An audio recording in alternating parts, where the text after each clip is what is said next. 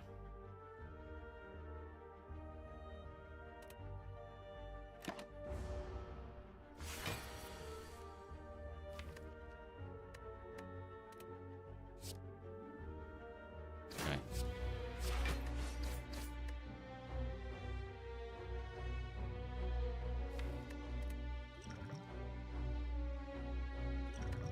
Gonna elixir now.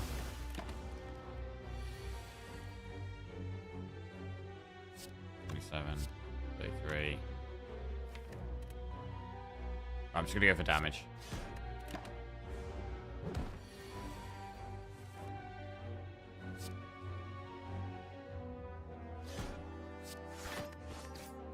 Okay, I want to kill it for its next attack, hopefully.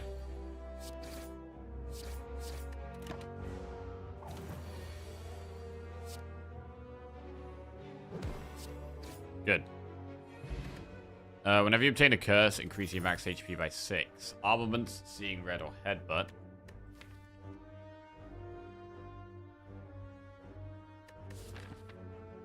We've got another campfire before the next elite, which will be sentries or knob.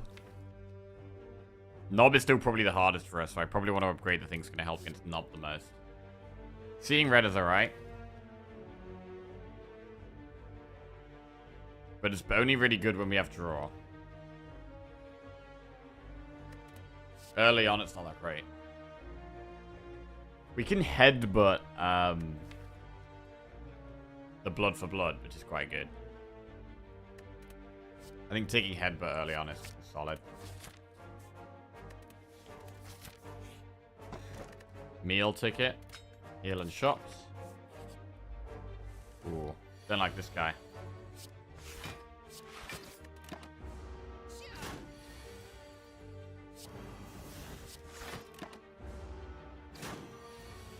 Upgrading Shockwave would definitely be great.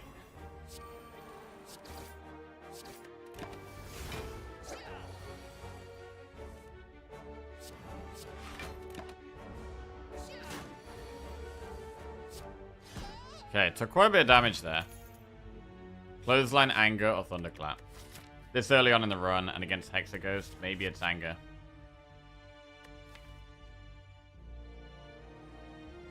And we do have an elite coming up. I might have to rest at this campfire before this elite, which is annoying. I would have liked to have upgraded, but upgrading feels risky.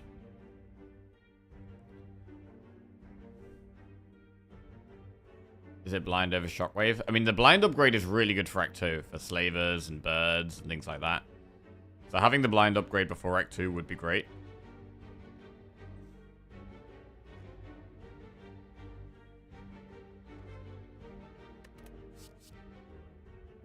I'm going to take an Anger. But we probably don't take many more damage cards now. I think an upgrade is a bit risky. So I'm going to rest. Anger the Mushroom or heal 18 and become cursed. Right, we will Anger the Mushroom. So this fight potentially makes Knob easier. Because vulnerable isn't as scary.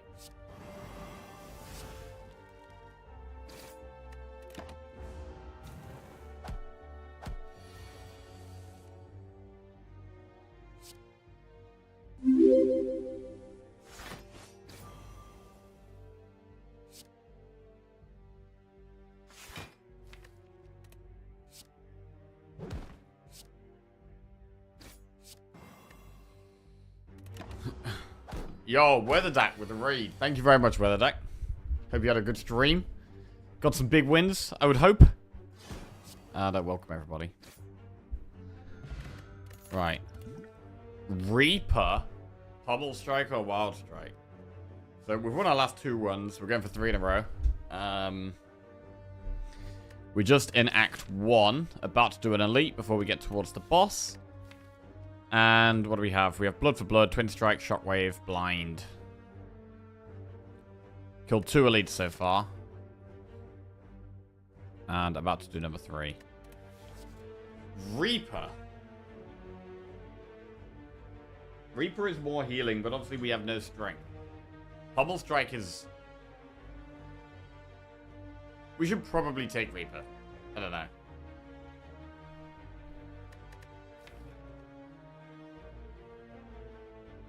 If we get sentries, it can be big. We could even use it with flex pot. I think we take the Reaper here. Right, knob. Flex pot. Is flex pot worth in this fight? I think so. We could obviously flex pot Reaper, but...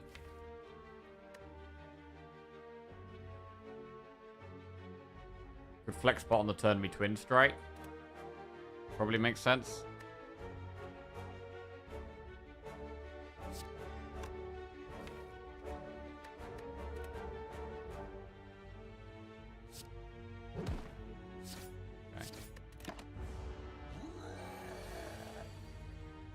Oof. Okay, that's the hand. Do we shockwave or not? We could blind blood for blood anger. We have 22, 28 damage. And he puts it to 41. We still need to do loads more damage. We do blind it or shockwave it. We do have to do one of the two. I think blind is better here.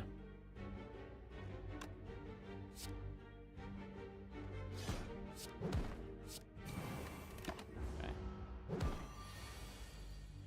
Wow, that's not great. Is Bash Twin Strike even lethal next turn with Flex Pot? It's 13. This will be doing 24, 36. Yeah, it's lethal.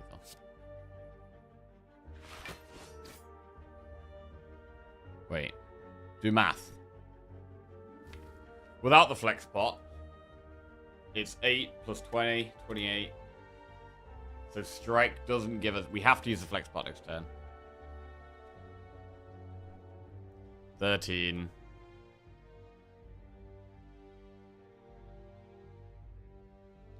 It's 36, 39. So I may as well double defend here.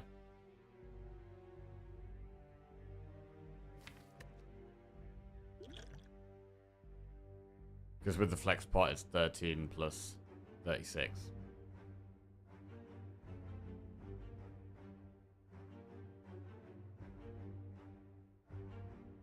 Wait, no, 13 plus 26 is 39. Yes, it's 39. Okay, double defend. Oh, we didn't take 8 damage this turn. That's actually not that much.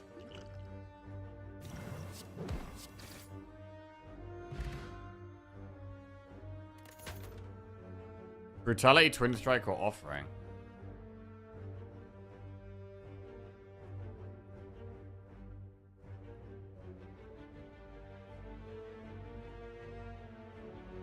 We should probably take Offering. Let's go with Blood for Blood as well. I mean, Brutality works quite well with Blood for Blood. We'll go Offering.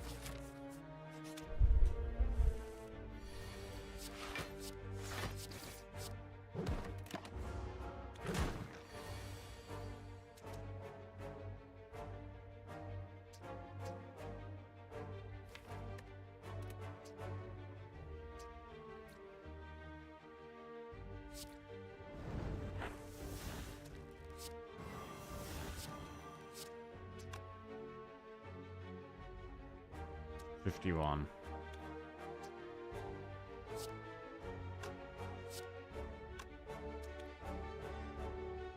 $36.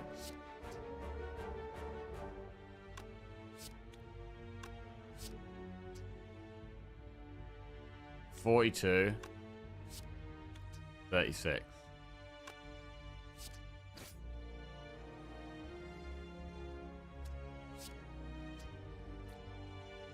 Basics doesn't pop it.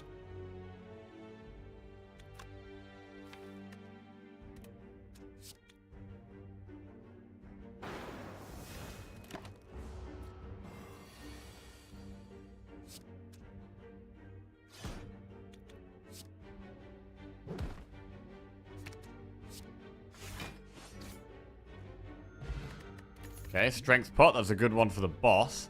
True Grit, Heavy Blade, and Trench. Probably True Grit. I mean, Heavy Blade is damage. But I don't... It's only really good with the Strength Pot. And we've already got Twin Strike that's going to work with the Strength Pot. We have Anger. We have Blood for Blood. So I think we could take True Grit here. Right, what do we upgrade? I mean, for Act 2, the blind upgrade is really good. I really want to upgrade blind for Act 2. But if I need help on this boss, Shockwave is a good upgrade.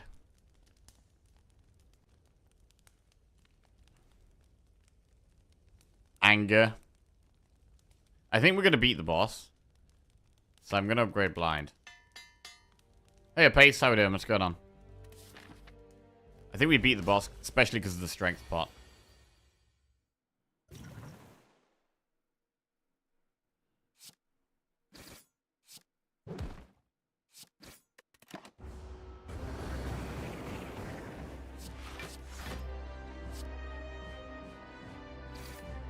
Okay.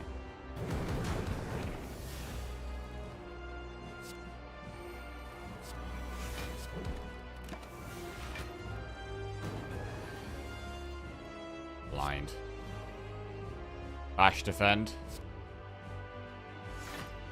Yeah. Keeping it vulnerable is good. Do we want to play offering here? Or do we chill out a bit? Dealing 6 damage to ourselves. It's actually a bit sketchy right now. It does speed us up. But the turn where it hits us twice could be a bit of a problem.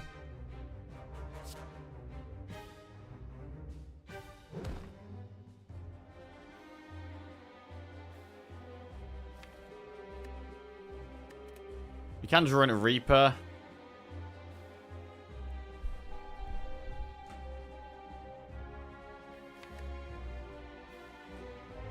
It is weakened. Alright, we should probably play offering. We should speed ourselves up. Okay. It's not a good draw. Although we would have drawn it next turn anyway, so...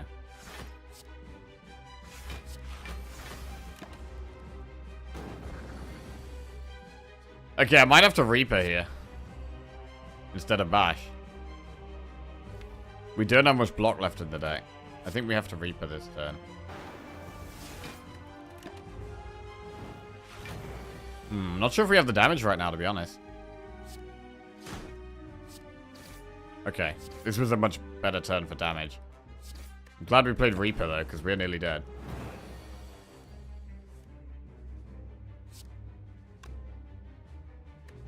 Can headbutt the Twin Strike back on top.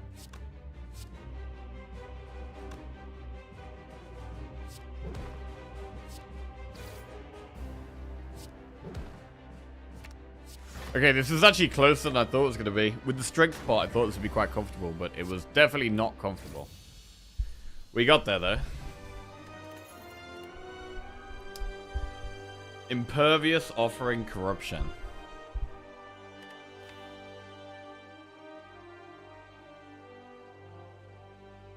We already have one offering.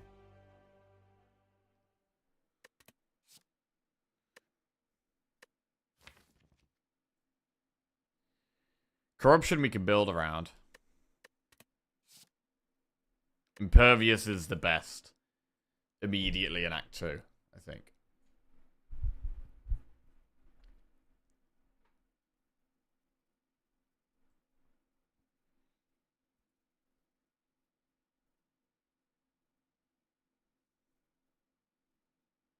Can never have too many offerings. True, and we do have good healing. I mean, we have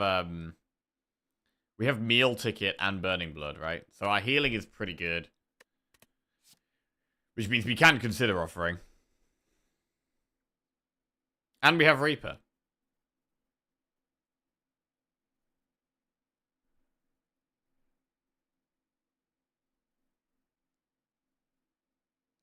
Impervious, in my opinion, need block. We don't have that much fuel for corruption.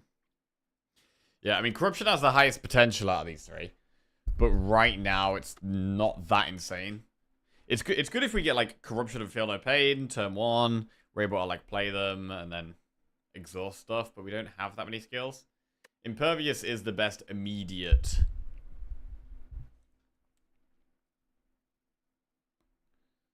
Has the most immediate impact. Which is generally what you are looking for at the start of Act 2. Because Act 2 is so difficult. And are we in a spot where we want to go for elites? We don't really have AoE damage. Reaper doesn't really count because it's very low damage. But Blind is great. Shockwave is great. Offering's great.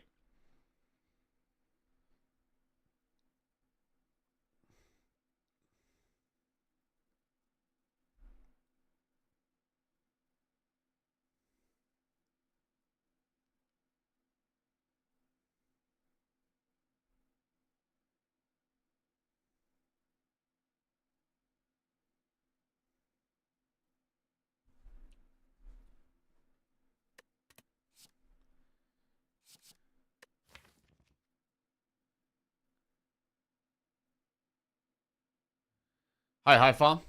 What's up? Yeah, I think it's impervious. Black Blood, Tiny House, Coffee Dripper. Well, Coffee Dripper means we ain't gonna be resting. Maybe need to use Meal Ticket to our advantage and go to more shops to try to get heals. That makes sense.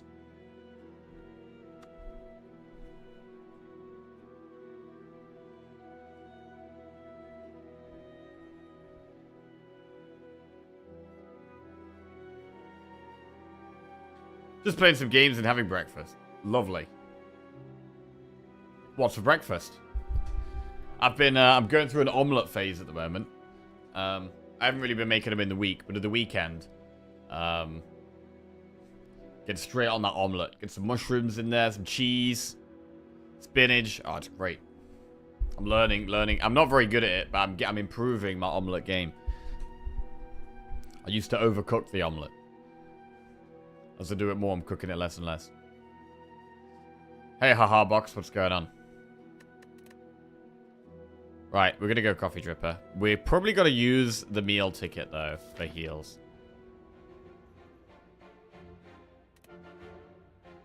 We've got a bit of gold, so we could go to a shop, like, now.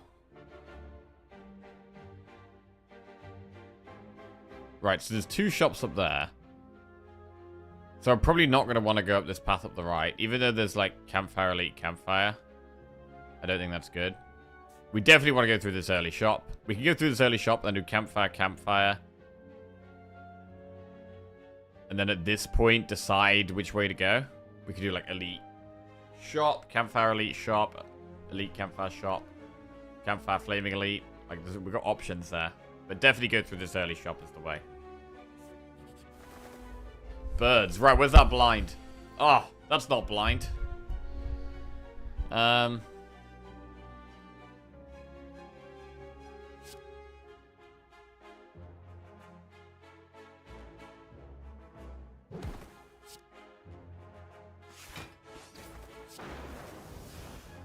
Oh shit, the Reaper boot value, bro.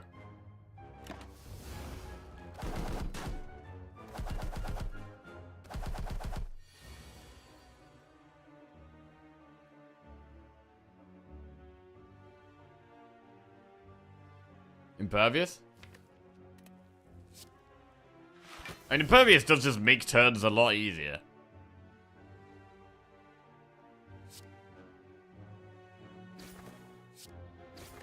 This is one of the fights where boot actually does something.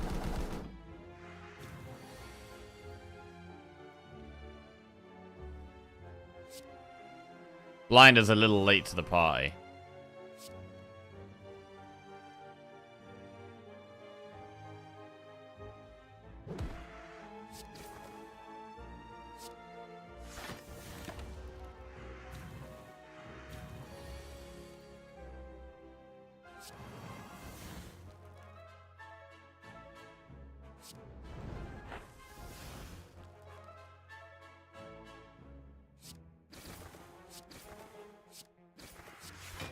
Cool.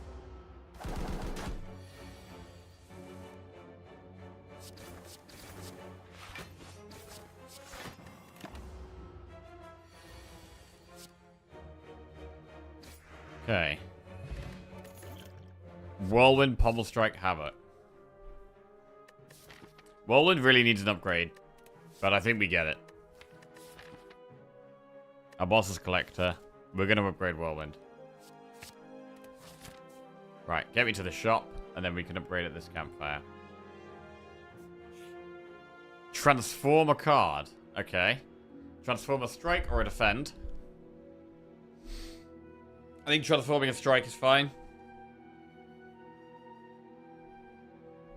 Let's transform a strike into something good. Double tap.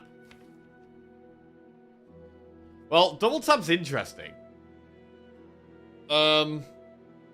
We could use it with Reaper. We could use it with Whirlwind. We could use it with Blood for Blood. So it's a bit awkward sometimes, but on average, it should be a lot better than a strike. Okay, we get a nice heal in this shop. Oh, Brimstone. Ooh. Brimstone, bro. Can we do Brimstone?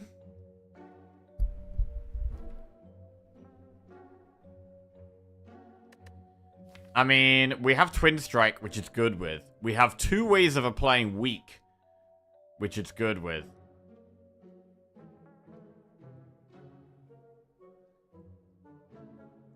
We have Reaper, which it's good with. Like, we have some stuff that Brimstone is good with. There's no doubt about that.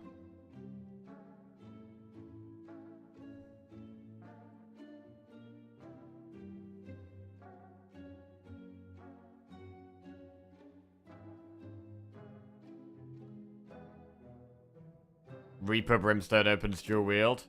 I mean, we have no healing, right? With Coffee Dripper, I can't rest.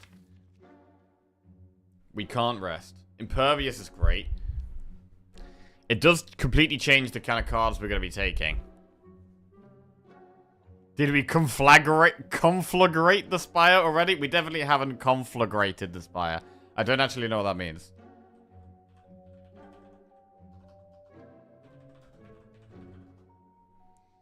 To catch fire. To set something on fire. Oh, okay. I don't know if we can drip with the Brimstone, man. I mean, if we don't take Brimstone, we'll take Bag of Marbles and we'll remove a strike, probably.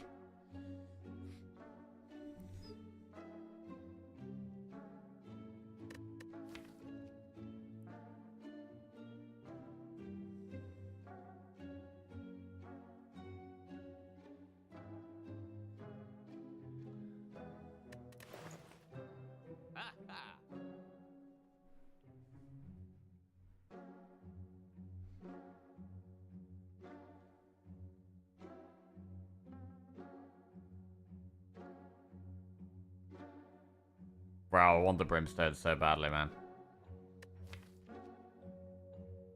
It's good with Whirlwind, too. I'm doing it. There it is. Brimstone's in. Right, what about Panacea?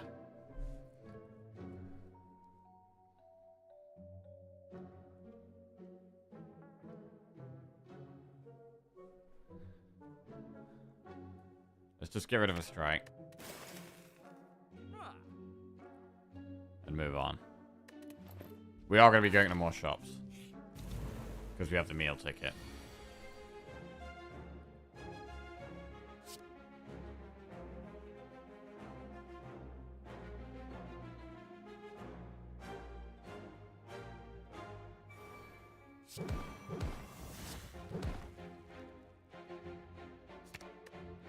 How do we solve Act 4 now? Well, we'll see. We will see.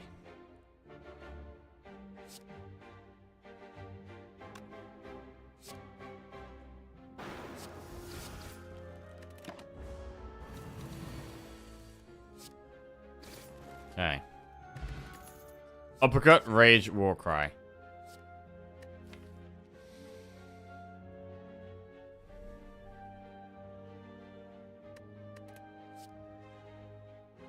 Uppercut needs an upgrade. Rage is good with attacks. But I really want it upgraded, to be honest. We do have 2 campfires. We can get 2 upgrades right now. One of these upgrades is Whirlwind, though. The other one's probably Shockwave.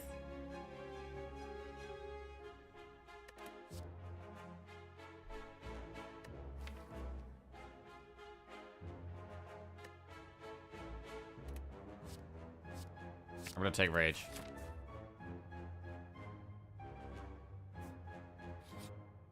Obtaining relic and become cursed.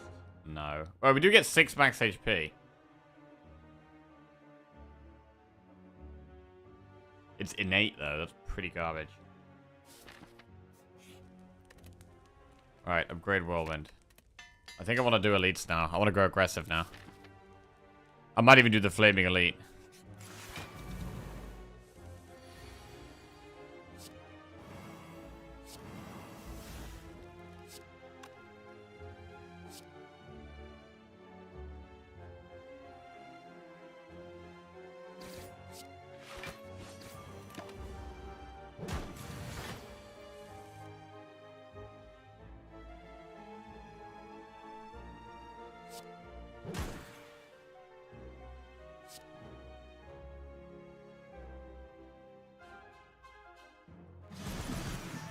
Gone. Flex bloodletting thunderclap. Bloodletting can work with whirlwind.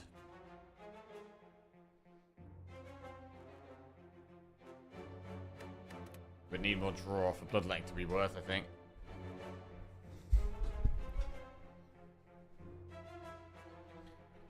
I think we take it there. Right, what do we upgrade? Rage, double tap, offering, true grit. Gonna upgrade shockwave for now. Badra, more strength. Okay.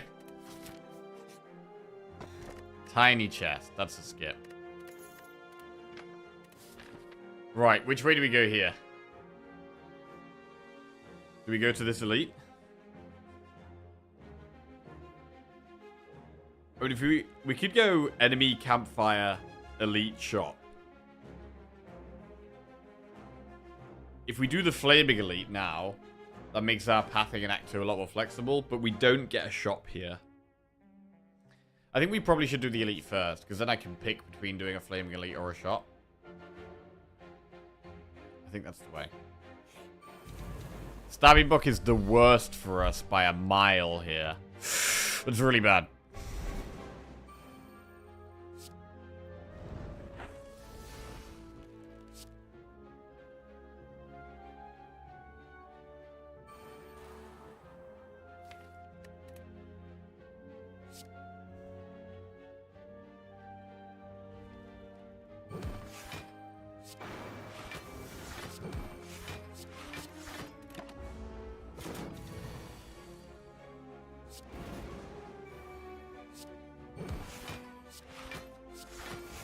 Okay, this is so bad.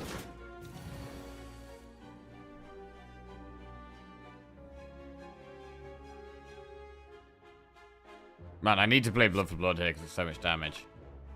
I might have to use the energy pot so I can shockwave and impervious. I think I gotta use the energy pot here and play everything.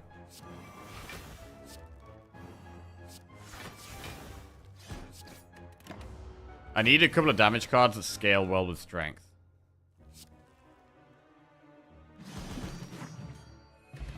Sundial. Perfected Strike, Disarm, Sword Boomerang. Sword Boomerang scales well with strength, but we probably need to take Disarm for the heart.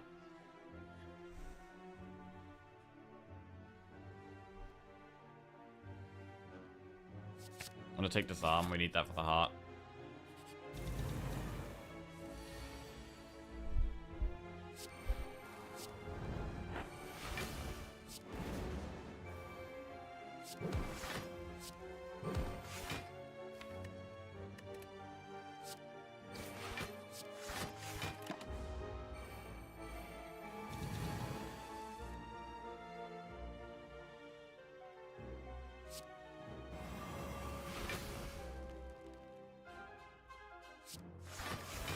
Okay, right, where's this whirlwind at?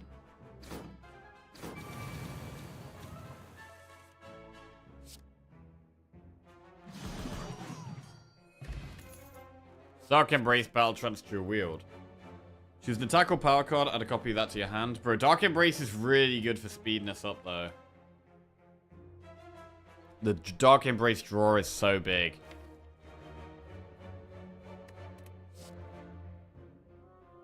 I'm taking Dark Embrace. Alright, what do we upgrade? Dark Embrace is a big upgrade, to be honest. Bloodletting hasn't been very good so far, although it'll probably be better with the Dark Embrace. True Grit is quite a good upgrade.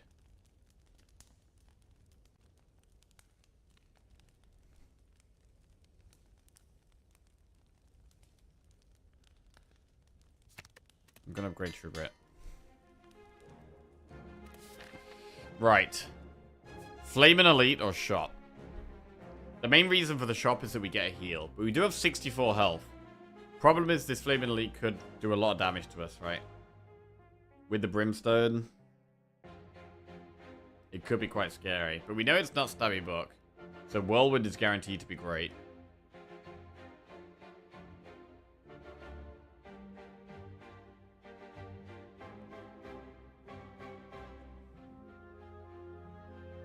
So I'm going to do the Flamin' Elite now, I think. I think I want the flexibility. They got +1 strength. Holy shit. Holy shit.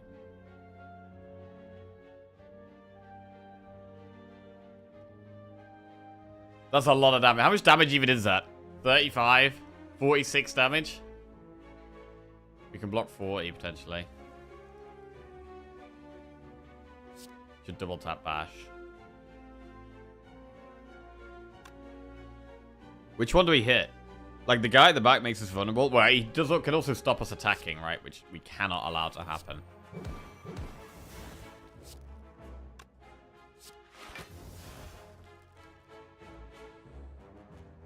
I'm gonna strike the back guy.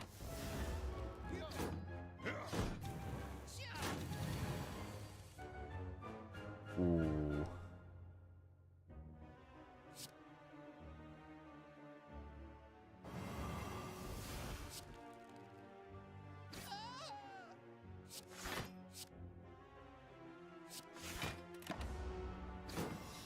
Okay. Whirlwind. There's Reaper.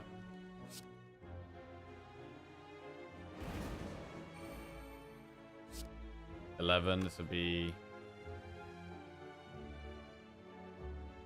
I mean, we should Reaper, really. It's 24 healing. So Reaper is just always worth it here.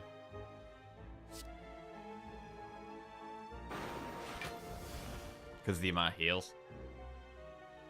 And then we don't even have to get max Whirlwind value. Like, we should be killing the guy on the left.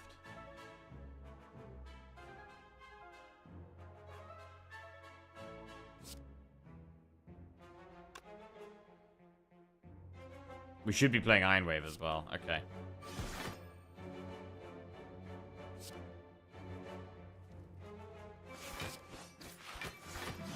Nice. We kill what? We get the Reaper heal.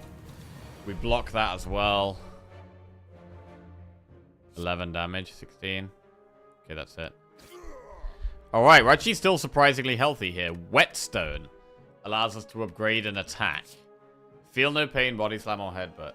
Good morning, J-Ham. Morning, Ripe. How we doing, guys? Feel no pain is more block. We could definitely take Feel no pain. And then Whetstone. I mean, I'm hoping it's not going to hit the strikes, but it's probably just going to hit the strikes. Okay. Hitting the Iron Wave is okay.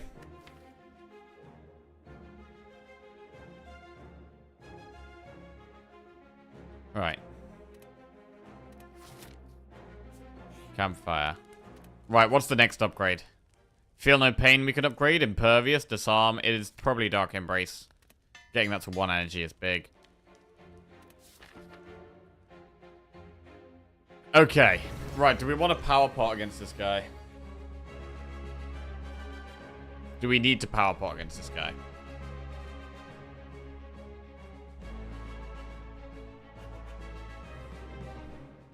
With Vajra, can we just kill this guy? I mean, we don't really have that many attacks at scale with strength. Like, we've got Twin Strike and Whirlwind, but we don't have Heavy Blade, and we don't have Sword Boomerang, which are the best two.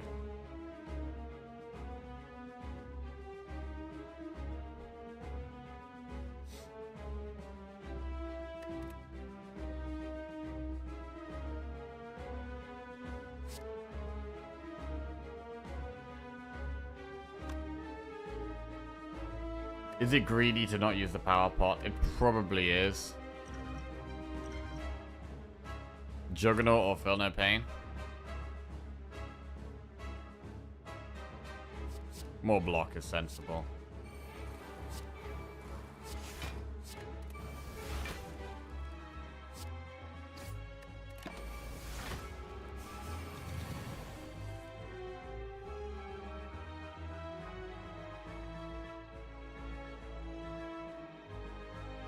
Whirlwind will kill these. So we can double tap Whirlwind.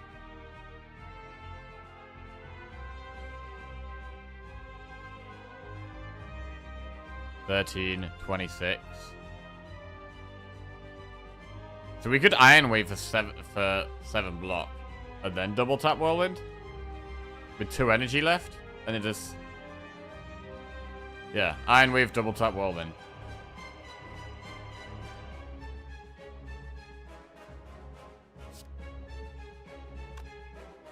Gonna do 13, 26, 39, 52. Yeah, you can double tap the X cost Whirlwind, yeah. So if I double tap Whirlwind, it will do 3 procs and then 3 again. Here we're gonna do it for 2 though, so I can get the block from Iron Wave.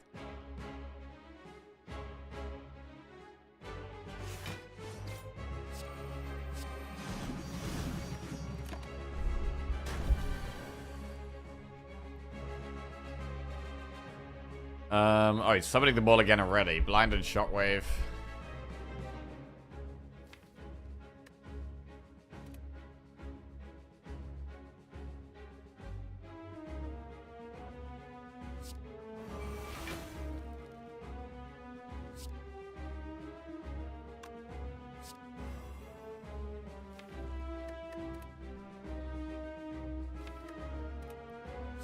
Okay, just play it.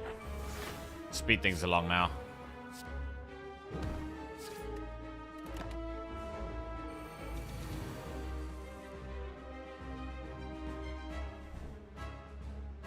Right, what do we want to headbutt on top? Good strike. We could headbutt Reaper on top.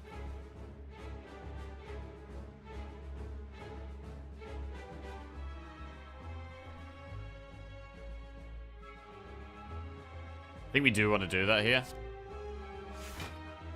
I'm going to kill one.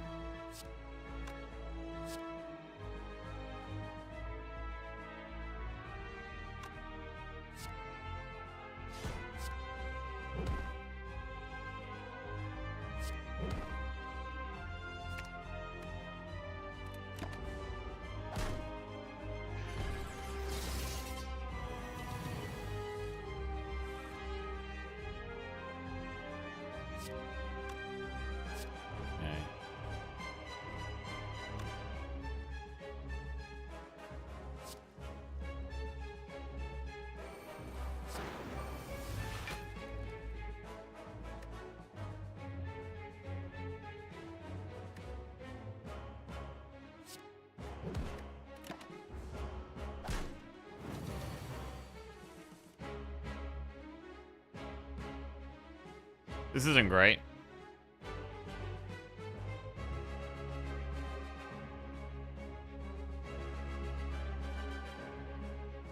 We get 9. We get loads of block when we exhaust, and we get draw.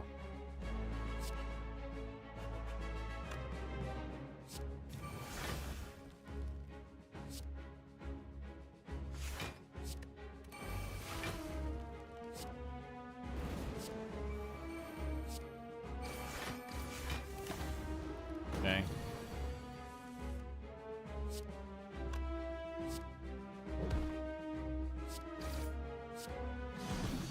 Good. Demon form, corruption, or double tap? I think it's gotta be corruption.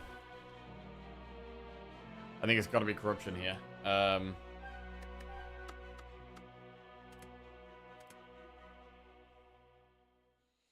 We could definitely take more skills.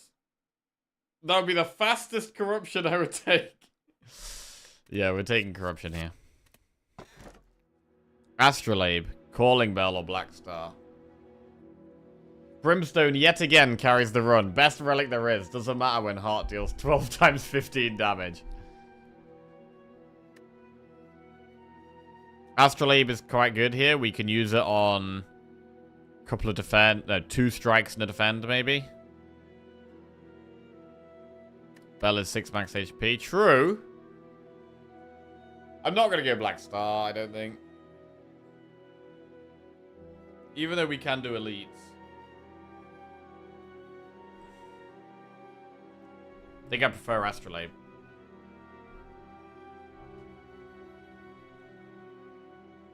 Six HP and 4 relics, what a bargain.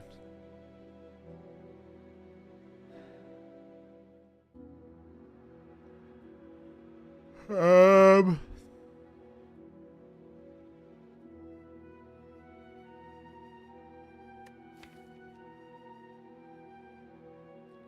bell.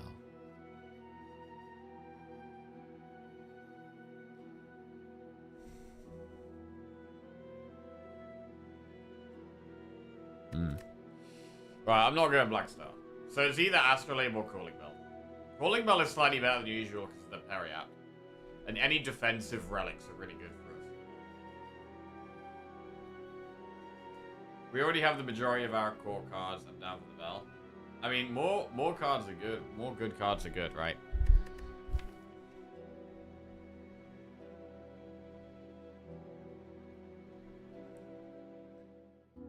Like, if we can swap a couple of strikes and defends for better cards, that's still huge. I mean, we can Corruption to defend now, which is solid.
Man.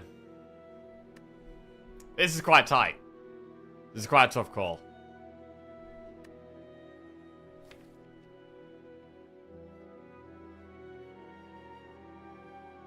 Which is better with... I mean, we just got to think about Brimstone specifically, right? Which is going to be better with Brimstone. If we Astrolabe into upgraded attacks, it's generally not that big of a deal unless it's ones that are good with strength. Any block cards are really good.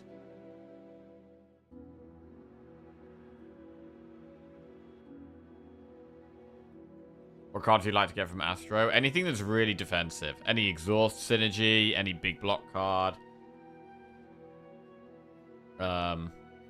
Any of the attacks that scale with strength better.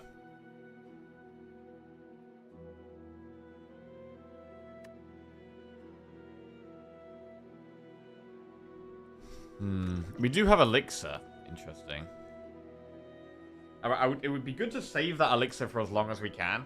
Because if we play Dark Embrace and Feel No Pain, Elixir can give us block and draw.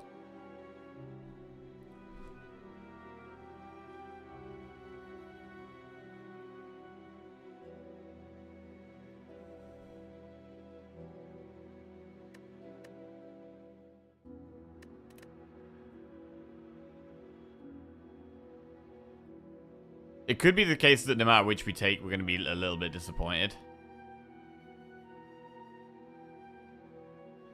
Jack, care to comment on the Forest Owner's recent transgression?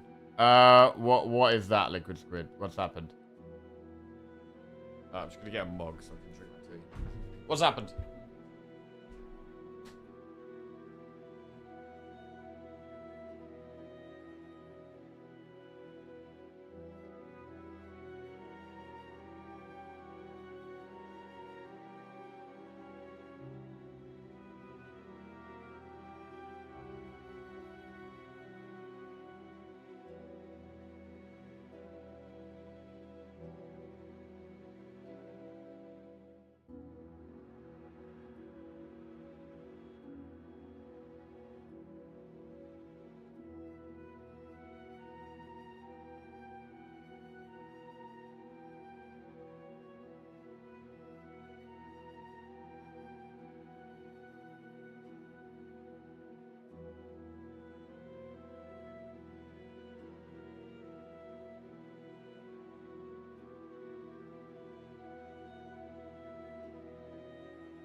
Brimstone is scary? It is.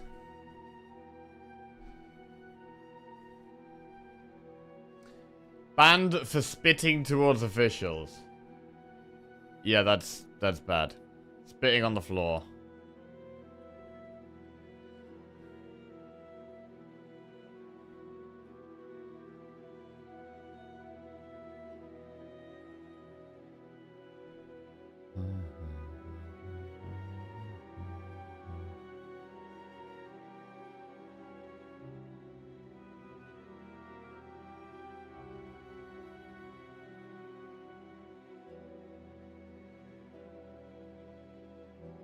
Right, Astrolabe, Calling Bell, Black Star.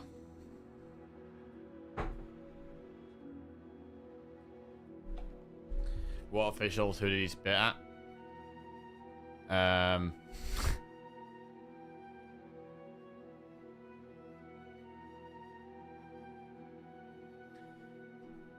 Was given a 5-match stadium ban for spitting on the floor as match officials walked past. Was found guilty of improper conduct. In publishing its written reasons behind the decision, the Commission said there was no excuse for such an egregious display of disrespectful behavior.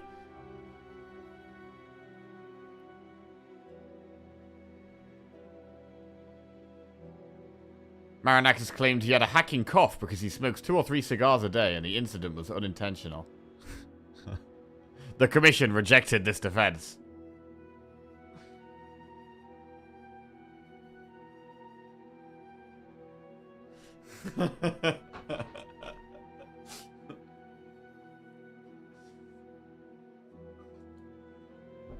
BS. To be honest, the Premier League officiating in general has been awful.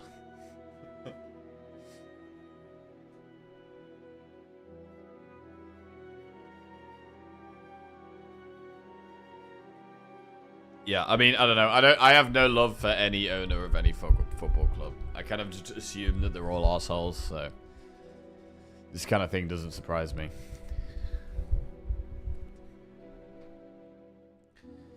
Astrolabe, Calling Bell, Black Star. Right, we're gonna have to make a decision eventually here. We have Brimstone. I'm getting a sneaky suspicion that maybe on average the Bell is better. There is quite a few defensive relics. And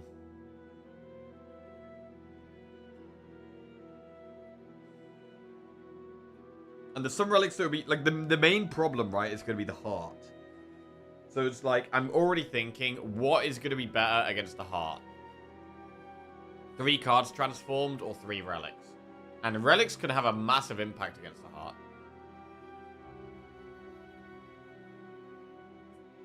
I think I'm gonna go Bell. We also the slight thing that we get that 6 max HP is you know, is a small thing as well.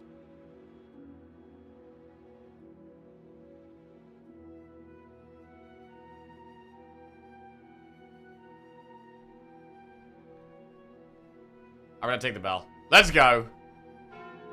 Okay. Huge 6 HP. Toxic Egg, Prayer Wheel, and Lantern. I mean, they're all good relics. It's quite late for these, though. Like, these are ones you want early on in the run, really. We've only got 1 act to make the most of these. So they're good, but they're better if you get them early.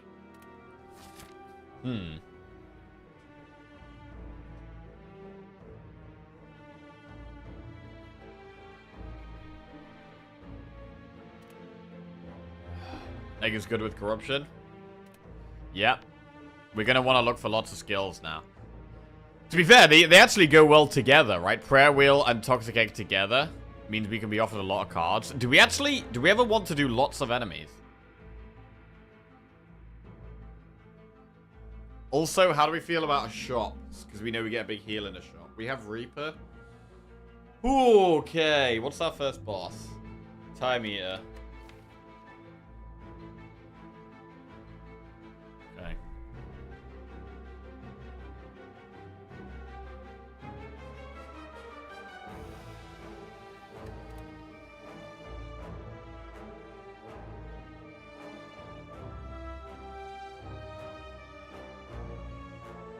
We could do shop, campfire, elite, campfire. 3 enemies, event, shop, campfire, elite, campfire is quite nice.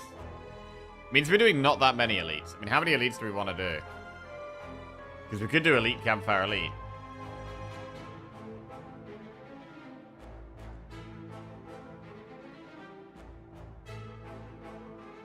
We should probably get to this enemy here. We should probably do enemy, enemy, enemy. And then pick whether we can decide whether we need to go to a shop or not. I think that's sensible. I think that's sensible here. Because there's a good chance we might be really wanting a heal.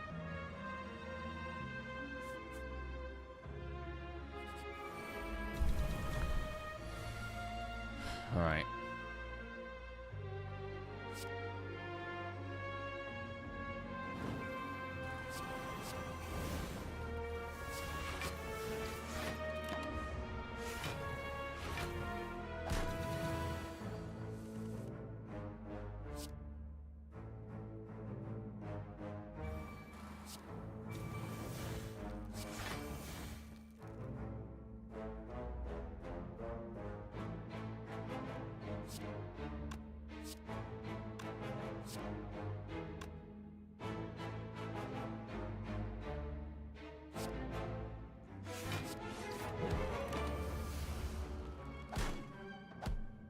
So we're going to have to be making the most of this Reaper. Reaper is a really important card for us right now.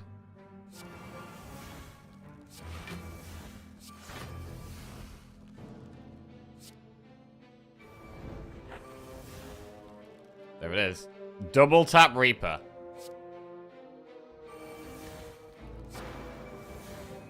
Full health, baby.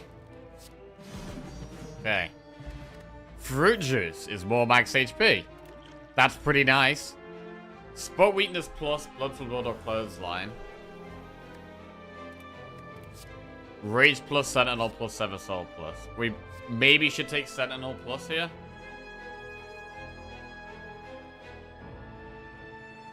We need more skills.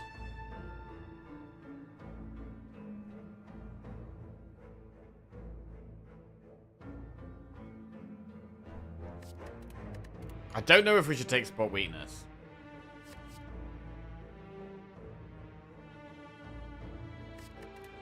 Do you get the coin as well as the armor with Sentinel?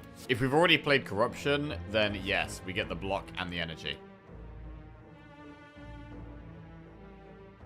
We have Corruption.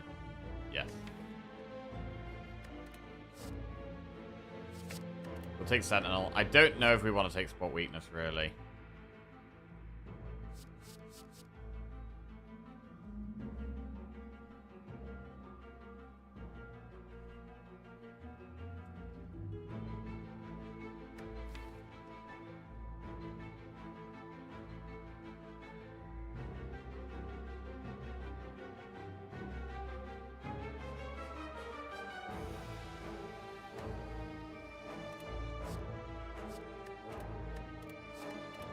Let's skip that one.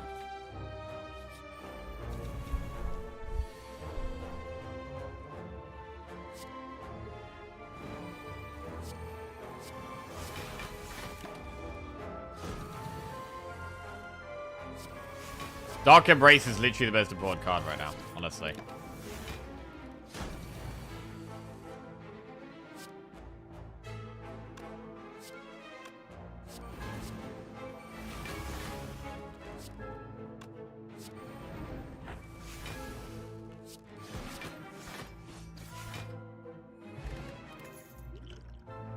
$86 max HP.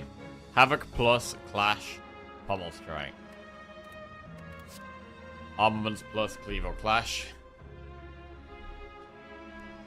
These might be some skips.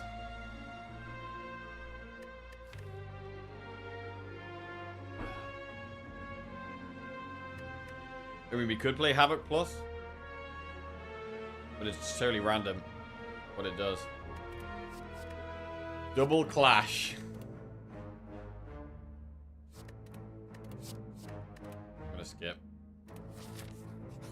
Hey Ty, how are we doing? What's going on?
Blood for blood.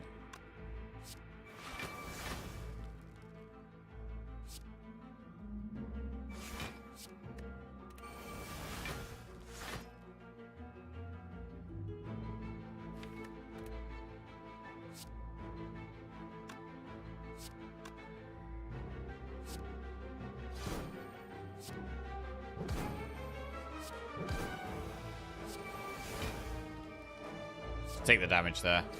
Okay, we heal up. Rage plus Clothesline Reckless Charge.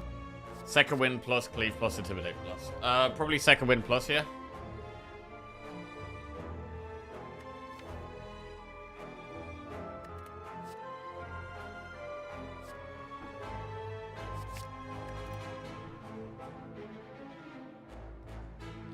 Do we want another Rage?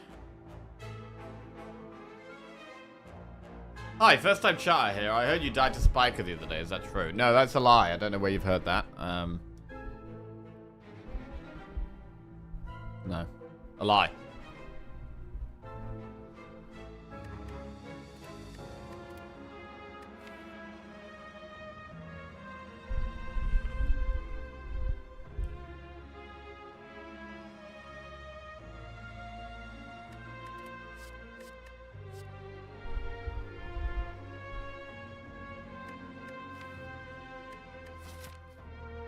I mean, we're doing quite well at the moment. I don't think we really need the shop. We could do Elite Campfire Elite.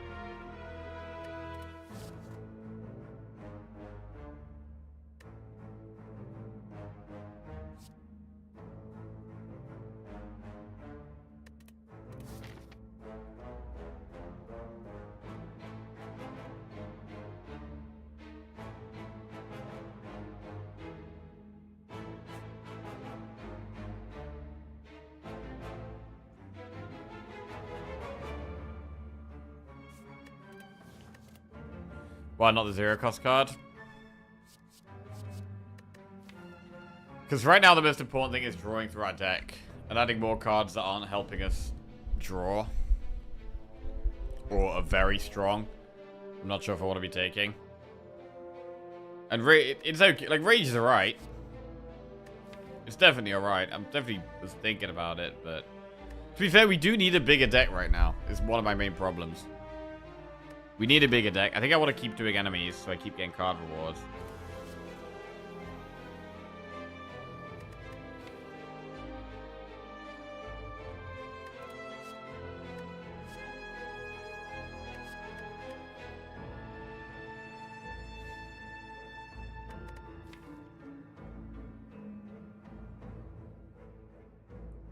Rage is quite good block.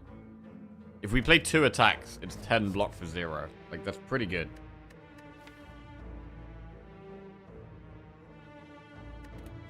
Alright, I'm going to take it. I'm going to move on. I'm not going to go to the shop.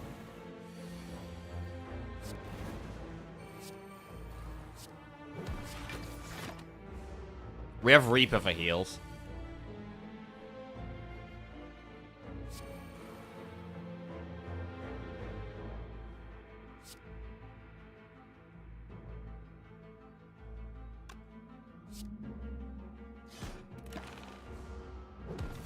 Ow.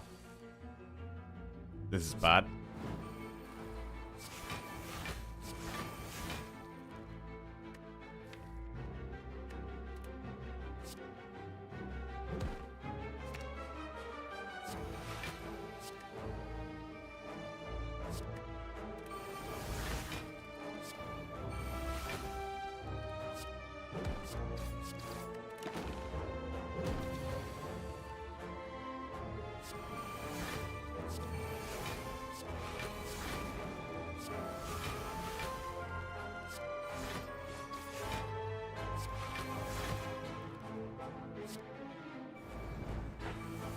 Trying to find Reaper here.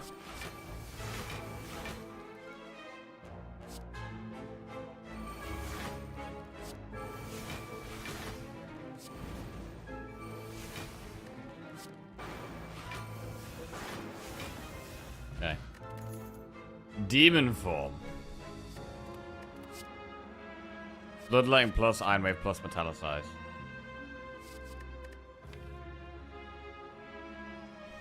Bloodletting's only good after we've done like Corruption, Dark Embrace, really.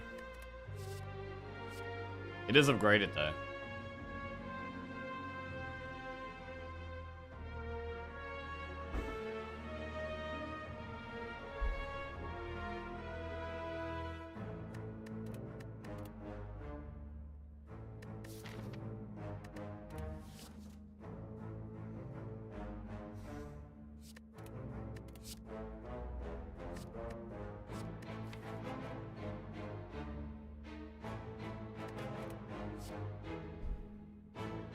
Do we take Iron Wave Plus?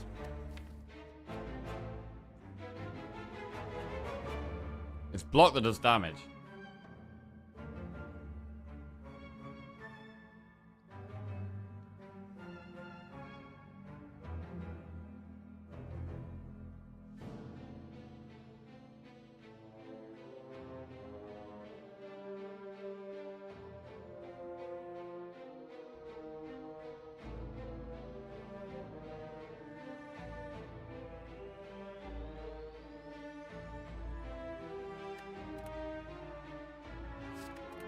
I'm not gonna do it.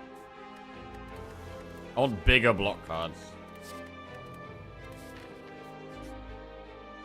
Do Zol Gold for a relic? Definitely not. Right. Campfire Elite Campfire or Elite Campfire Elite? We have more options if we do the multi-elite path. So I'm gonna go for the multiple elites here. Reptomancer off the bat.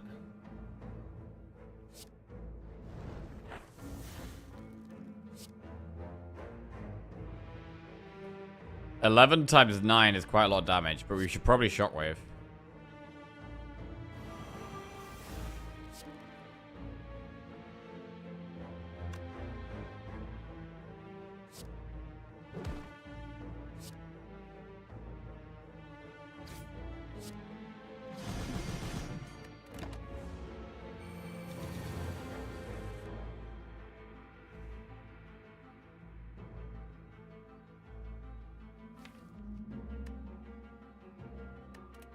Need some damage here.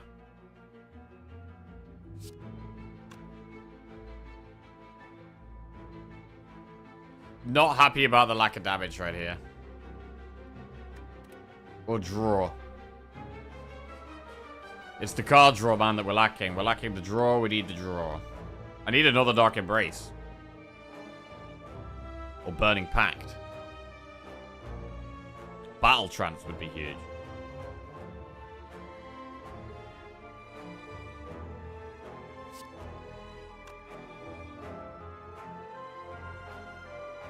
This is actually pretty scary, because we can take a ton of damage next turn if our draw is bad.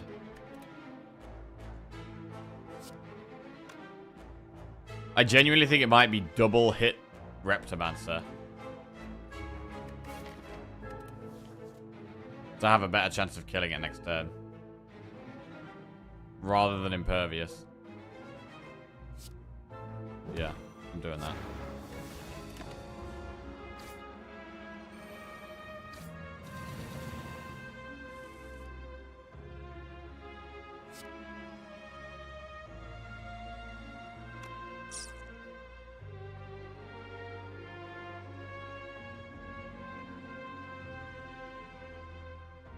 well.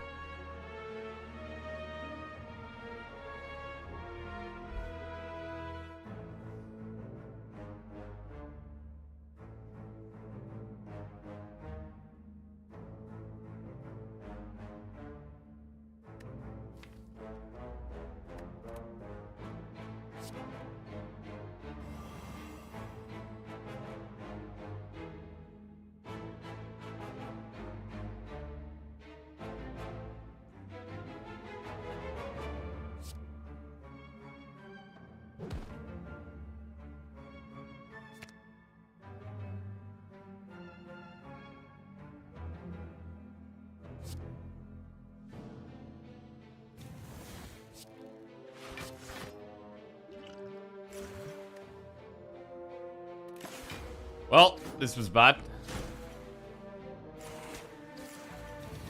We're gonna need to get really good Reaper value at some point.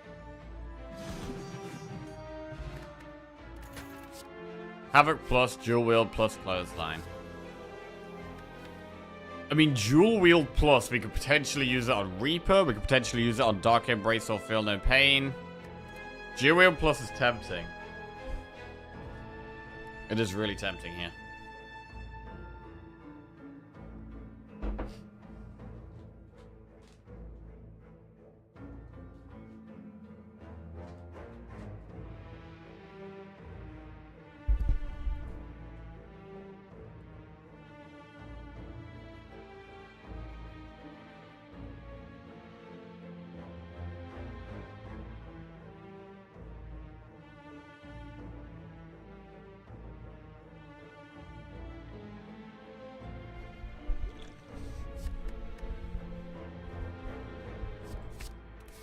I'm gonna take it. Right, what's the upgrade? Corruption? Offering? I'll upgrade Corruption. Right, do we do another Elite? We know it's not Reptomancer. So it's Nemesis or the Head.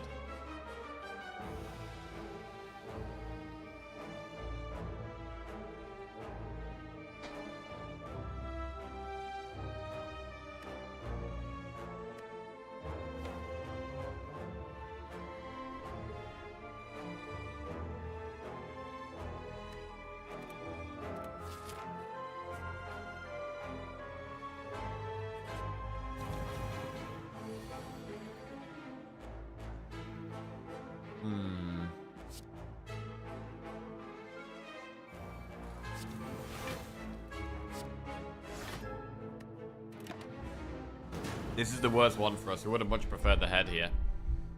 Wow, this is really bad. We could actually die here.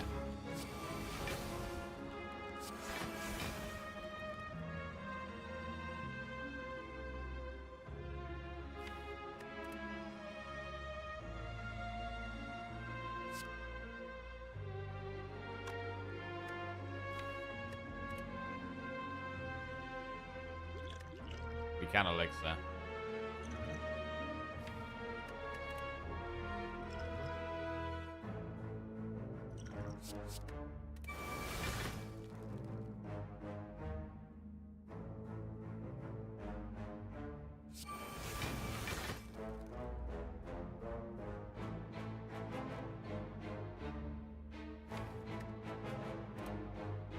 Can we block it all?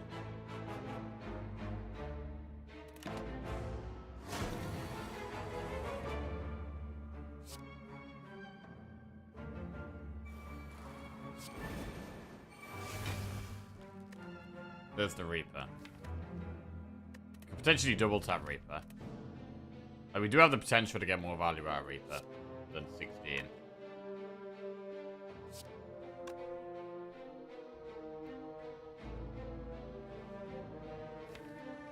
But is it greedy? We've got quite a lot of block. We should be able to survive the next turn. I think we probably can greed the Reaper here a bit.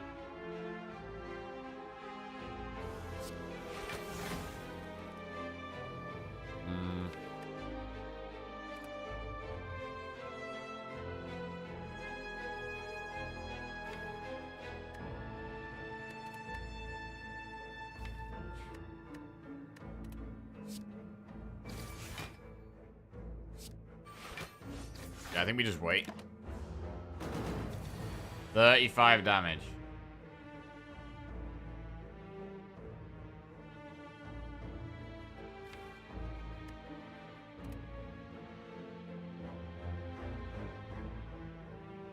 Good impervious turn.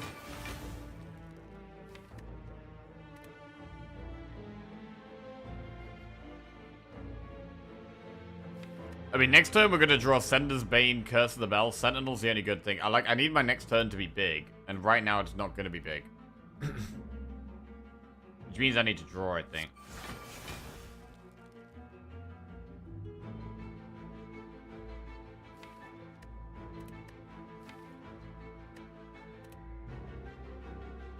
True Grit Strike. Or I could just get the Sentinel next turn. And the other two.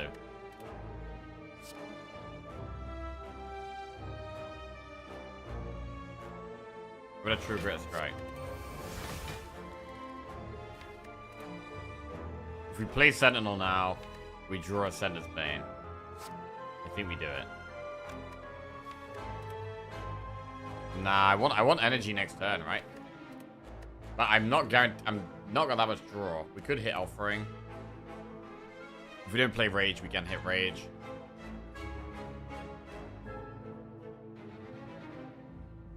But we do get the extra draw from the Sender's Bane next turn. 19 times 4. I think we should probably not play Sentinel here.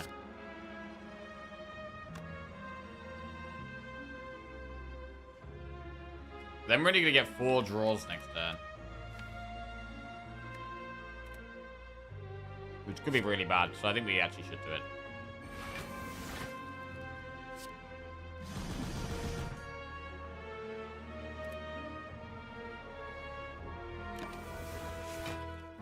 I guess I could have played the Rage. Was Rage better?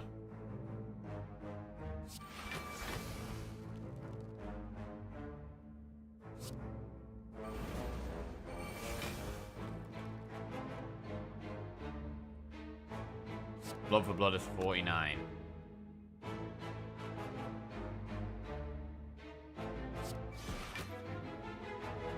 Can we kill that if we Reaper? Reaper does 22. Strike does 30. So that's 22 plus 30 is 52. So we're only 1 off lethal, so then we kill it next turn. So we do get a big Reaper heal. Or a 22 heal anyway. Which is respectable. It's not full health, but it's good enough for us right now, I think.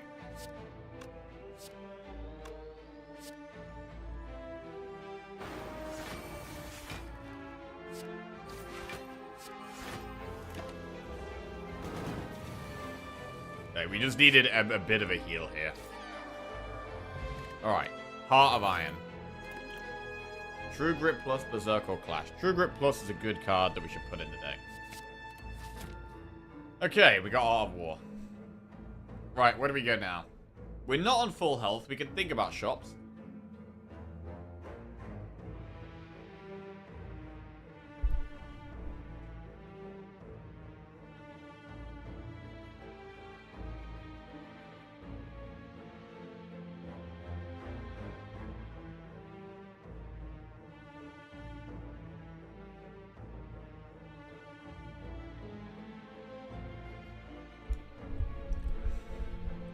We do still need to recall.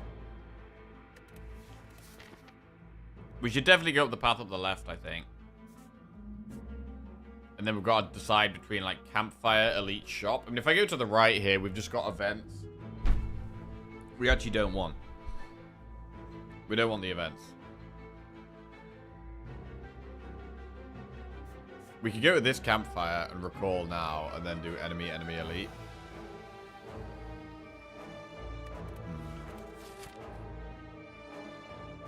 Always recall last camp. Probably. We do need to make sure we're using the Reaper for heal. I mean, is there any other really big upgrades we've got? I mean, upgrading Feel No Pains and stuff would be nice, but to be honest, I think the best play is probably just going Chest, Enemy, Elite, Shop. I think that's probably just the best way. Akabeko. That helps in these fights. If we get Whirlwind or Reaper turn 1. We maybe use Reaper turn 1. I think upgrading Offering's good in this deck.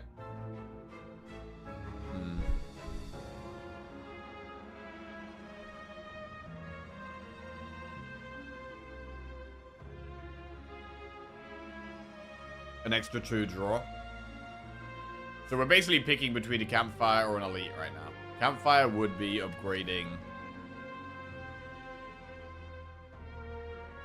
I mean, I kind of want to upgrade Disarm before the Heart. But we probably upgrade Disarm in, like, Act 4. I mean, Disarming Time Eater is also good.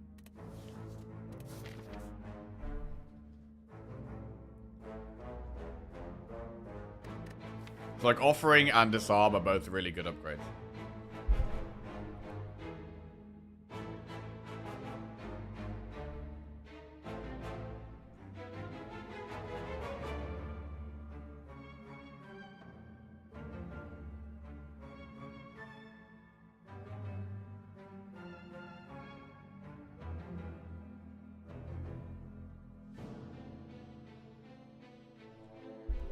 Upgrading Disarm feels bad with a Brimstone. It's really good for helping us survive the multi-attack.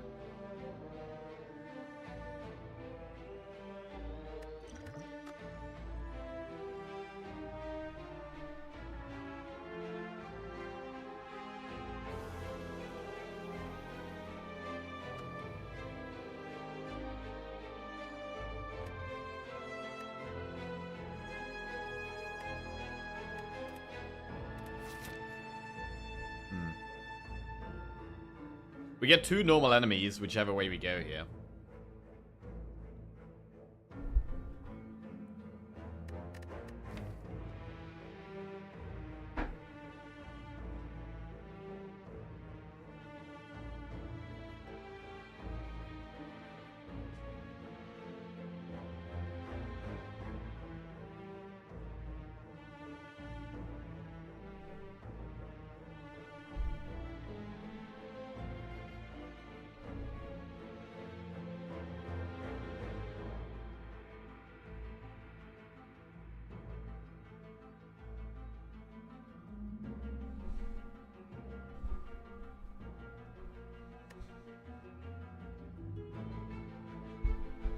Obviously, an Elite could always give us that one relic that could just be game-changing.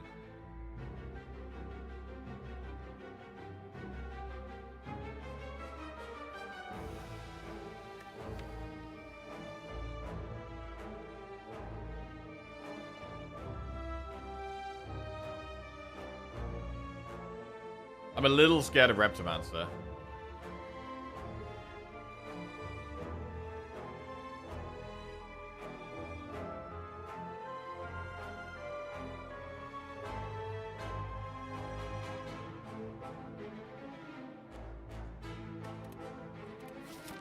Alright, I think I'm not going to do the Campfire, and I'm going to do enemy, elite, and do as many fights as possible. Let's go.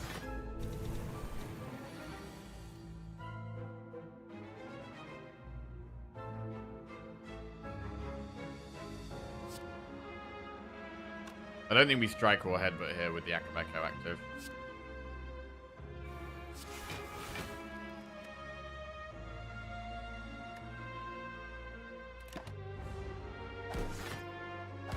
Yeah, I mean, maybe it is an offering, you know? Like, the card draw is so crucial. We don't have it. We don't have the card draw.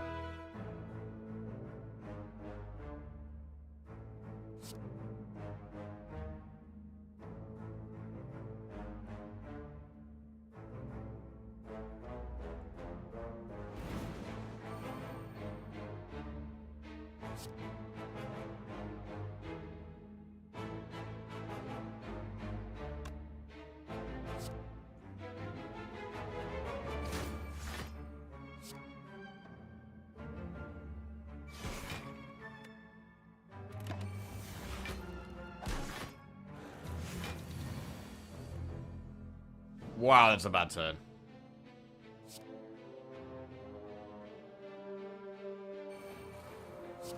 Blind is good. The rest of the turn is terrible.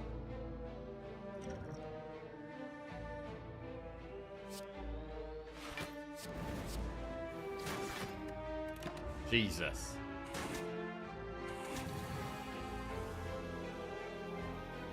Wow, this is awful. Just no draw. It's so bad. We might be dead. We might be dead. How good is Brimstone? Brimstone has the potential to be very, very good. I think Brimstone is actually a really powerful relic, but it completely alters the way you play the run. Double tap has not been lucky. No, double tap has been underwhelming. It's been good a couple of times. Right, we need a huge turn or we're going to die here. Alright, Whirlwind keeps us in the game. Holy shit, that was close though. Armaments plus. Okay, Shrug It Off plus is block and draw. That's the kind of card we need. Dark Embrace and Sword Boomerang plus. Sword Boomerang is a damage card that scales with our strength. Dark Embrace is more draw. Right, we insta-click the Shrug It Off. Do we take Dark Embrace or Sword Boomerang? Embrace is draw. But it's quite expensive. Sword Boomerang's already upgraded.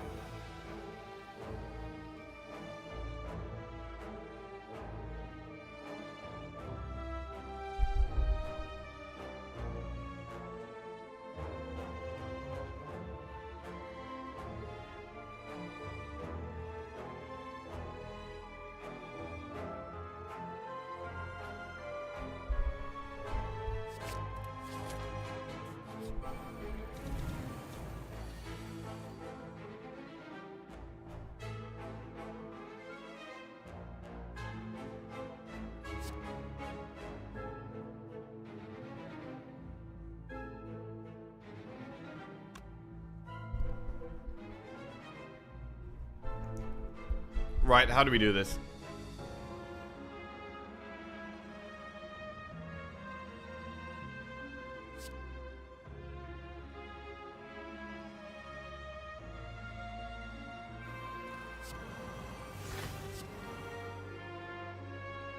If we don't play Anger, our first attack next turn is stronger. We can snipe one of these off right now. But if we draw Reaper or Whirlwind next turn,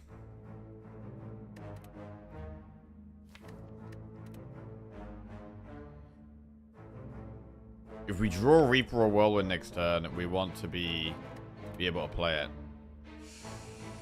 it. It might be True Grit and not play Anger.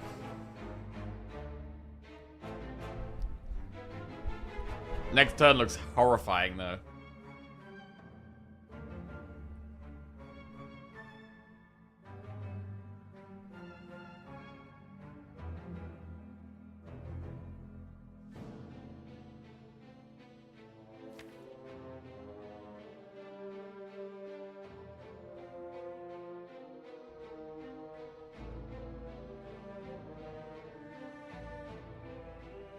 We need an insanely big turn. Next turn. I think we have to just True Grit. And hope for the best. Please? That looks like death. That looks a lot like death.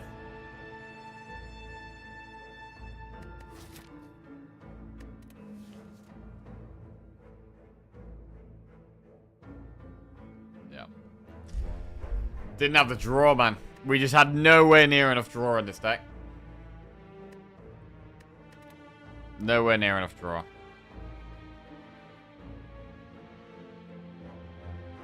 Would be dead anyways, even if we played Anger? We would, yeah. I think. We'd have 4 energy.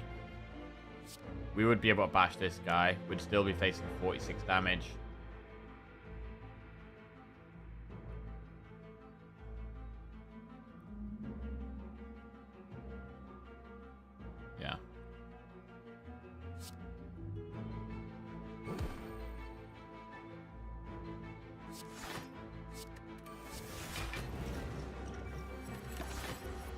Does better, man.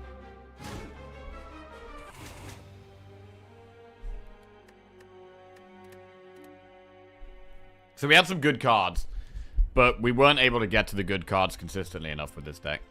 Yeah. Battle Trance would have been huge. We were offered a Battle Trance. What did we take of a Battle Trance early on? Was it Feel No Pain? We took something of a Battle Trance early on. I'm wondering if the Battle Trance might have been better. A lot of my losses are due to lack of draw. And it's not because I'm not taking the draw most of the time. It's because we're not finding the draw. Or maybe also taking too many cards that aren't draw. Like, maybe we need to take less cards that aren't draw. Because that is another way of drawing, getting your card draw more often. Is just having less cards in the deck.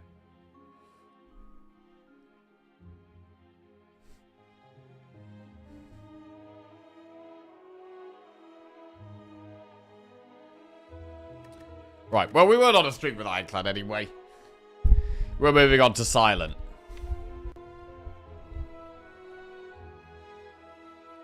So wait, when did we get Brimstone? Dark Embrace. So wait, we skipped Dark Embrace early on for Feel No Pain. Is Dark Embrace better than Feel No Pain, even early on? I mean, I don't think it is. I think Feel No Pain is better than Dark Embrace early on, especially when you're coming up to Sentries. Dark Embrace needs an upgrade. I don't know.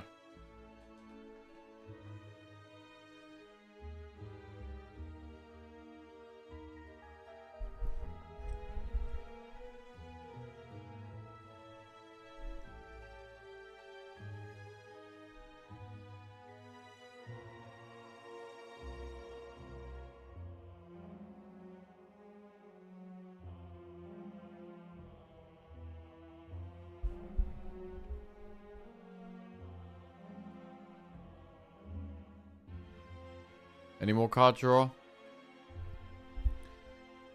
The double tap was a transform. Where is the... Like, maybe we shouldn't have taken Bloodletting. I don't think we should have taken Bloodletting, actually. And I don't think we should have taken Rage. I think these are a couple of cards that we just didn't have the card draw to be able to take them. There's Battle Trance. Oh, we took Dark Embrace over Battle Trance. Okay, so we took card draw over card draw. So yeah, that's fine.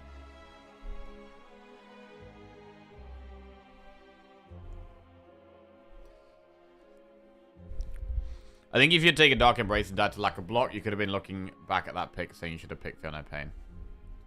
Possibly, yeah. I mean, you just need the consistency, right? You need the block and you need the draw. They're both really important.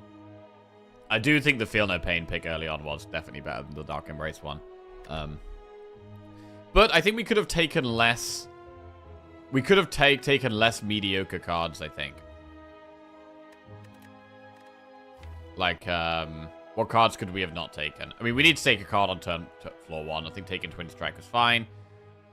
I actually really like the Blood for Blood and the Blind from the shop. The Blind was fantastic for the whole run. And the Blood for Blood helped us with our early damage. So I think the way we played the first shot was good. I like that. Upgrading Blood for Blood, definitely. Stand by that. Feel No Pain over Dark Embrace on floor 4, definitely. Iron Wave, like the floor 5 Iron Wave, maybe we didn't need to take that. I think when we literally had a floor 6 Elite, I think it makes sense to take it. So I think taking the Iron Wave there was fine. Taking Shockwave is good, so I still agree with all these decisions so far. Headbutt, we didn't necessarily have to take Headbutt on floor 8.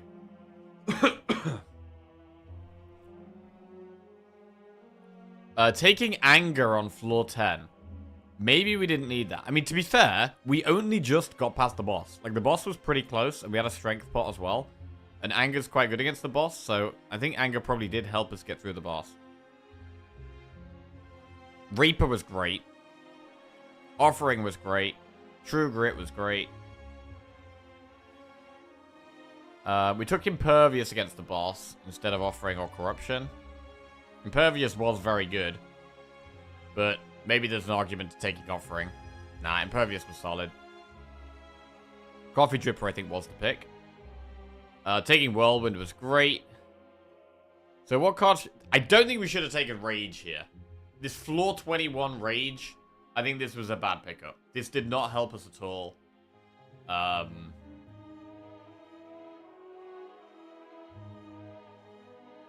It was kind of like taking a defend.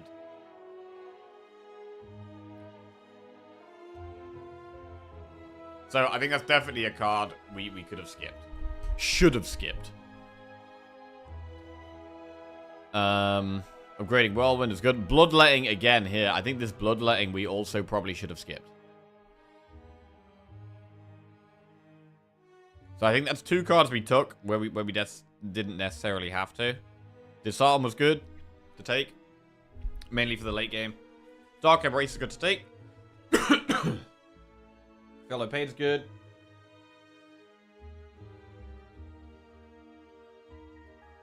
Corruption's great. And here we took a Rage Plus. So yeah, I think we should have skipped both of the Rages.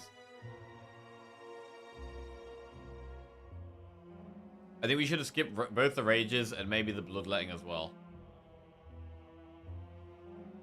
Also, this Dual Wield was not good. We also could have skipped Dual Wield. Dual Wield is a pretty awkward card. It's kind of greedy. Maybe only worth taking if you've got Snecko. Like, you often just don't have the energy for Dual Wield. I guess with Bloodletting it's slightly better. Dark Embrace was good, and then we died. So yeah, I think we took a few too many cards that didn't have enough of an impact in like the mid-game. Like taking those Rages and the Bloodlettings. I think that probably decreased our odds of winning. Right, Silent next. Okay, so hopefully we've worked out how we could have played that one better.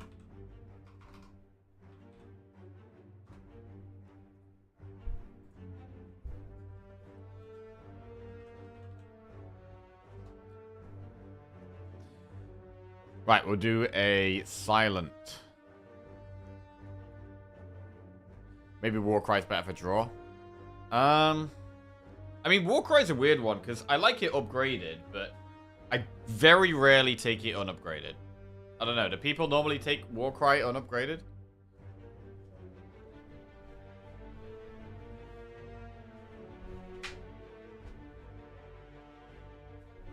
I mean, the other big decision, right, was Astrolabe over Bell. But we did end up getting quite good rewards from Bell, so I think Bell was fun. I think Bell was good.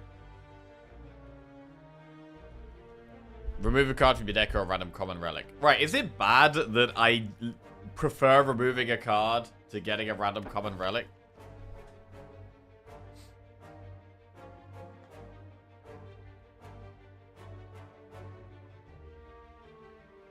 Oh.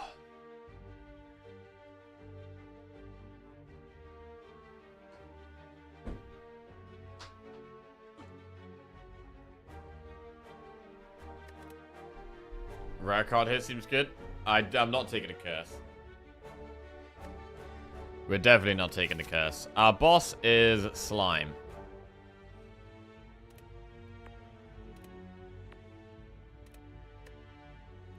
We should probably obtain a random common relic here. It's a safe option. We don't really want to lose our boss relic. I don't want to curse. Removing a card's good. A random common relic's good too.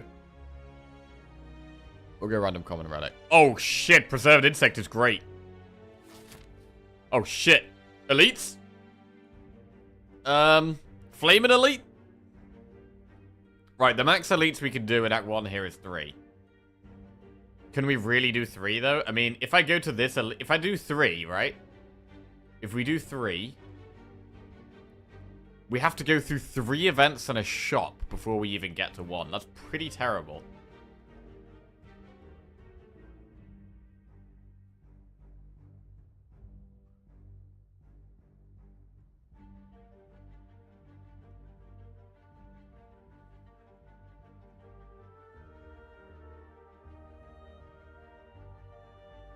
We could just do 2 elites. We could do, like, Campfire, Elite, Campfire, Campfire, Elite. Definitely doing Campfire in one of these elites is good.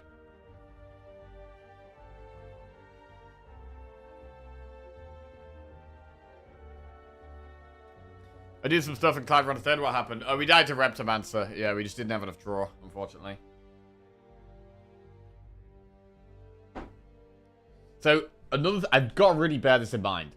Like, as well as adding draw, we also need to really only add cards that are actually going to help us.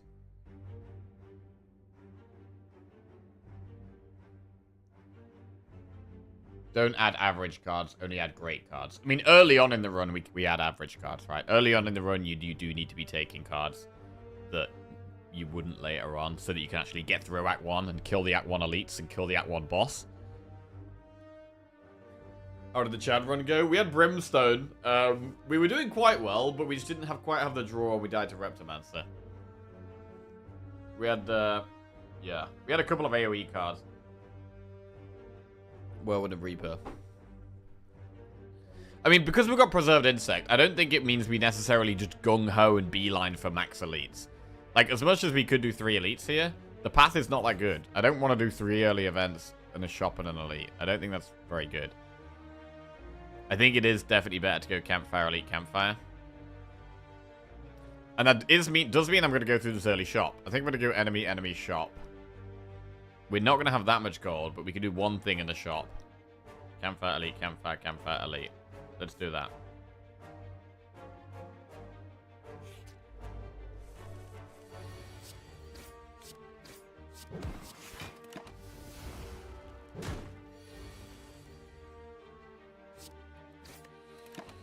The colored map mod I use doesn't require me to color each type of floor every time. It does it by itself. Maybe we want to use that. I have seen other ones. I just prefer what this one looks like. Yeah, I prefer what this one looks like. I'll use this one. But thank you for the suggestion.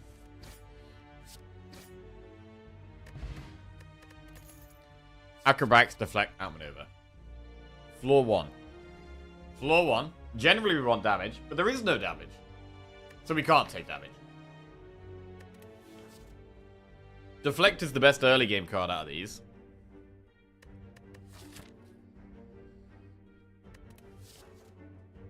But I'm going to take Acro. Card draw, yes. Get the card draw now. And then we don't have to worry about it as much later. Okay, this is a bad start.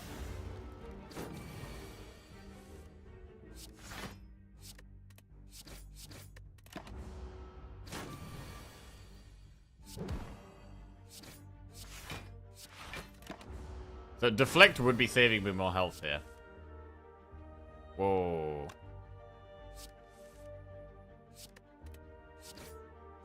Okay. Blade dance, backflip, leg sweep. We really need damage. I think we have to take blade dance here. I think we have to take blade dance.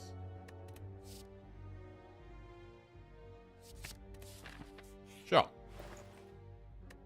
A second blade dance. Oh, paper crane. That's bad, man. Footwork.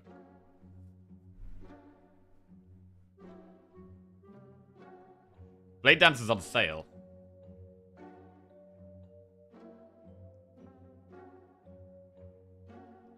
We could take blade dance and dagger spray.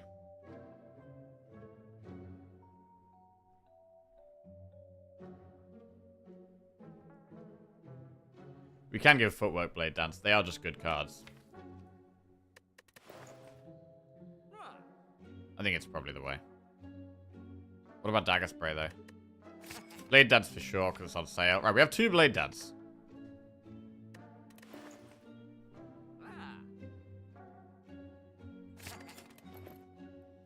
I mean, it's sad when you see good relics in the shop, right? But you've just got to think of it as if you never see them the whole run, right? Like, you can't go in with the mindset of like, oh no, we went into the shop with not enough gold, now we can't get crane. Because we've made ourselves stronger here. We've just added 2 good cards to our deck. This is a powerful floor for us. We've taken no damage, and we've added 2 good cards. So we've just got to imagine that we never see these. We do also have the information that we will never see them. So we actually have more information as well. So, it's actually kind of... It's still a positive thing. Yeah.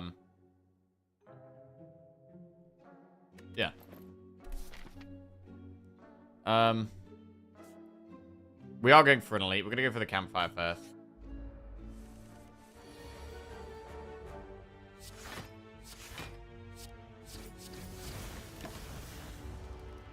I feel like I haven't had many decks that rely on Blade Dance recently. I've been having more poison or discard decks. Haven't had many Shiv decks.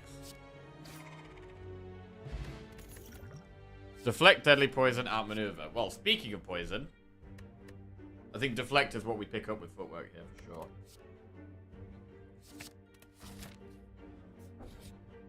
Remove a card from your deck. Probably remove a strike, even though we have an elite coming up. I mean, we don't have that much damage. We don't have that much damage, but we have preserved insect. I'm a little scared here, to be honest.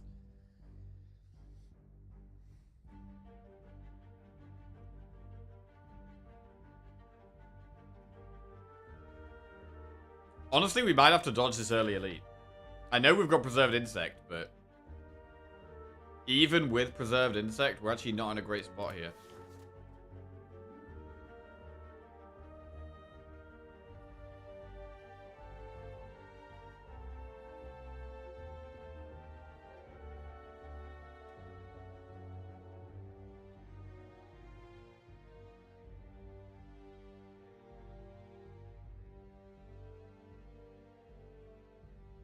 Could remove a defend. I mean, if we're going for the elite, we remove a defend. If we're not going for the elite, I think we can still remove a strike. Double Blade Dance should handle most of 75% bosses. I don't know. Against Lagavulin, as soon as it weakens us, Blade Dance does a lot less damage.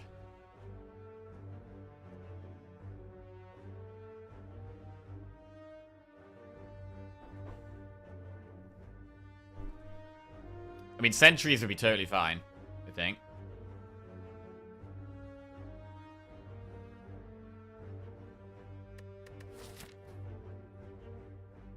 I do think this first elite could absolutely destroy us.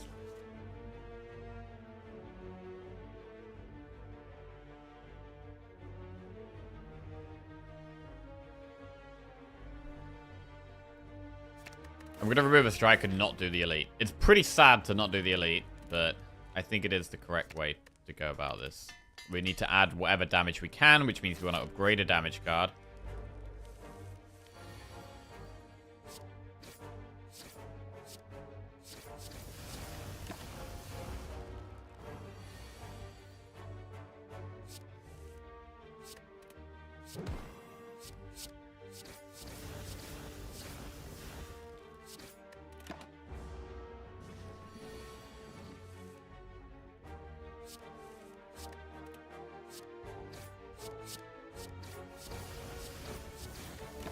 Okay.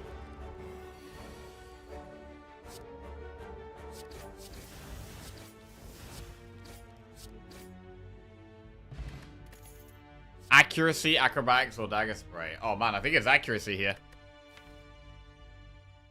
We're a natural Shiv deck.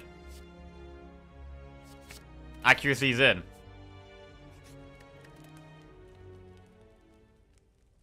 We'll upgrade Blade Dance.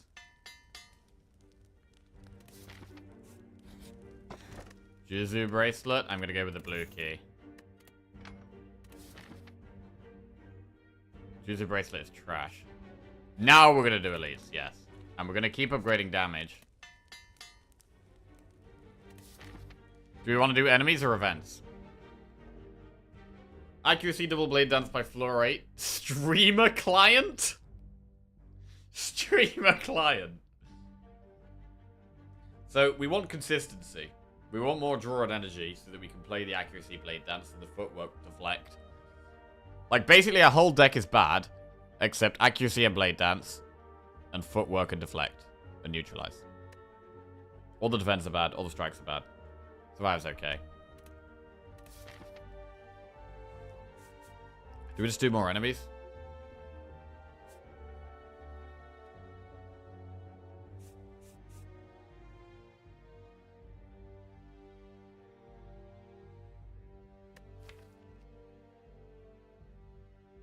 just need AI and it's the perfect deck.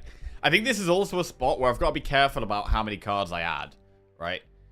Because the longer it takes us to draw accuracy, the longer it's going to take us to do damage. Accuracy is our massive damage increase card, and then Blade Dance is our damage output. We need to be drawing this and these frequently. I think your deck is almost complete. Almost complete? We've literally added 1, 2, 3, 4, 5. We've added 6 cards. It's complete now? Just remove everything else?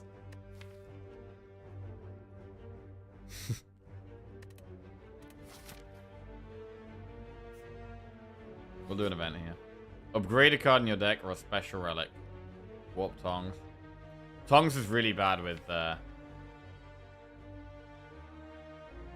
shivs.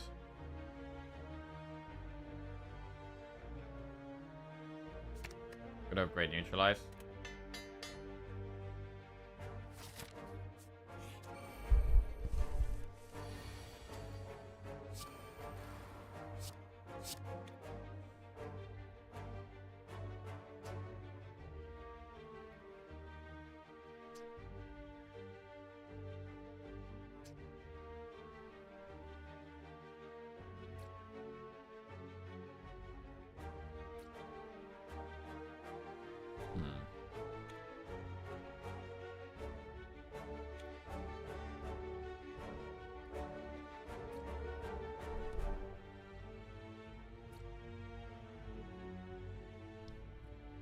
$40 damage with shivs.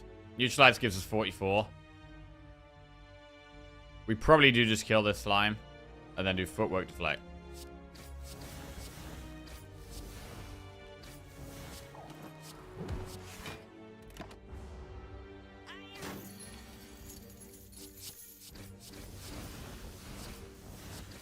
Good.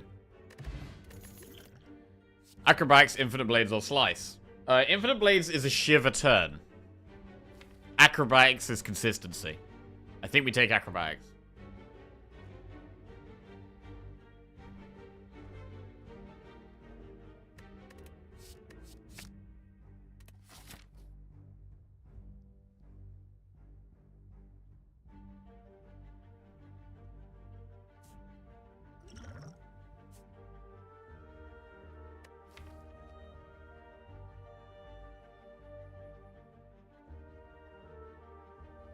Right.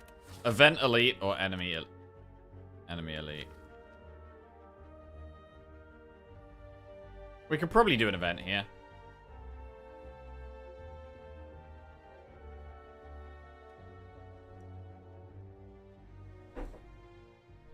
Wow, it's so rare I get a start like this where we're actually pretty much fully committed on shivs already.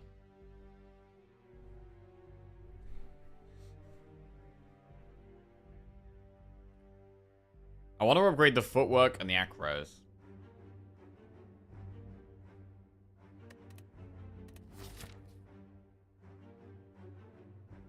We're gonna do an event. Oh. Hi, Mr. Enemy.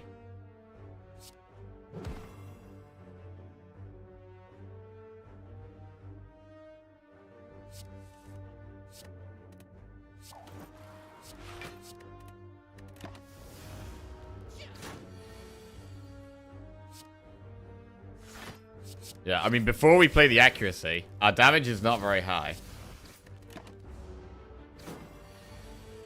It's only once we play this that we have loads of damage. Footwork, Blur, Poison Stab.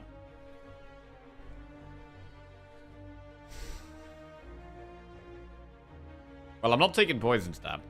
Footwork or Blur? Footwork is more dexterity. Footwork is big, I think. Makes deflect better as well.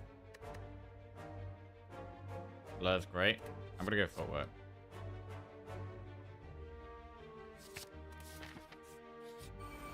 Centuries.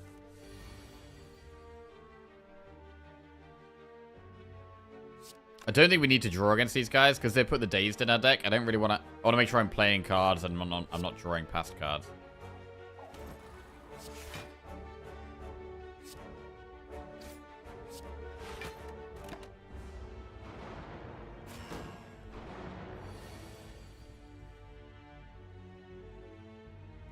As much as I do want to draw that accuracy there.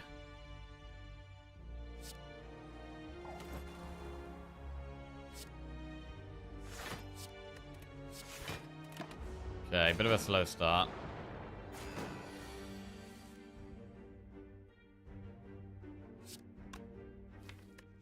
Accuracy and neutralize next turn. We could use Swift Pot. I would like to save Swift Pot for the boss, though, really.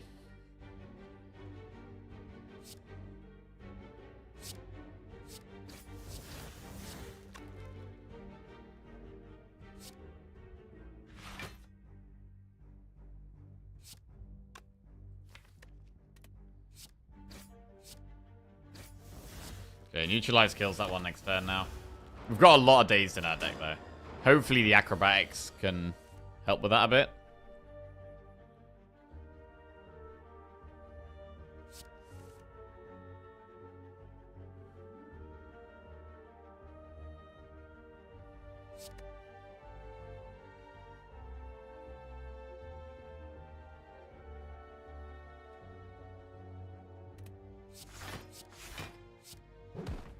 Alright, now when we draw our Blade Dancers, we just kill stuff.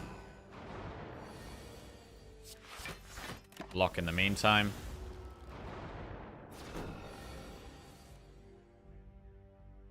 Awful draw. Man, maybe we should Swift Pot now. I'm gonna do it. We do have a 60% pot chance as well. We should do it. Okay.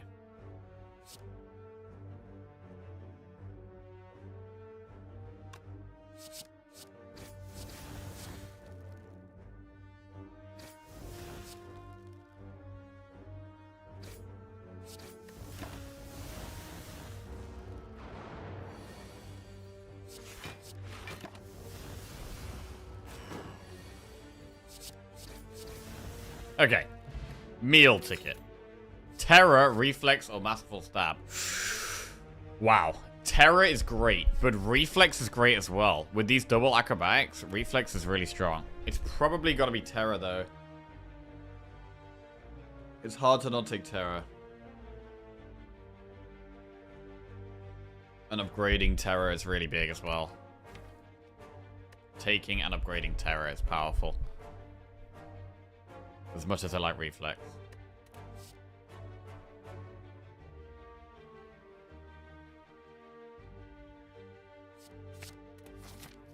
Okay.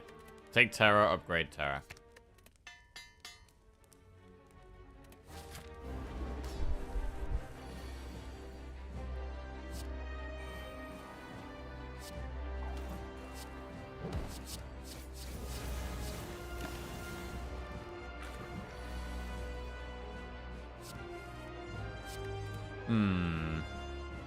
Play strikes or keep drawing? I think we keep drawing. Hit Terror and Blade Dance. There's Terror.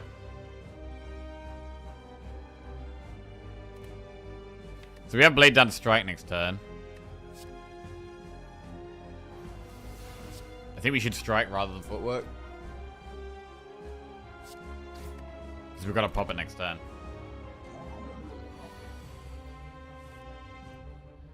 Drawing another strike is pretty good. Drawing Acro is bad, though.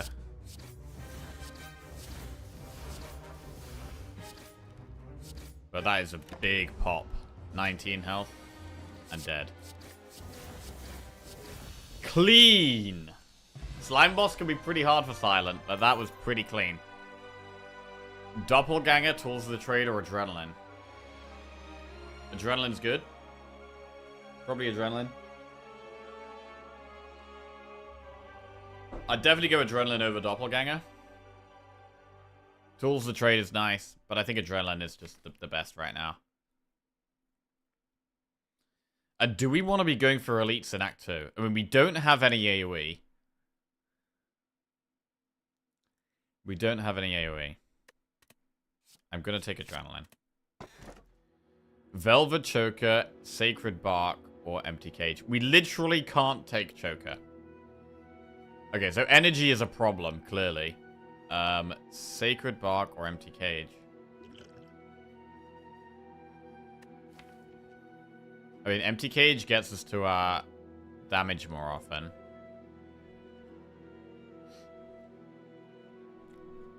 And our adrenaline more often. We could do with like a tactician here. Energy is clearly what we're lacking. Should we be taking Bark here? I mean, I think it might actually be Cage. We are very reliant on drawing accuracy. Bark can be used for burst in Act 2. It can be, depending on what we have.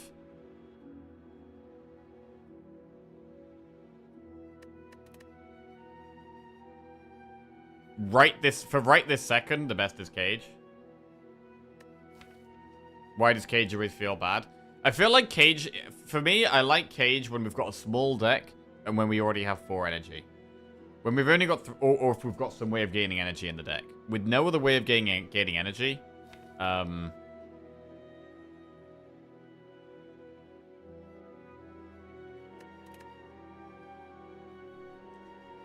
it's harder. Cage and remove 2 strike.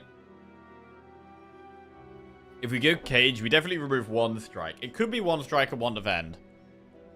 Like, we do have more defends than strikes already. Defends are better because of the footworks. But if we face Cultist, we could be in a lot of trouble.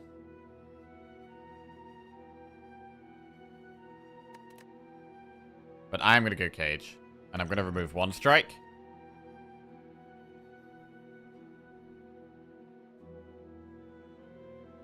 The footworks do make the defense better, but we need damage. Blade Dance is our damage.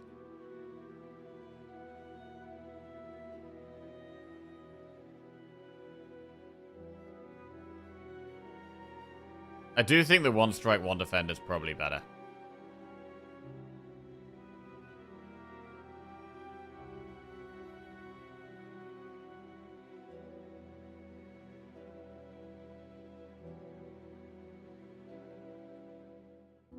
If we remove accuracy, we don't have to think about drawing it late. Very good point. Super good point.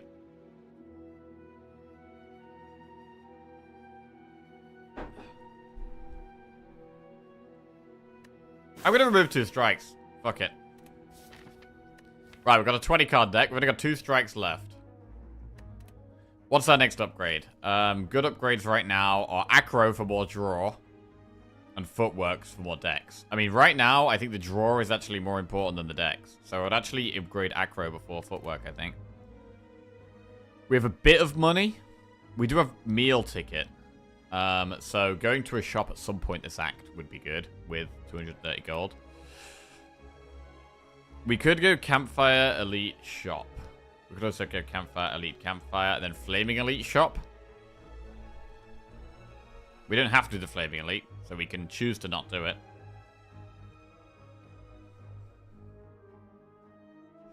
Generally, in Act 2, we want to be doing events, because the enemies are hard. We could do enemy, event, Campfire, Elite, Campfire. And then go to that shop up there. Potentially after the Flaming Elite. That's a pretty good path. And I'm going to do it. 3 energy scares me a lot, though.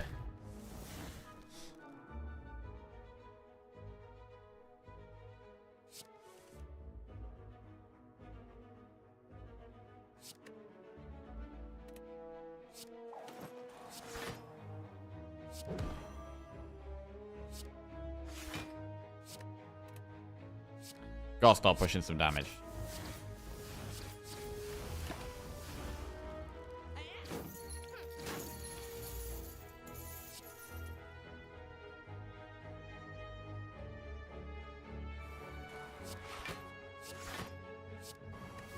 Tear out the back, boy. Right, the one at the front is running away.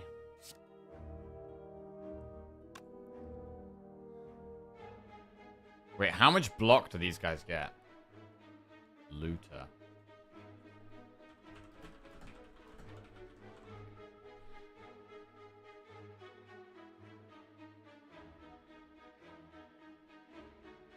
They only get 6 block.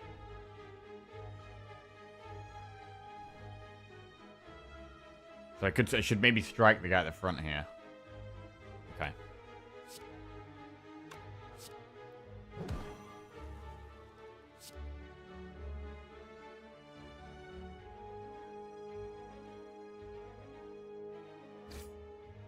Oh, Mugger. Wait, Looter and Mugger. Holy shit. Wait, they do different things.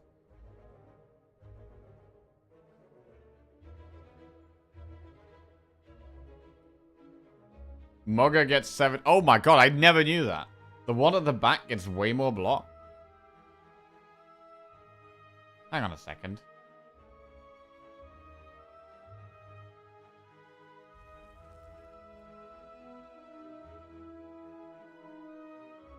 Uses Mug the first 2 turns. On the 3rd turn, 50% chance to lunge, 50% chance to smoke bomb. Okay, they both do have the same pattern. But just one of them has way more... 10, 16... 11, 18, 17... Wait, the one at the front also gains less block, but also does less damage. Huh.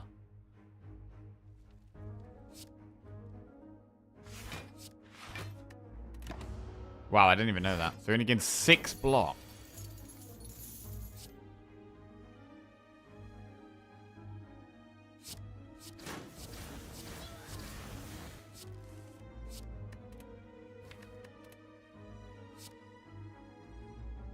$17 block is a lot.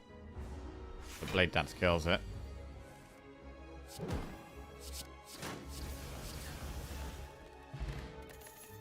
Blur, Infinite Blades, or Outmaneuver. Outmaneuver is a way of us getting energy.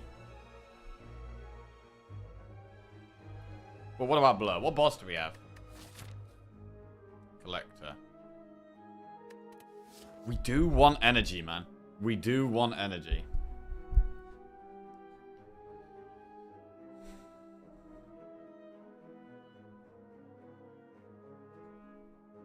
Is Jack going to find out for the 6th time you have to target the back one first?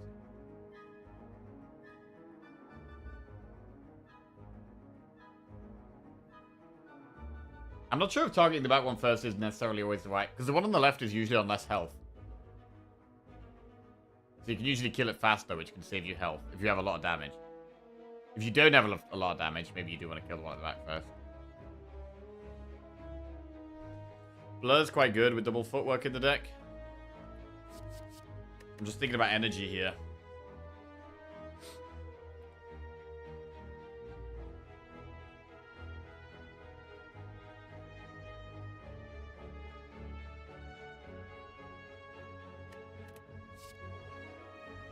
I'll take Blur.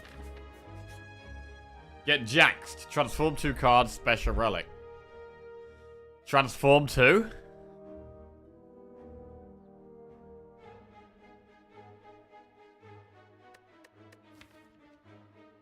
I mean, we can literally transform 2 strikes and have no strikes left in the deck.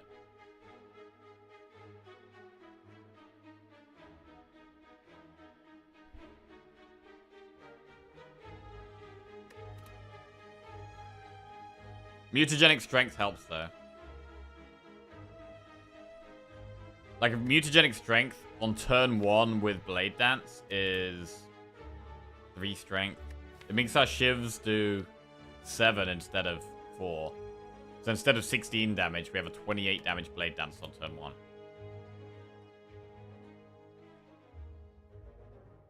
So I think Mutagenic Strength can be good, because before we draw Accuracy, we don't do that much damage.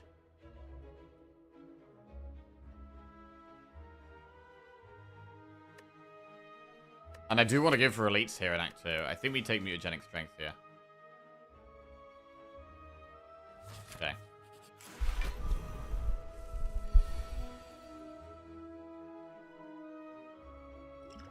Ancient Pot.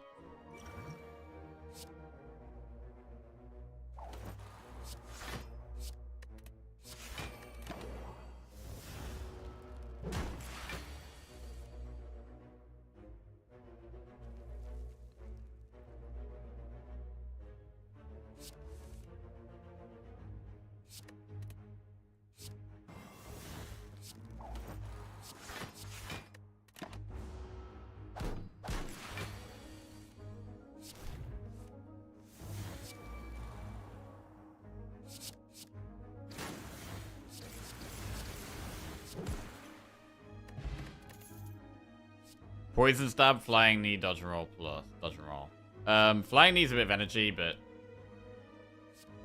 dodge and roll's good with the footworks.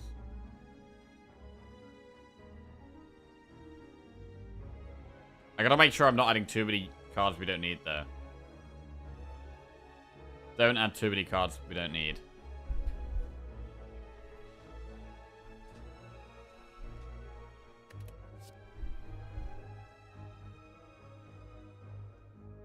I'd like dodge and roll upgraded.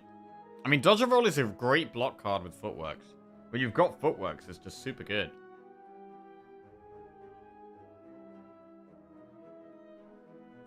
Yeah, I should be taking it, I think.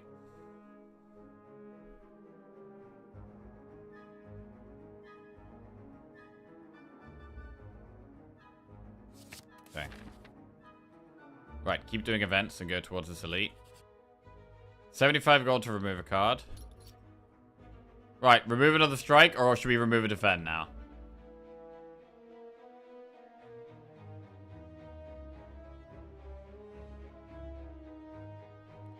Mutagenic strength does also make strikes slightly better. I think we probably should remove a defend now. But then the next one might be another strike.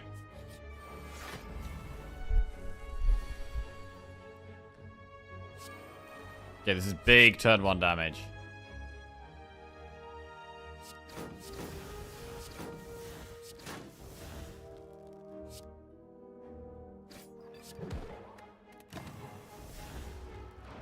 Get that baseball out of here.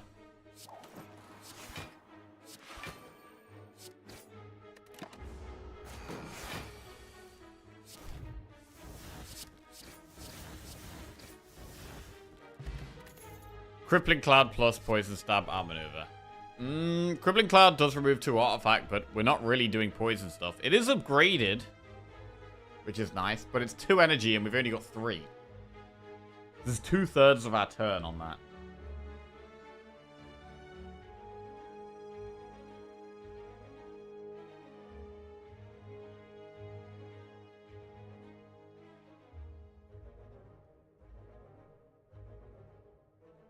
Outmaneuver again.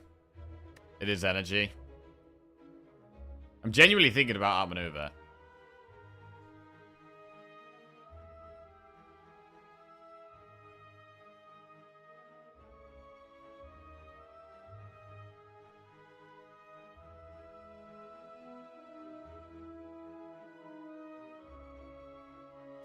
I'm not going to take it, though. Right, upgrade. What do we upgrade?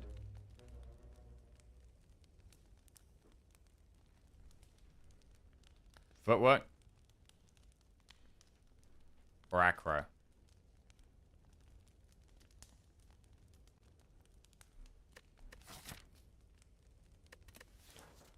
Adrenaline?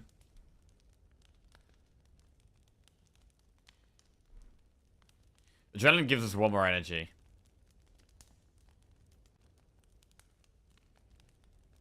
I'm going to upgrade acro.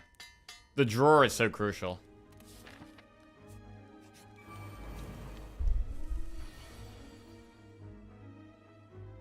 Right. The blade dance with mutagenic strength is pretty good here.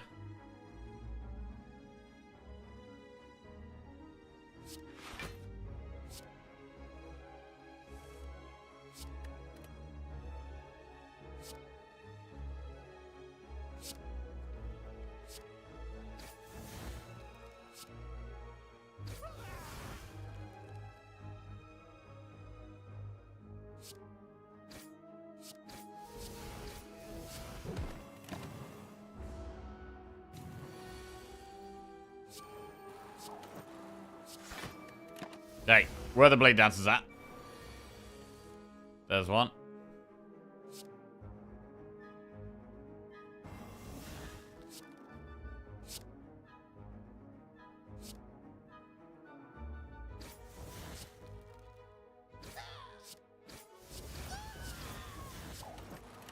For dexterity.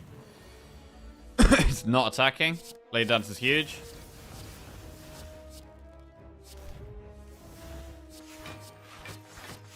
Blur is big here. That's a big blur turn.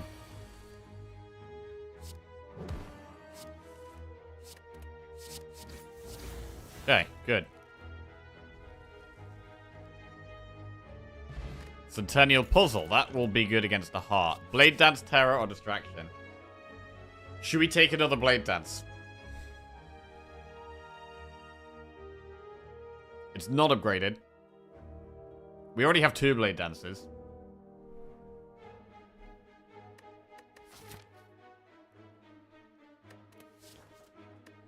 I don't know if we really want another one. It is just good. It's that damage, though. Blade Dance is that damage with the accuracy. I'm going to take it.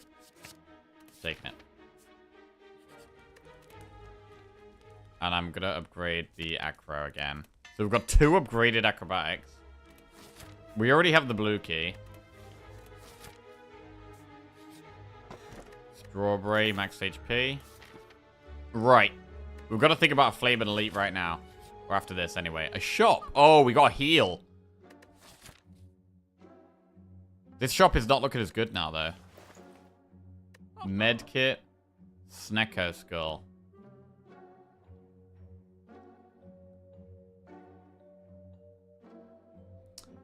I don't hate just medkit and remove here. Now we've added another Blade Dance. We can remove another strike. Medkit, remove strike, and do the Flaming Elite, I think. I mean, we could save our gold for this next shot. We could save for the next shot. But we've got Flaming Elite right now.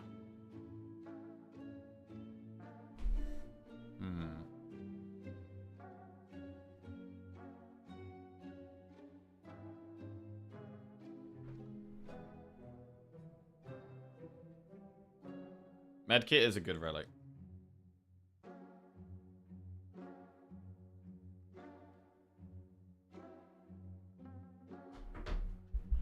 Medkit doesn't really help with the elite. True. I mean, what could we see in this next shop that's that good? Another accuracy would be good. After images would be good.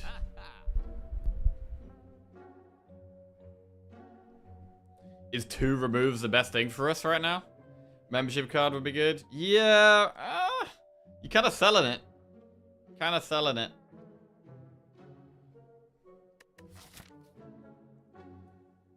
Shuriken, Kunai, or Fan. I don't think we'd be able to afford those. They're usually like 300, right? We can get some money from this elite.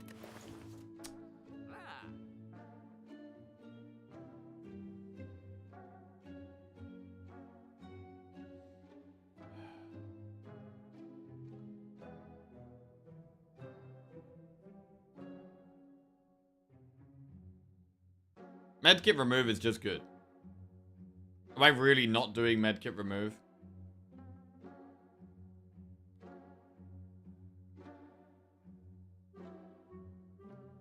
Medkit remove is literally just good. Why would I? Let's just do it. It's just good. Alright. Flame and Elite, let's go. Regenerate Stabby Book. Strength Pot, I actually want to save for the boss. If we can.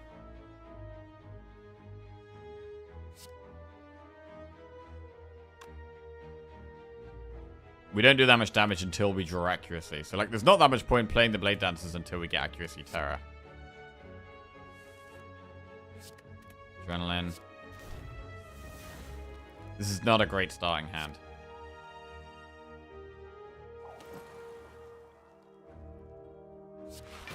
If we dodge and roll, we do take a bit of damage, which means we get Centennial Puzzle value, which might actually be worth going for here.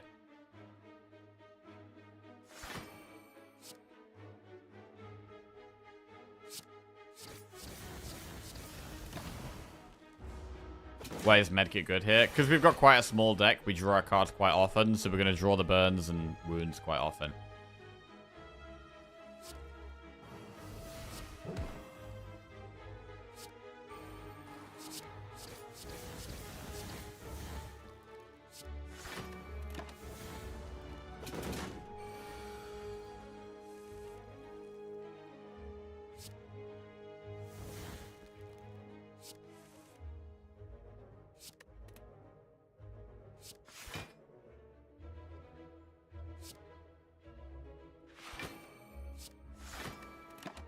Okay. There it is. Dead branch. Oh, bro, dead branch with the med kit. And the shivs. I don't think we can take that.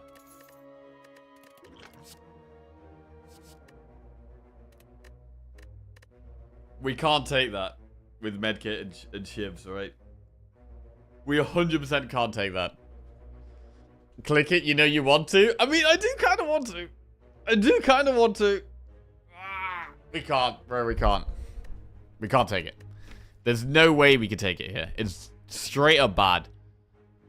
It's 100% bad. It's sad. It's sad, but we gotta skip it. Right, what do we lose in this shot? We could have had Nightmare or Well-Laid Plans. But overall, and Dark Shackles. Overall, not too disappointed. The remove of the medkit is pretty good. We move on. Onwards and upwards. To a campfire. What do we upgrade now? Footwork, Adrenaline, Blade Dance.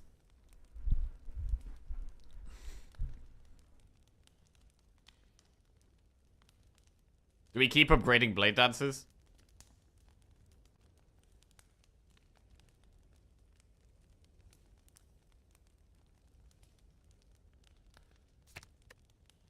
I'm gonna upgrade Footwork.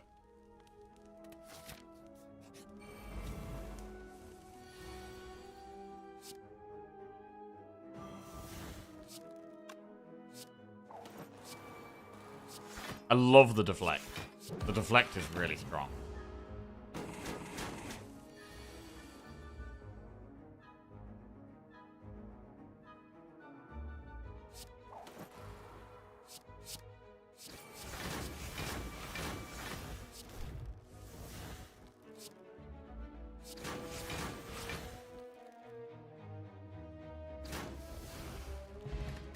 Ancient Pot. Another accuracy. I think we take that. Look at the big picture. No win streak on silent. No rotating streak. Should have taken a secure win. Should have taken for a secure win. Bro, listen, we got this. I mean, we do still need more block now. I'm thinking about starting to upgrade the defensive cards, like the footworks, maybe even deflect or dodge and roll. I'm gonna take accuracy. We could, hang on a second. For the boss, we could use the strength pot, or we could use the ancient pot and the speed pot together, and just have 5 decks against the boss.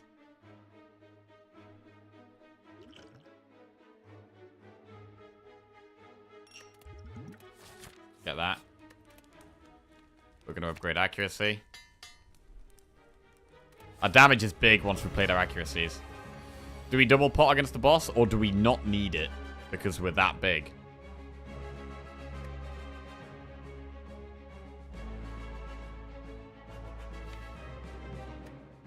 Well, we don't need to block turn 1 anyway. Well, I guess we could dodge and roll.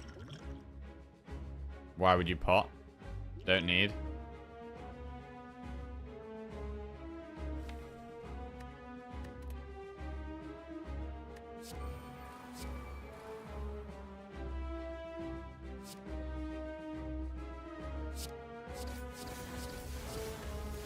Our damage is pretty high now. We've played the accuracies in our first hand.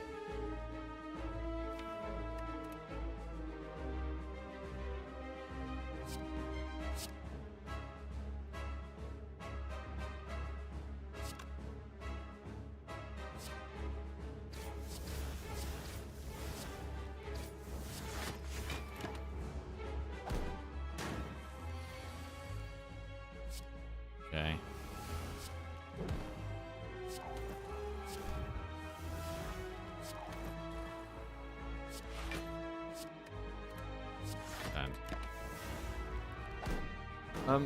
I'd love a tea.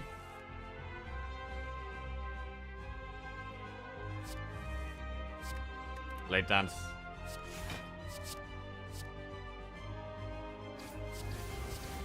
This is big, big damage, bro. It's really cool to have a Shiv deck. Shiv's coming through strong. And we didn't need the pots. correct evaluation. I mean, it's not over yet. But it is, really. Nice.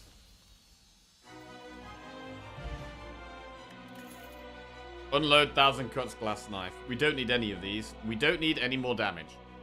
We just need safety. We need energy. We really need an energy relic here. We really need an energy relic.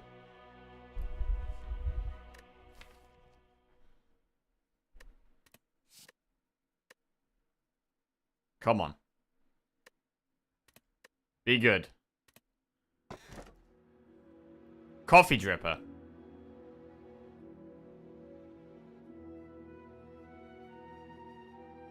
Slaver's collar. I think it's coffee. Dead branches, all that. Safety drawer and energy in one relic. Wow, that sounds like a great relic. That sounds like a fantastic relic. We would definitely take that if we see it. We're going to take coffee. Is 1,000 cuts good for a shiv deck? New to Slay the Spire. If we didn't have, like, these accuracies that are ramping up our damage a lot, we could maybe think about it, because we're playing lots of cards. But it's nowhere near as much damage as just doing accuracy with Blade Dance. And it's expensive because it costs 2, so it's generally quite a bad card. I would only take 1,000 cuts in very niche situations. After Image would have been really good. It would have been. Like, blocking to be able to play all these shivs against the heart is going to be a big thing. Right, we've got Time Eater. Obviously, we've got Time Eater. We're playing a shiv deck. What other boss would we have? Right. How many elites do we want to do? I think we can probably smash the elites, to be honest. We've got quite a small deck. We have pretty high damage.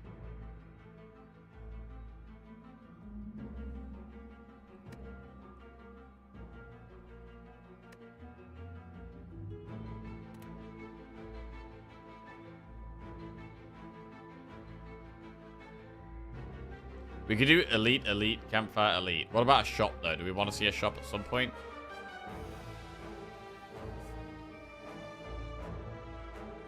We could do shop, elite, elite, campfire, elite.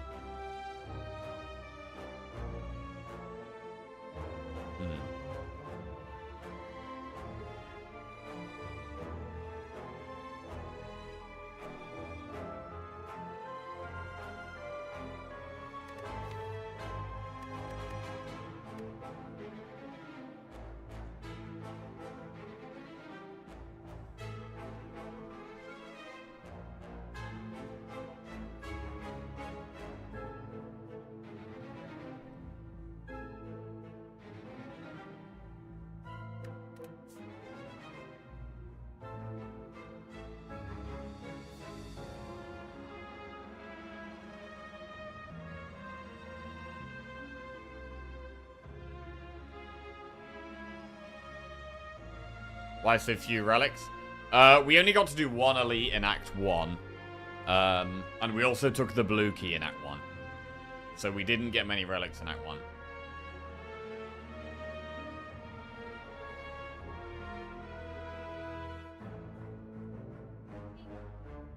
Lovely, thank you.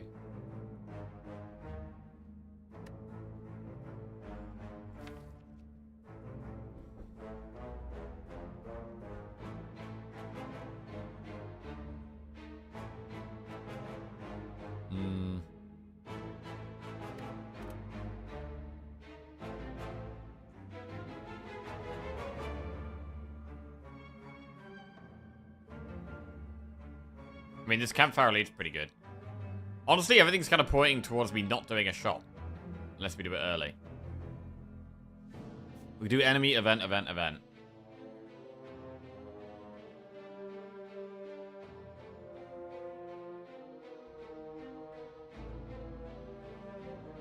I mean, we could do enemy event and then go through this shot.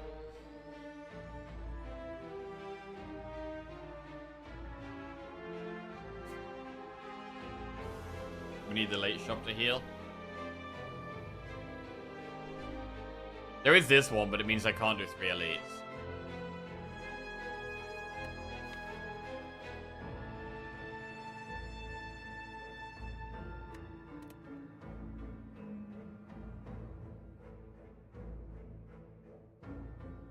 We could literally do 4 events.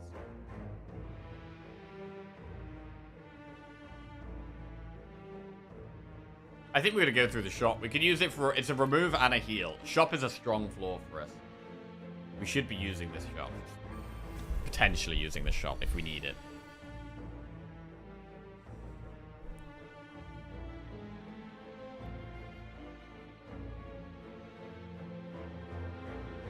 A lot of incoming damage turn 1. But we can deal a lot of damage.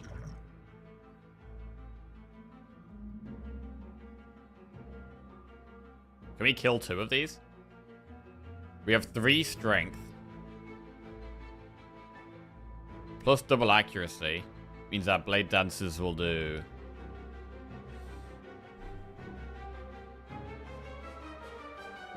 a lot.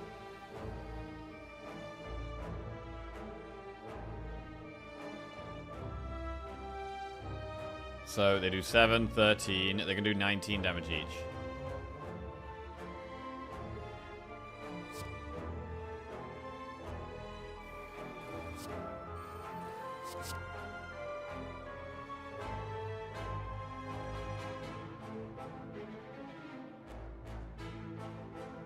The one in the middle does the least damage.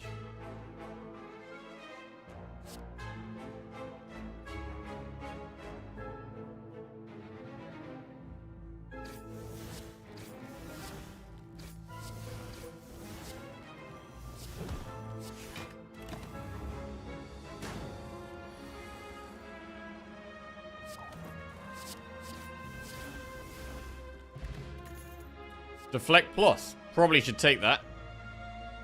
Yes. Definitely take that. Great block card. When we've got double footwork. Once we've played both our footworks, that's 0 energy, 12 block. And with the double acros, deflect is really nice. Okay. Then. Become cursed and heal 15. Receive 2 madness or lose 4 max HP.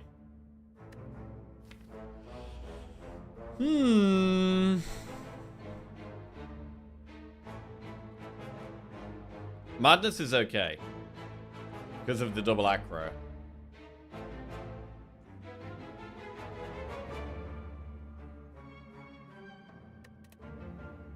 We do lose health, but then we're going to go straight in this shop if we lose this health.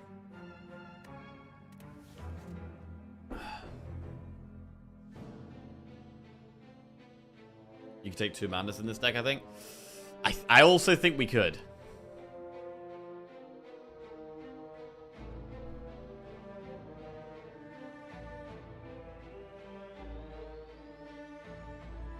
Just realized it's a very bad time to be homeless in the UK. Just 2 months left. Wait, what do you mean? Wait, isn't it always a bad time to be homeless?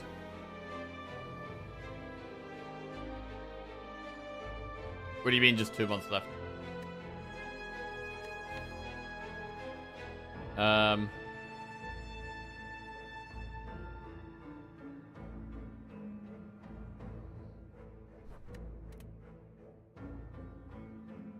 Yeah, I think receiving the bandits and going in the shop is pretty good.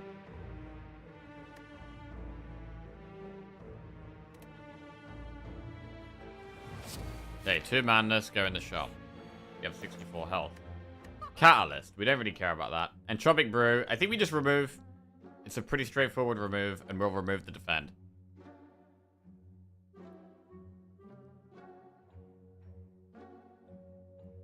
Now we'll remove the strike. Strike's gone, bro. That's it. All the strikes are gone. We plan to cut all homeless people in half by 2025. Oh, shit. Okay. Yeah, rip.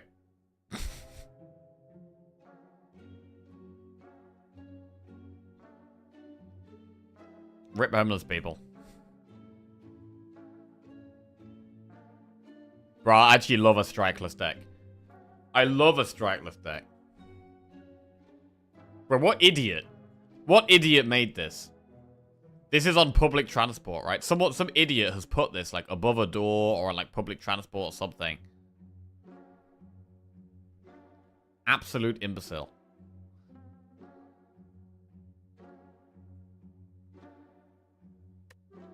You'd just be making twice as many homeless people. At half the size.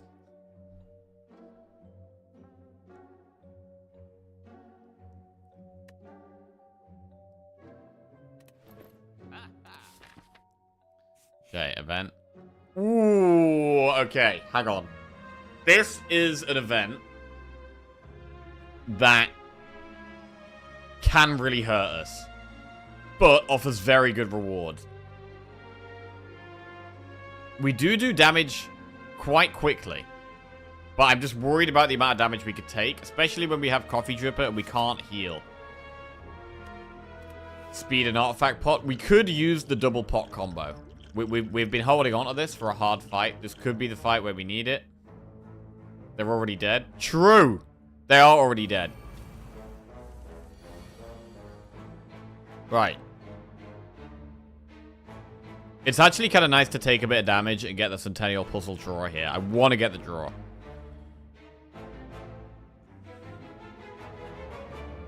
Madness not helping here.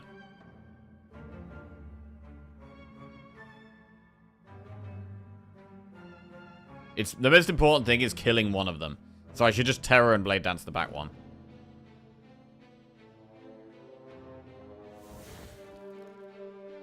Seven, 11, 16. If we use these, we can block 12. I mean, they're doing what? 27 damage? I could just use the speed pot and not the other one. Wait, hang on a second. Bye. Doesn't,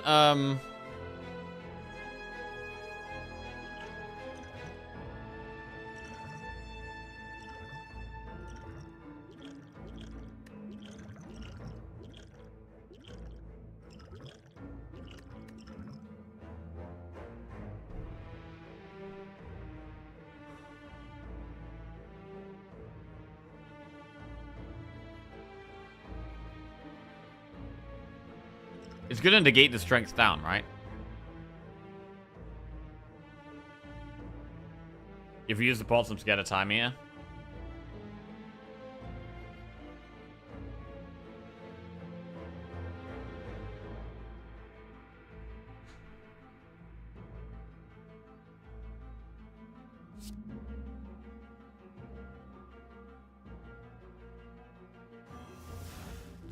Seven, 11. Take 11 damage.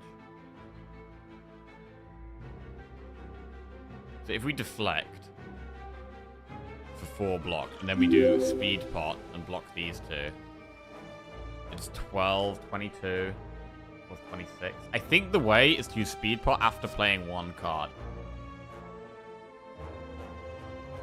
Deflect, and then speed pot, and then play these. And this way we block 26. We take 1 damage, so we do proc the Centennial Puzzle. We can start hitting the guy at the back. Yo, One Pun Man, thank you very much for the raid. Hope you had a great stream. Appreciate that. Welcome, everybody. How's everyone doing? Okay, so I think we can kill the one at the back here, which means we should probably neutralize the one at the front. Start with Adrenaline. Get rid of the burn. Do accuracy, madness. 3-hour watcher co-op run. Oh, shit. Was it a good deck? Was it a good run?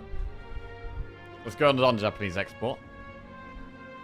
Before the stream, I thought I was garbage at watcher. Now I realize I am giga super omega garbage at watcher. Shit.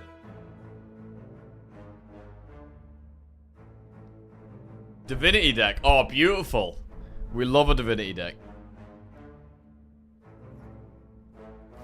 Right, we have one more Blade Dance in the deck. Yeah, there's actually no point playing Madness, right? There's literally no point playing it. We definitely play an accuracy. Right, now what? So one play is to do accuracy, blade dance, defend, dodge, and roll, and neutralize. We block for 9. We also neutralize this so it does less damage.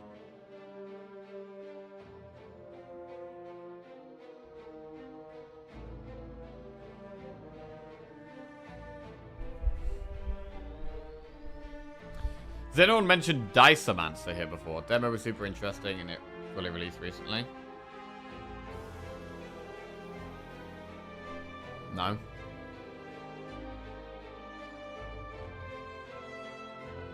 Why did we want Madness in the first place? Because it's good in the longer fights. This is not one of the longer fights. This is a fast, get it out the way fight. So currently Shivs do 10 damage. This is vulnerable, so they can do 15 damage each. So we don't actually kill the back one yet. Until we accuracy.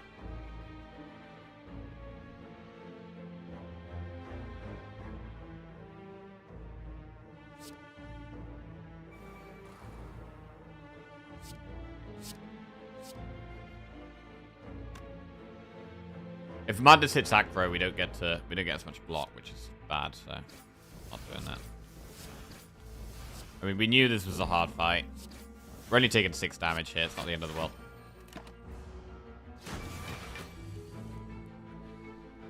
Okay. Acro. We have Blur in the deck.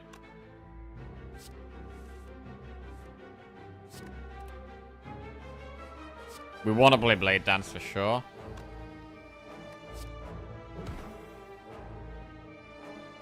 If we play Blade Dance, what else do we do? Survivor Blur? Don't even get the footwork in here?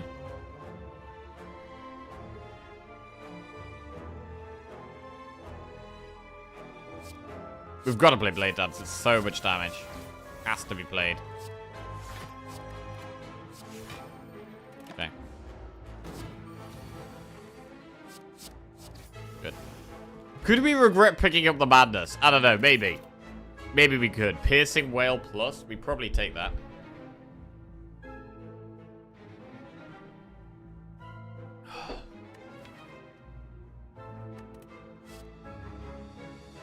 Get that. Good defensive card. Right. Now where are we going? Yeah, the shovel is not really what we wanted. Do we go for more elites or more campfires?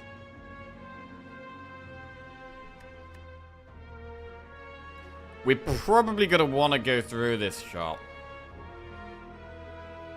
Which means I'm going to be picking between a campfire or an elite later. Is digging better than upgrading?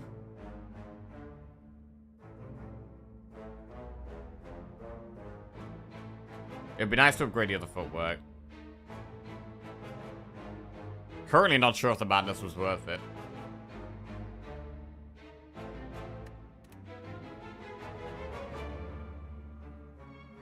Remember your written notes, less elites.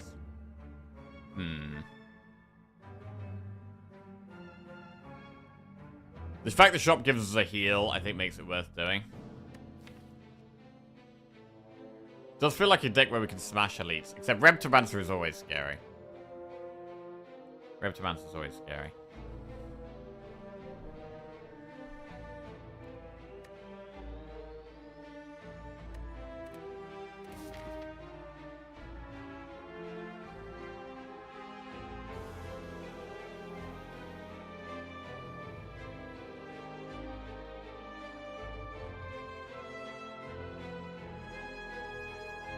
We could do elite, campfire, elite.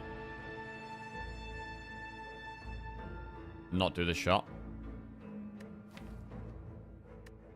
I don't know, I think going through the shop is good.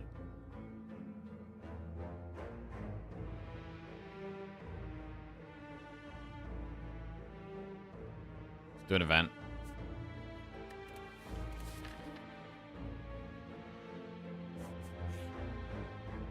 Glowing test. Add 1, 2, or 3 colorless cards to the deck.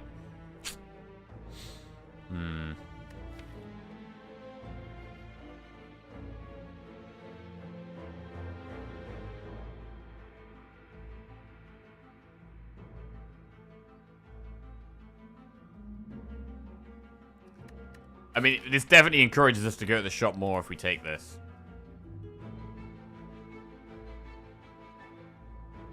We're going to add 3. Blind, Impatient, Secret Technique. Impatience is very good. We don't have a single attack in the deck. Except Neutralize. Impatience is nuts.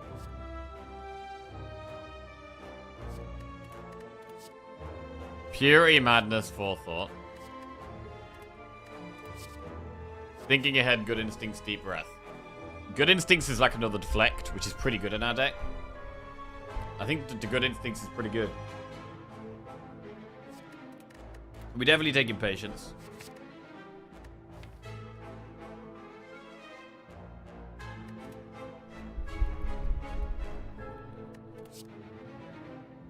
I mean, Thinking Ahead is good.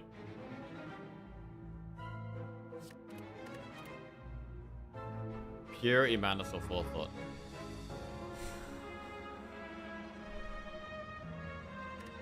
Purity could get the deck pretty small. But I don't think we do it here. Are we not worried about Tim? I think we should be fine against Tim.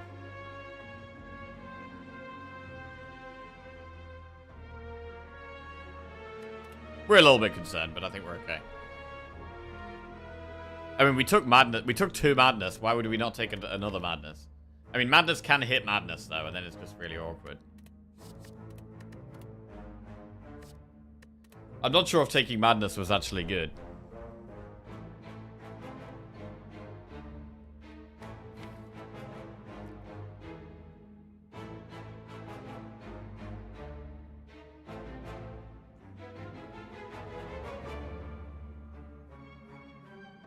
We're more likely to get a dead draw.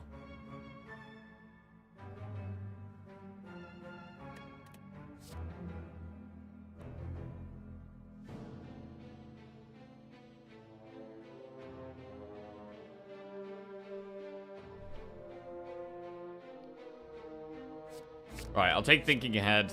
And I don't think I'm going to take any of these.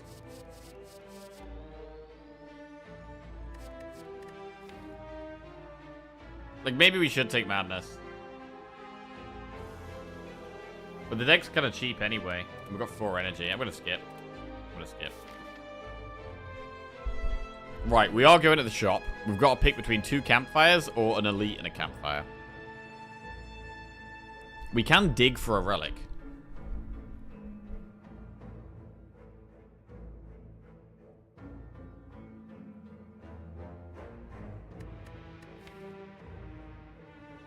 I'd like to upgrade the other footwork.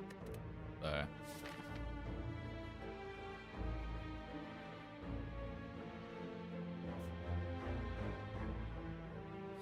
I'm gonna start with Dig.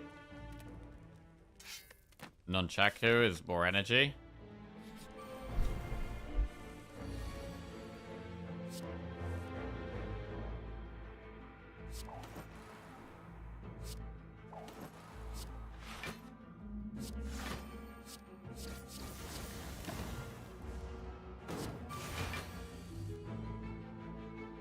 It's like hands like this are what's scary.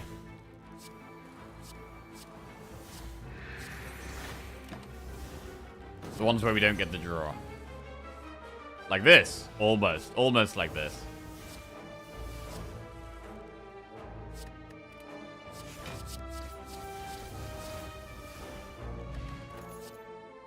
Backstab plus Sucker Punch backflip. I think we take backflip.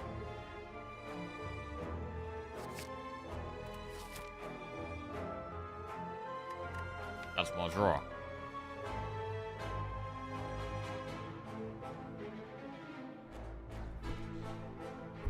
Dig or upgrade footwork.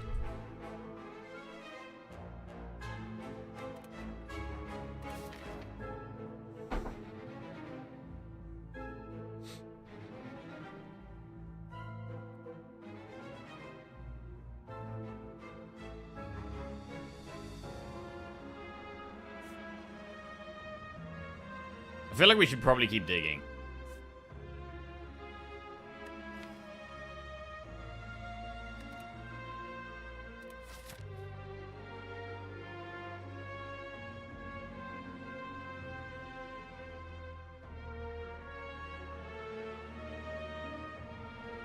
Let's dig.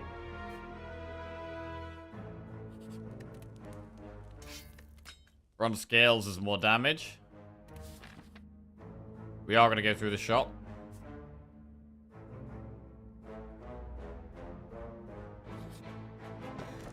Ancient tea set is energy. Shop. Man, we can't quite afford to remove. Shit. Another footwork.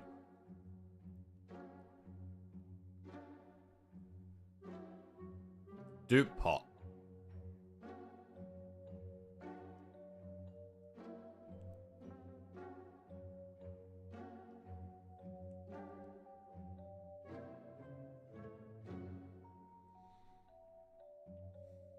I'm gonna take the footwork. We've got 3 unupgraded footworks.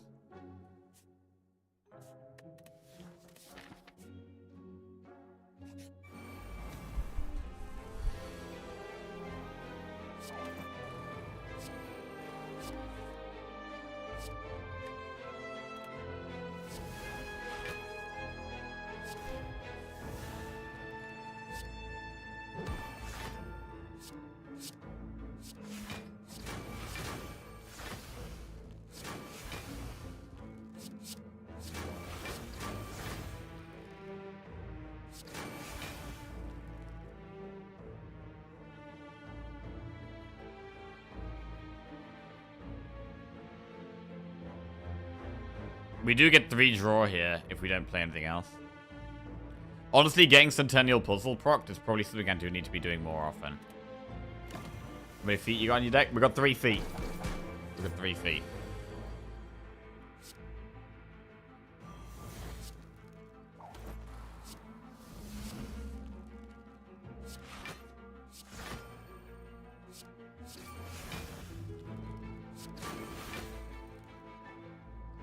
Okay, I don't think we can afford to attack it again.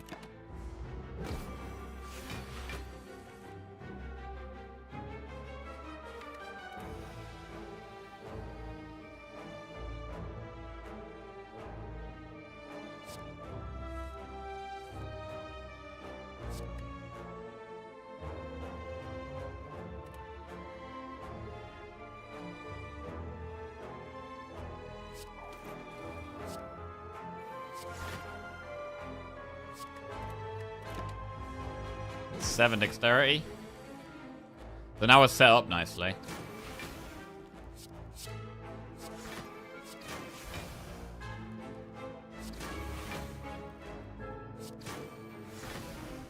$57 damage.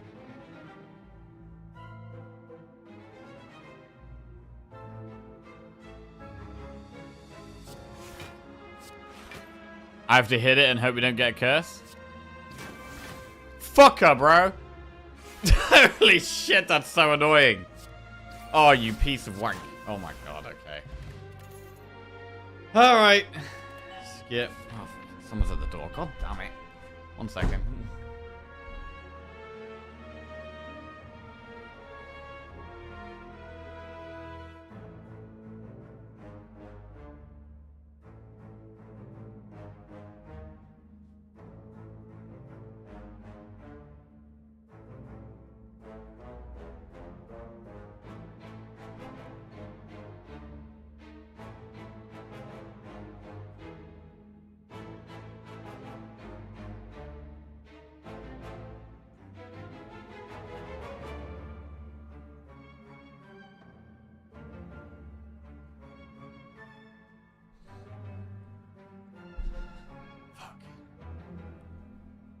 Well, that was annoying.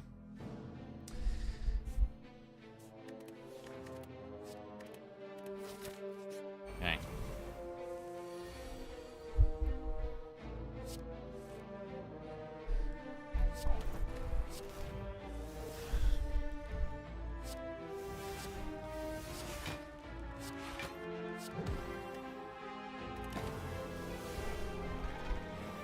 Well, right now we still want more draw. That's very apparent. Even though we've got, we've got double upgraded acrobatics and thinking ahead and backflip and impatience, and we still want more draw.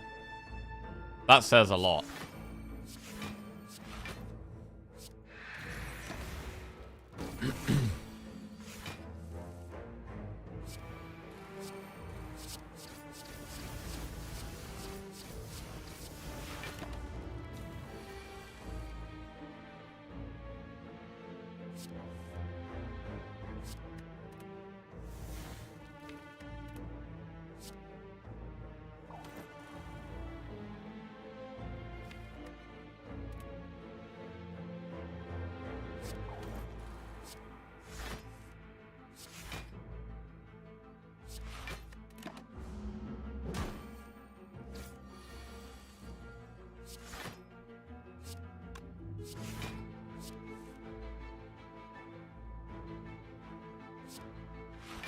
Okay.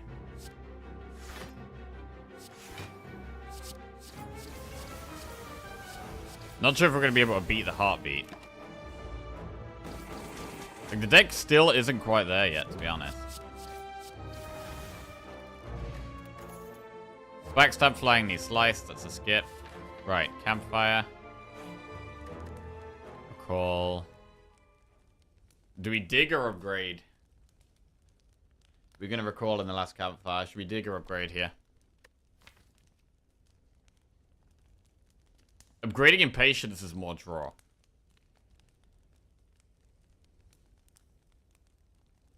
I don't think we upgrade Footworks now.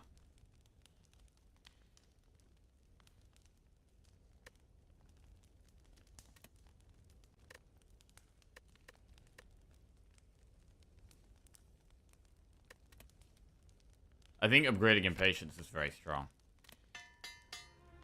And we can probably dig in the next two.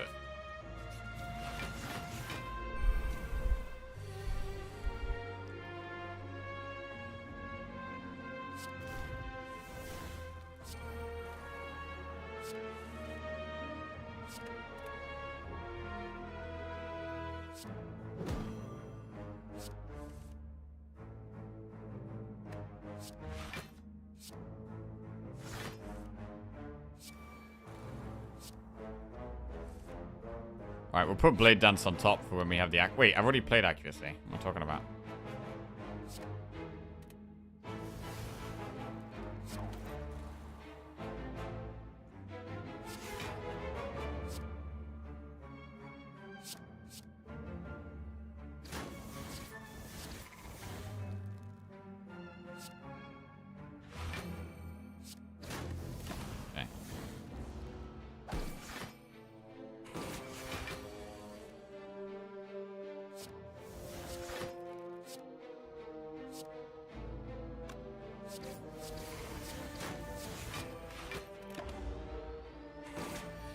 I mean, Whale is definitely going to be helpful against the Heart.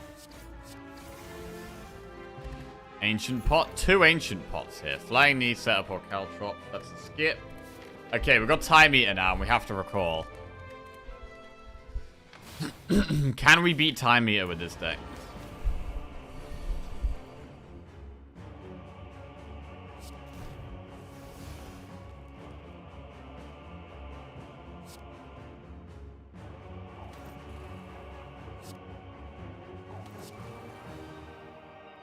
Blade Dance is 4 cards.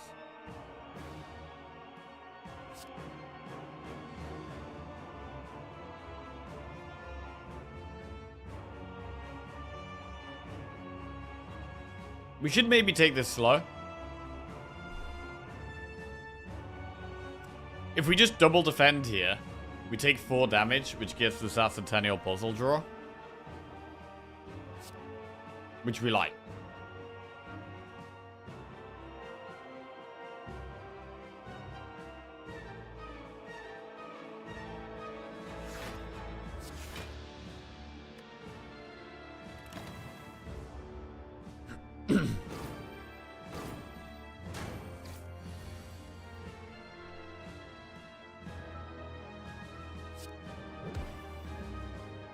Right, Acro. Okay, we want to be playing our powers if we can. So we're going to play 4 cards here. Footwork.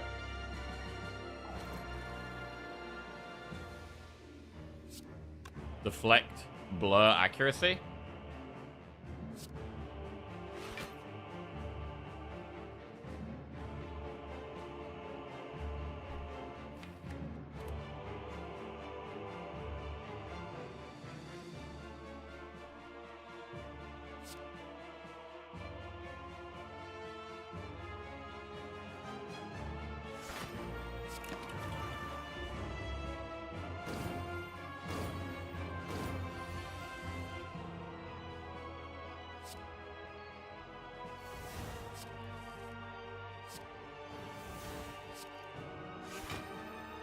I mean, I kind of want to play Blade Dance and do damage, but then we don't really have much next turn we can do.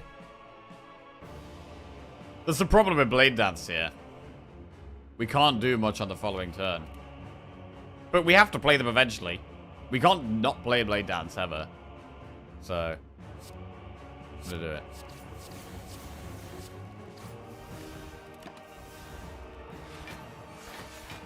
$51 damage. We need some good block cards. We could is neutralize better than blocking here?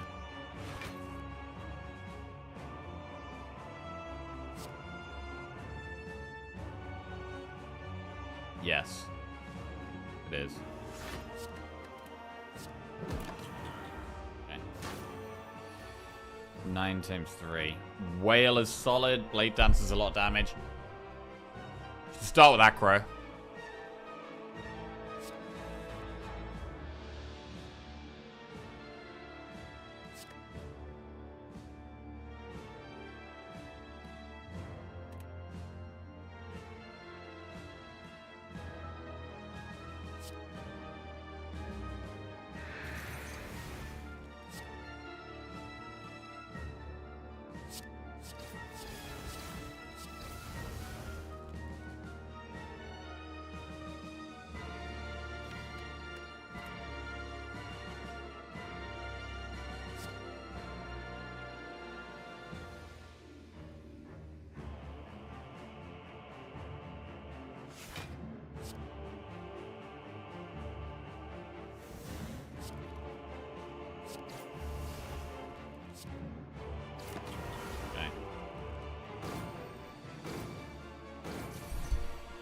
So do we ever just go for a block turn this turn?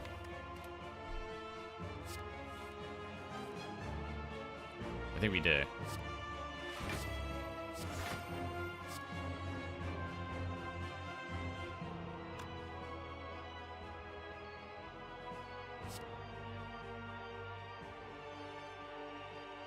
Right, we play 8 cards next turn.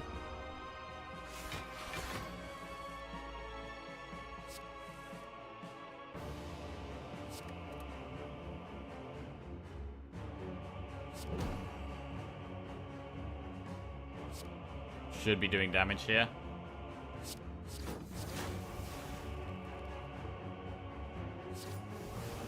And play Slime.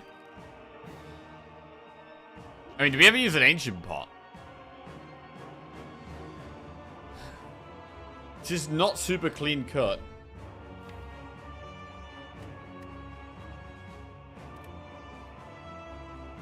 We've got 2 of them. I think it's okay to use one here.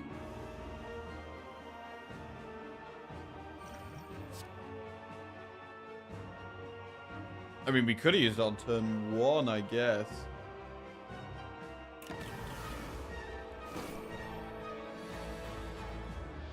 $12 times 3.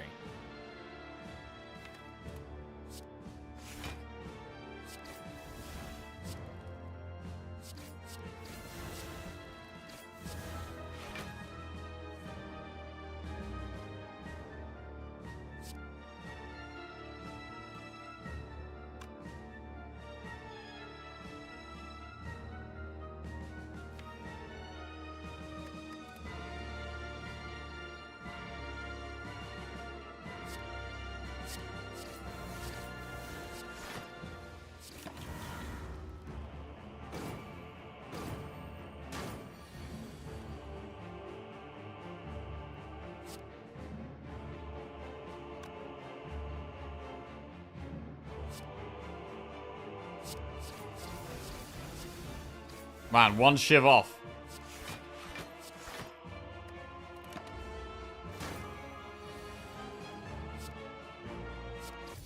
Okay.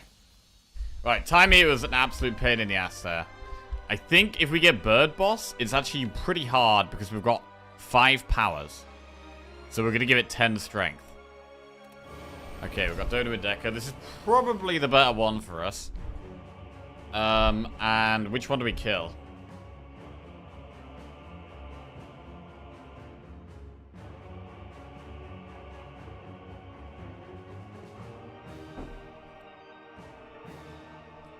We probably kill Dodo.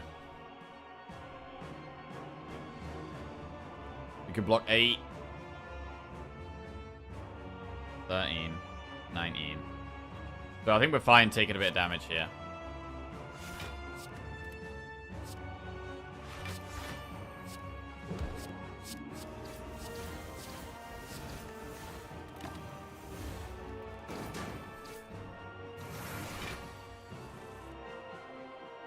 Right. Footwork. Madness.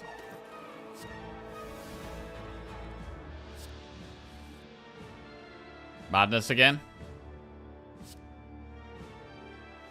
Backflip.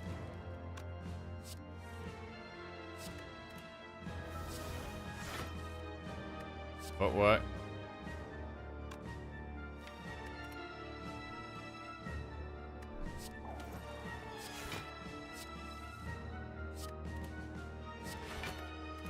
Okay. I mean, playing the Madness is kind of like playing Powers right now. Holy shit, that's bad.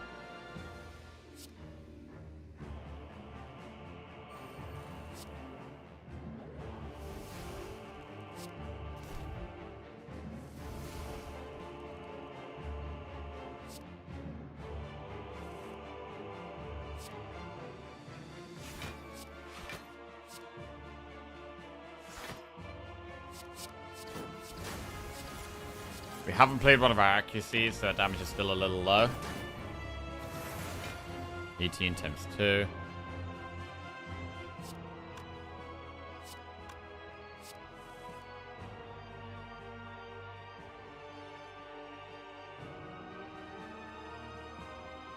We get 1 extra energy from Blade Dance here. Really, I would like to neutralize and Piercing Wail. Wail is really good here.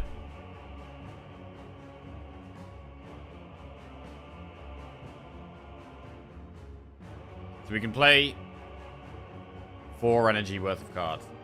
Accuracy, Wail, Footwork. Well, we have to keep a Blade Dance.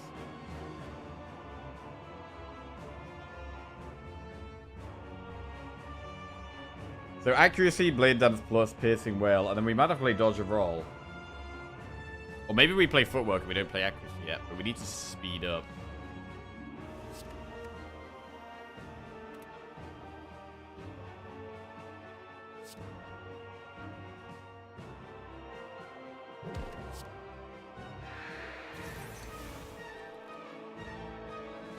Times 2. Deflect and Dodge or Roll does block that.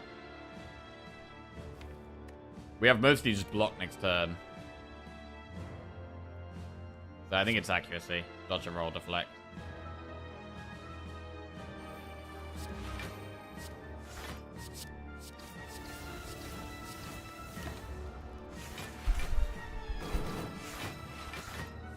I mean, our deck still takes quite a long time to get set up. Like, I'm actually surprised at how long it's taken us to get set up with this deck.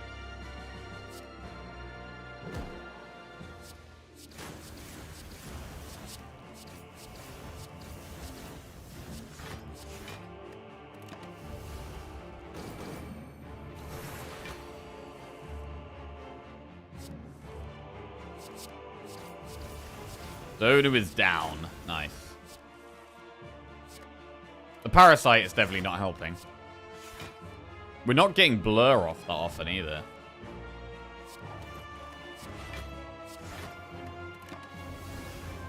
When we do get Blur off, it's great. Like, Blur's huge here.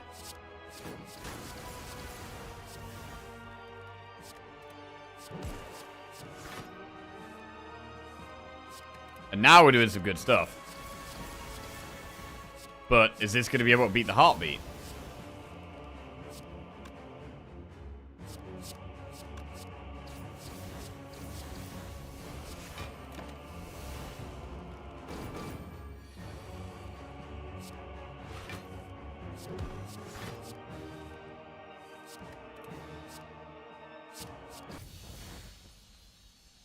Okay, so we get to Act 4. We've only got 90 gold. We do not have much gold coming into this shop. And we can dig or upgrade.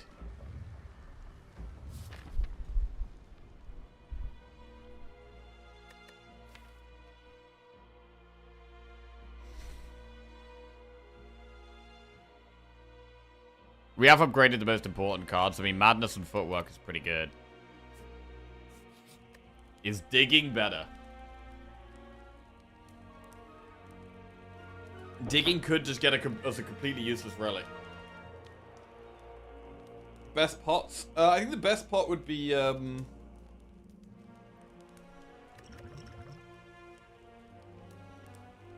Speed pot.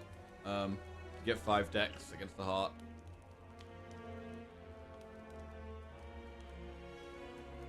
Intangible pot? That is the best one, but we won't be able to afford that. It's usually over 100 gold, I think. I'm gonna dig. Come on! Mercury Hourglass. It's not great. It's not great. Another Footwork.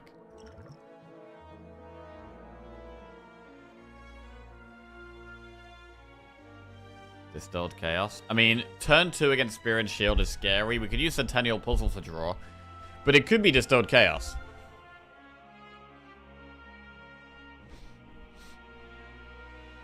It could be Distilled Chaos, yeah.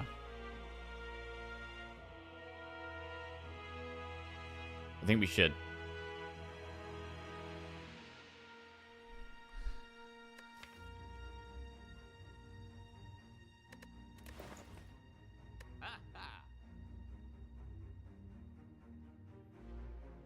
Chaos over Swift. Yeah, I think so, because we can just... the cards get played automatically. The only situation it could be bad is if, like, Blade Dance gets played and then Impatience doesn't draw anything. That's some kind of niche thing that could be bad. But it's unlikely. The upside is better, I think. The fact that we don't have to spend energy on playing them. Alright, there it is. Distilled Chaos. Let's go. I am not confident going into this.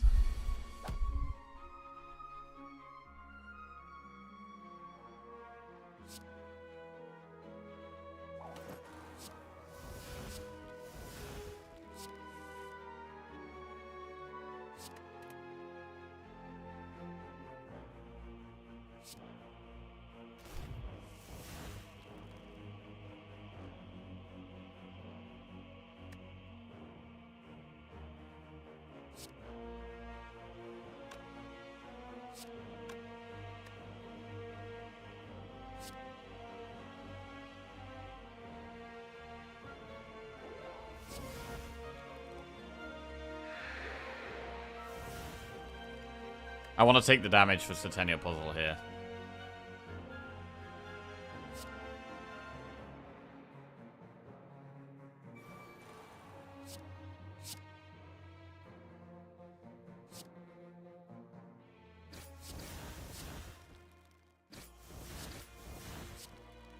We play dodge and roll, not deflect.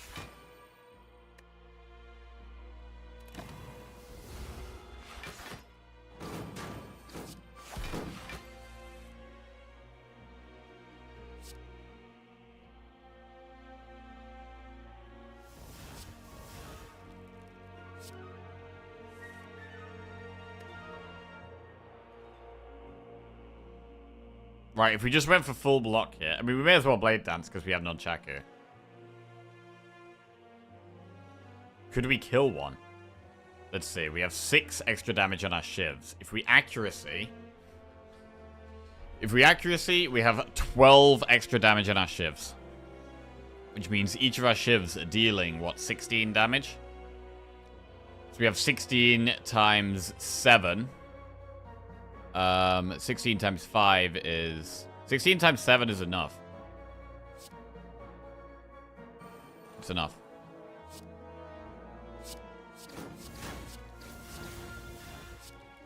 That's really big. Absolutely destroyed.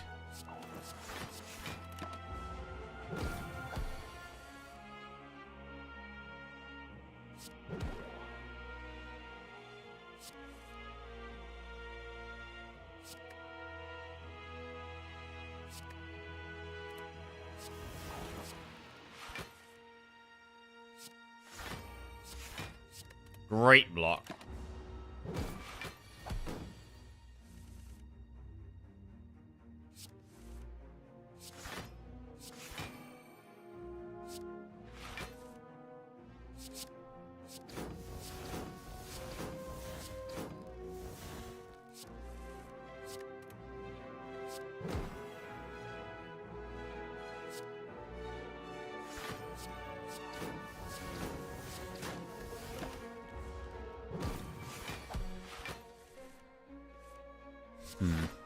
What do we want to get Nunchaku to?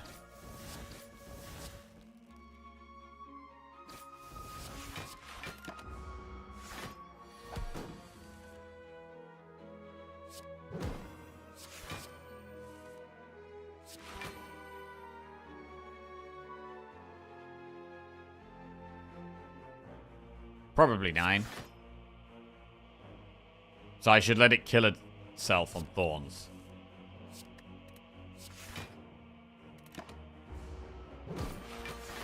Yeah, you kill yourself now.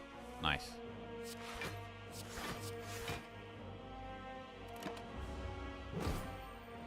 Cool.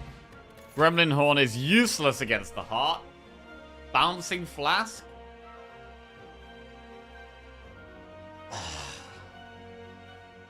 Predator plus.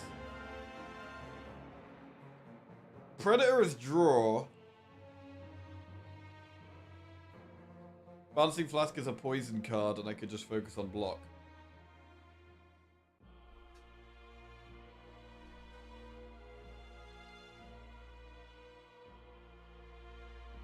Our shivs do lots of damage, but we take heartbeat damage every time we play this shiv, which is so painful. I think Predator is maybe worth taking. With Madness as well. If we could Madness Predator, that's huge.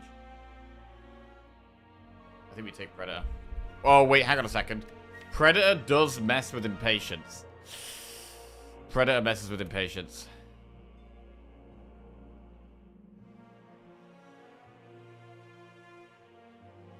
Alright, it's a skip.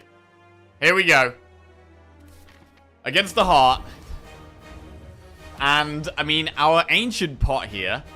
Turn 1, I want it to deny the vulnerable. But what it's actually going to do is it's going to mean we keep 3 strength.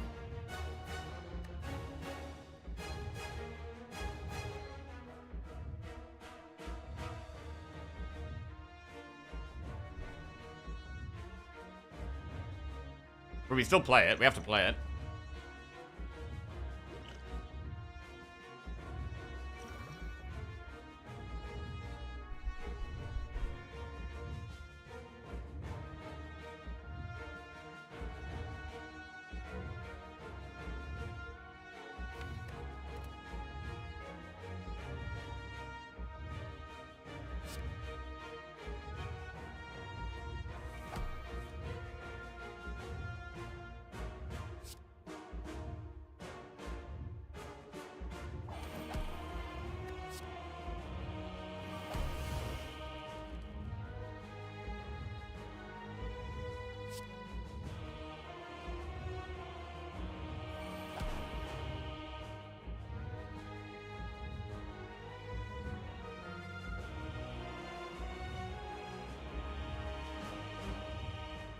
We could just do Blur Defend here, or we could do Madness.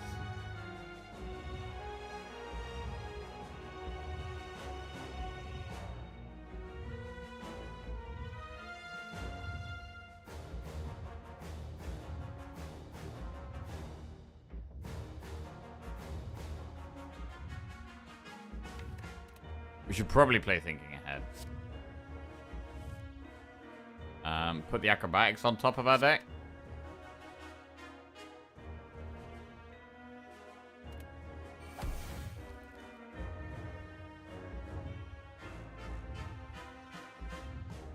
Madness Blur.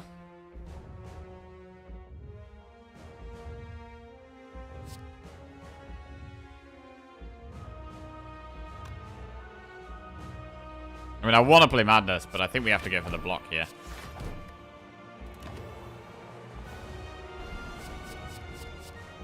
Three times 15. So we could whale this turn.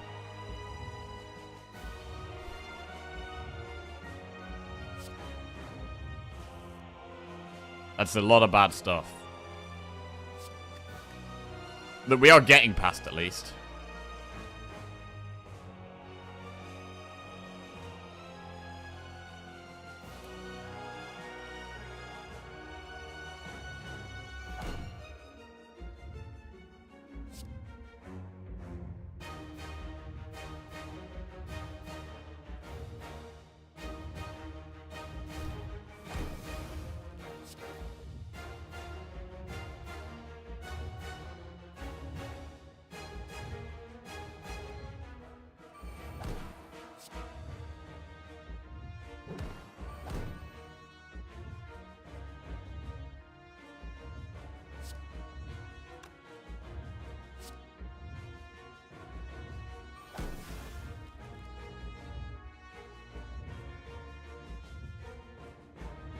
I'm gonna whale.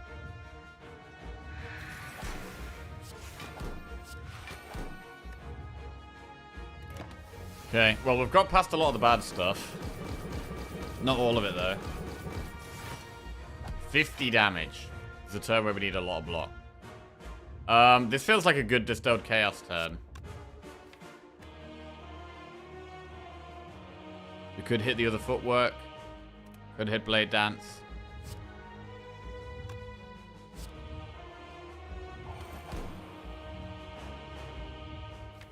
I think it's a good Distilled Chaos turn.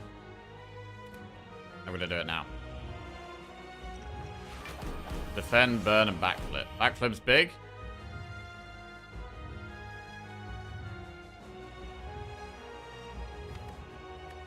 We have one more footwork in the deck. It's a shame we didn't hit that.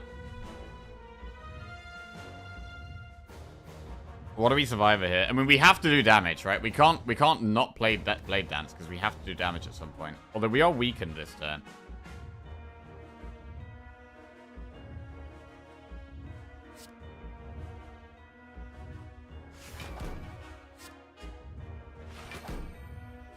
I could survive of the wood.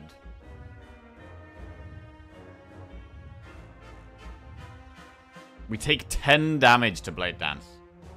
That's a lot of damage we have to take. Maybe we don't play the Blade Dance. I'm actually not going to play it here. Okay. Because we're still weakened, so we actually do less damage this turn. That is a bad hand. Fuck, that's a bad hand.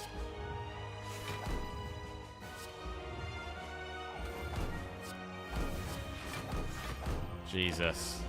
We've got a lot of decks and a lot of... Well, we're just dead now. We're just dead. Wow.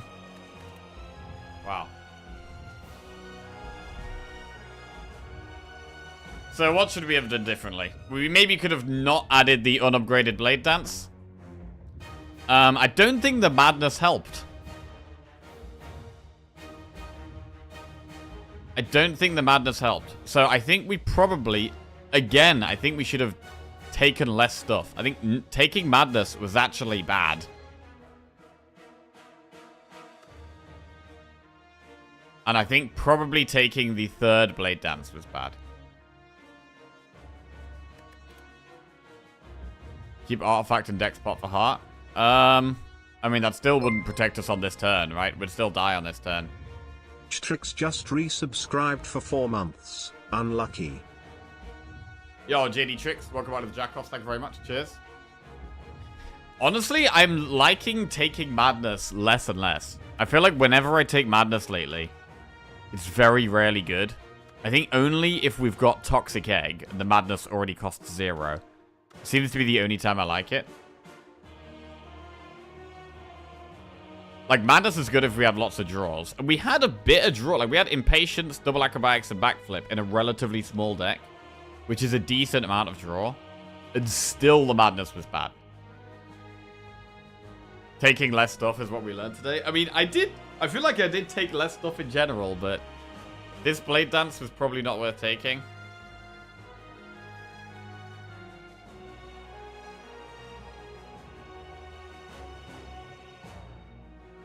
Couple more backflips. Yeah, backflips were big. I think not enough block. I mean, we had, what, 4 defends, dodge and roll, blur, backflip, survivor. 1, 2, 3, 4, 5, 6, 7, 8, 9, 10. A third of our deck was block cards.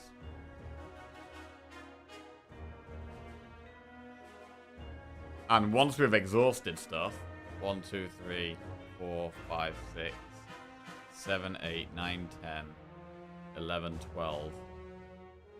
Then 10, once we've played all our powers and exhausts, 10 out of our 18 cards block.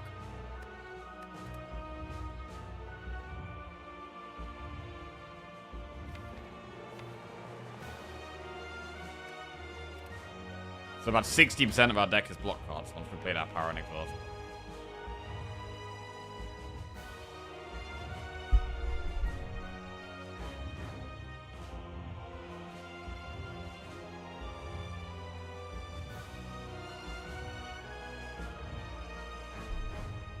Oh, well. We tried.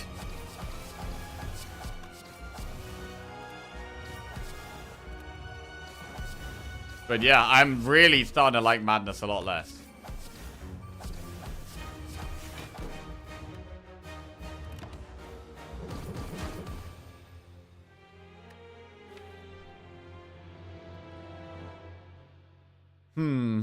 Also, upgrading footworks was a thing, but still, it was more about finding the block cards there rather than having more decks. We had good decks. It's about being able to play them. The medkit didn't do much. Medkit didn't do too much, but it is going to help us draw less bad hands.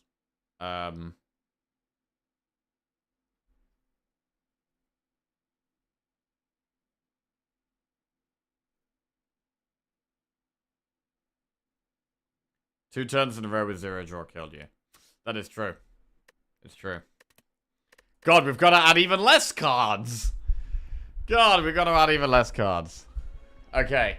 Right, we got to do big focus on it. Bro, we've won 3 defect runs in a row. So we have to take the lessons we've learned in these first 2 runs. Which is take less cards. Madness. Don't take Madness most of the time. Take less cards. Card draw, absolutely essential. All the time. I'm not sure about the third Blade Dance. I mean, we probably shouldn't have took it. In hindsight, we probably shouldn't have took it. We shouldn't have took that, and we shouldn't have took the Madness.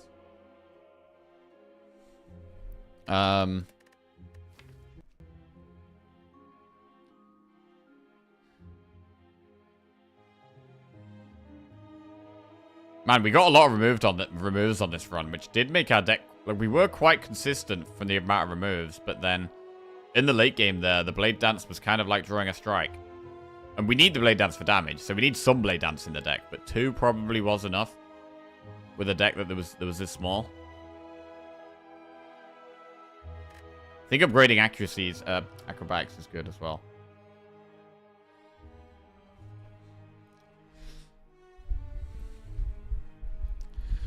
Yeah, drawing all 3 Blade Dance at once after drawing none when the heart does not attack. I mean, it was really unlucky draw order, right? It was very the order we drew stuff in there was pretty horrendous.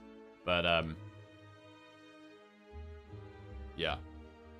I think we would have done better if we the Madness felt bad almost every combat, right? The Madness was not useful.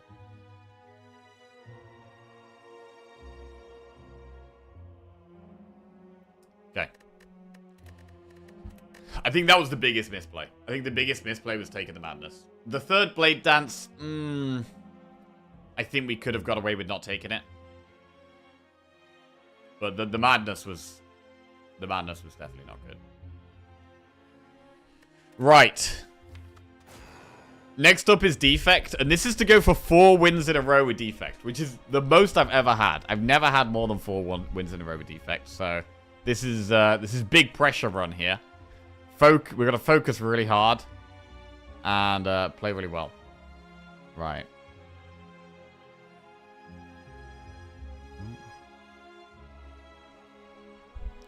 Whew, let's get a coffee.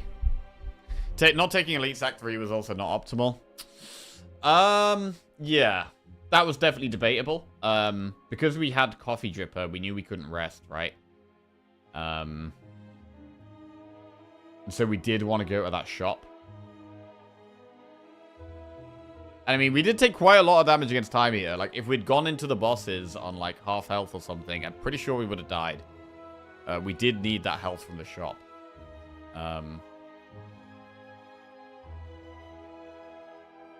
Yeah, I mean, the head would have been pretty easy for us, I think.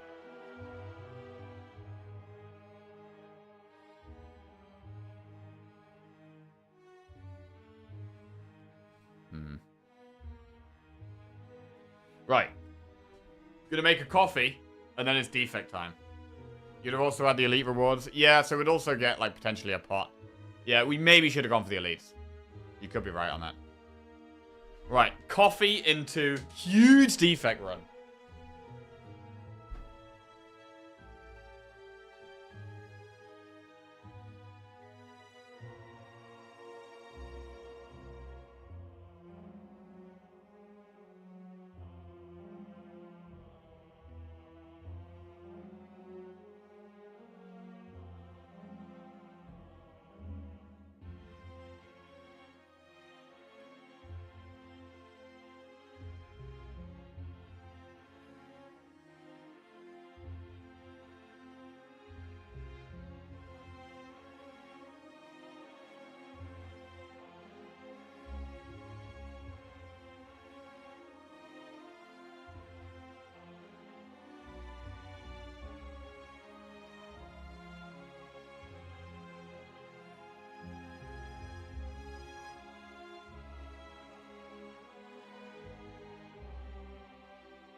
Right. Remember when Streamer was here? Okay. I think we've actually been playing really well today. There's just been like one or two things we could have done slightly differently to give ourselves a slight better chance. And I think I know what those things are. I think I know what we could have done differently in the last two runs to give ourselves a better chance.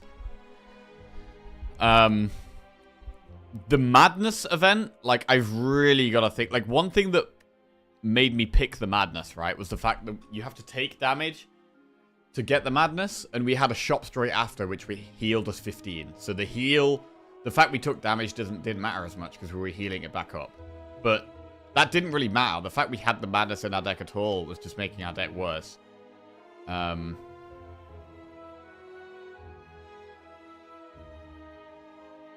Like, taking the Madness was kind of like greedy, hoping for the perfect situation. But actually slowing us down. So that was very clearly bad. And yeah, we could have done the elites as well instead of the campfires. I was maybe playing it a little safe because we had the coffee dripper.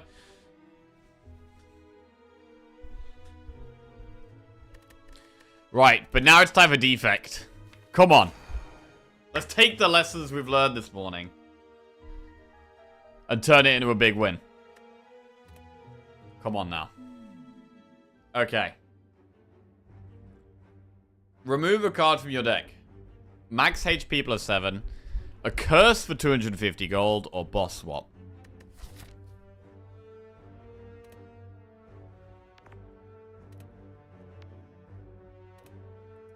Um, 250 gold. The earliest shop is quite far up. I'm not taking max HP. So remove a card or boss swap. It could actually be boss swap. Oh god. Right, what's the best path? Getting to this campfire is quite nice. Do we have to do an elite? The only way we can sneak through an elite is this way. Without doing an elite is this path.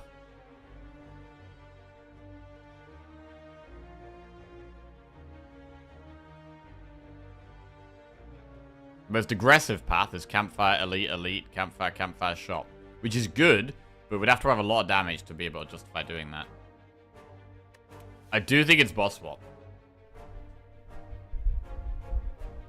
The reason they added the max HP option in the Madness event is that everyone was taking the curse instead because it was considered better than 2 Madnesses.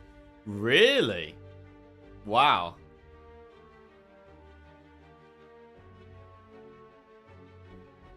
Wow. Alright, I think it is boss swap. Come on. Big swap. Let's go. Huge swap. 3, 2, 1. Please be good.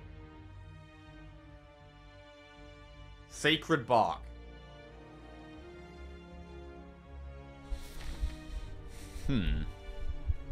I mean, it's bad until we get some pots.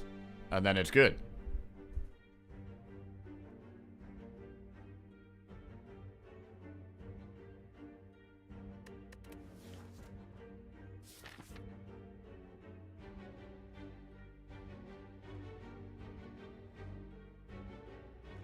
If we go up the right, we're forcing ourselves to do an elite.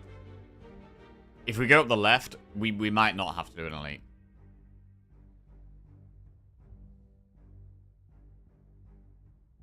But we can do elite campfire or campfire elite into a shop if we want. If we get to this enemy. I should really get to this enemy.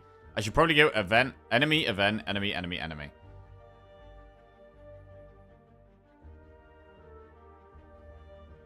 Lots of early fights, right side for pots. Yeah, it feels risky though. Doing elite and flaming elite. Like with Bark, it could totally pay off. We could get pots that just carry against elites. And we could get damage.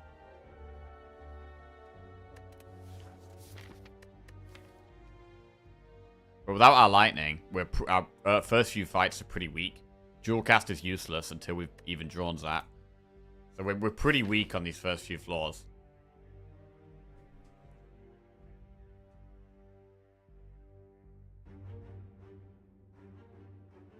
But but the pots are going to be huge. And we can buy a pot in that shop. I don't think committing to the elite and flaming elite is smart. Ah.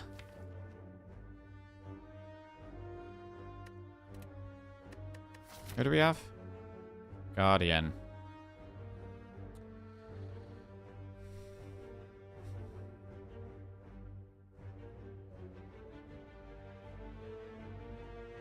We do want early fights. I mean, realistically with Bark, we want fights because we want pots. We can rest at this campfire if we have to.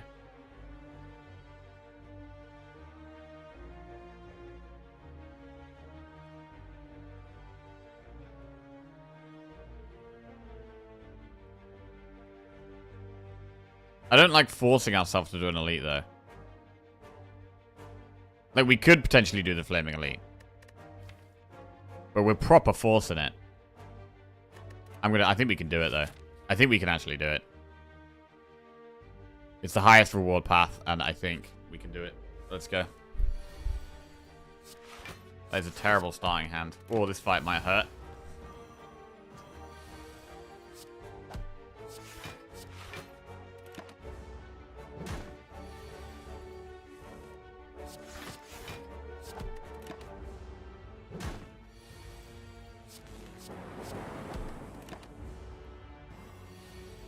Okay, I wasn't too bad. Dex pot. Okay, we have a pot already. Overclock, Blizzard, or Compile Driver. I mean, Compile Driver is better than a Strike. Even though it doesn't do anything to start with. Do we take it? Because it's better than a Strike? I mean, it is basically a Strike.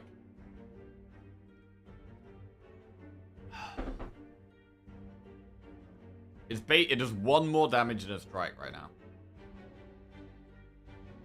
But when we have Zap up, it does draw. We should probably take Compile Driver. Let's take it.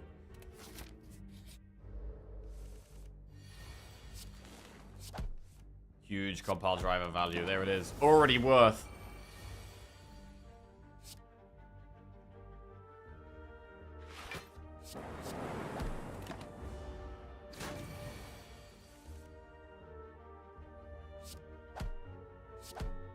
Okay, any pots?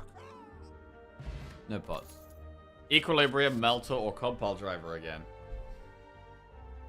I mean, Melter is more upfront damage. Equilibrium is block. I mean, Equilibrium is pretty good against this boss.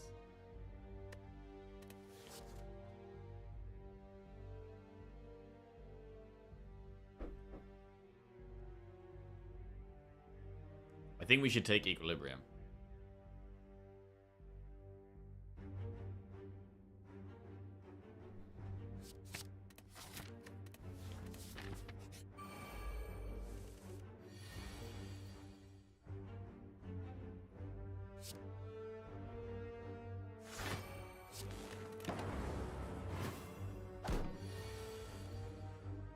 Maybe you should read your chat on YouTube. Let's have a look. What they're saying. I have a theory that streamers don't actually respond to their YouTube chat. Never seen it. Not a single one. I could say anything here. Pee pee poo poo. The poop that took a pee by. Leopold Butterscotch. Chapter 1. Nice. There it is. Yeah, I don't read my YouTube chat. I only read Twitch chat. There it is. First ever YouTube chat reading. Was it worth it? Was it a good experience for all?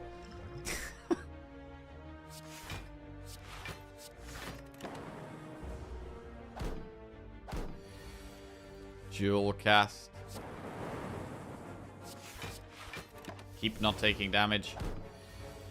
Bit of a slow early game here.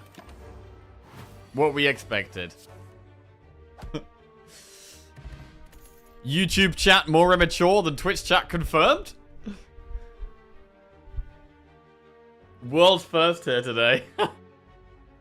YouTube chat is a streamerless, madless, lawless wasteland. Streamline can help with damage a bit.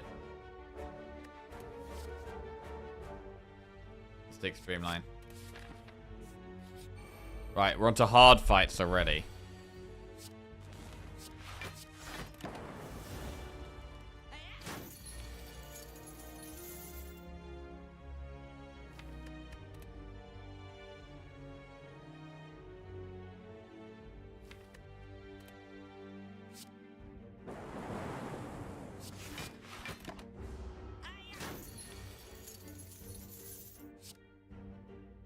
Equilibrium is really good there.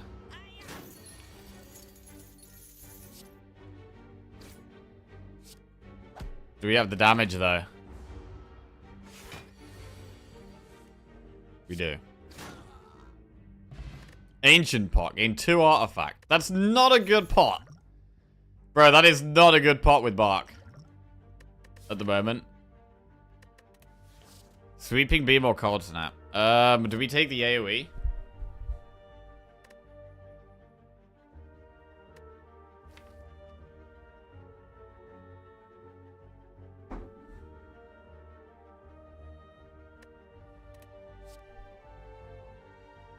Cold snap is good though. And it's good with compile driver.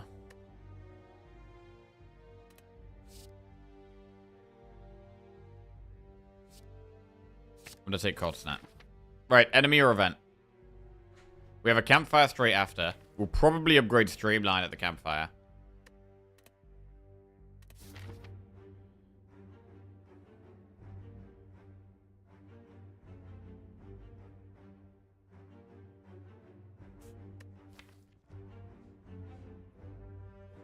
I might do an event here because we have at a campfire, then an enemy, then an elite.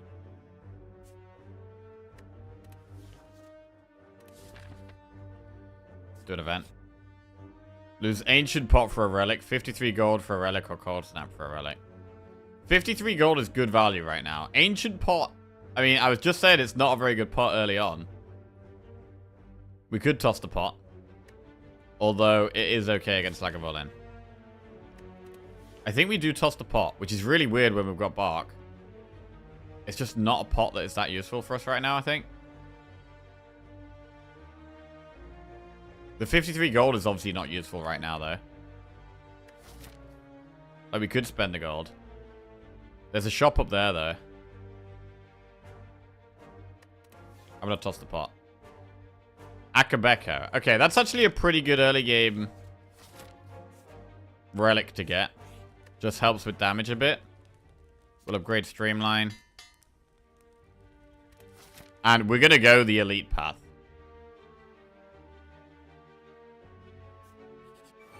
Okay.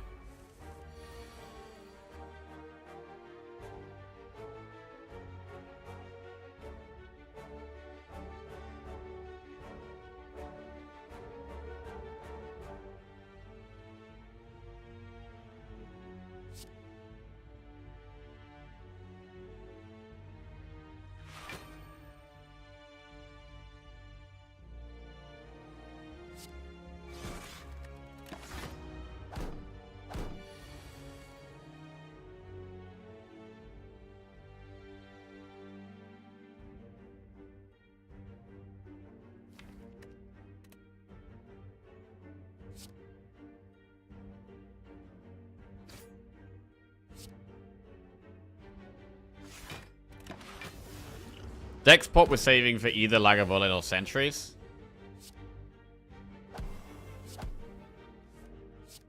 A pot! Ooh! Fairy in a bottle. Okay, darkness, charge battery, or bullseye. Charge battery is good with the Dex pot. Darkness, darkness really needs an upgrade. Right now, streamline is my main damage. Pretty limiting to only have one free perk pot slot with Bark, though. I mean, to be honest, the fairy in a bottle is probably going to get popped by one of these elites.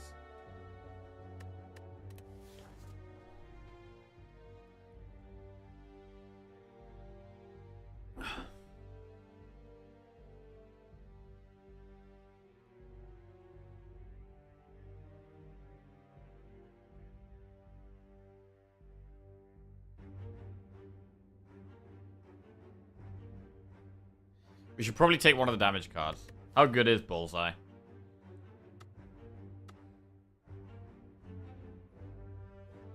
Bullseye's not that good right now.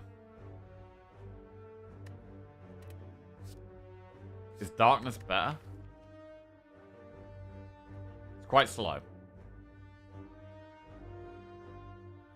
But it is damage.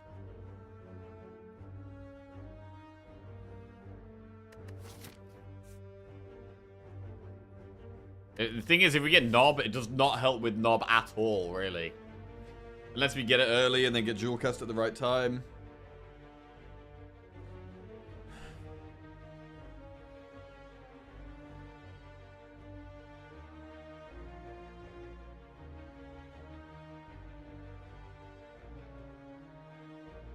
Upgraded Bullseye's underrated. It's good if you have damage orbs. Right now, I only have one orb that does damage. And we don't have our starting orb either. So, like, I do quite like Bullseye, but I don't even have a Ball Lightning or my starting Lightning Orb either.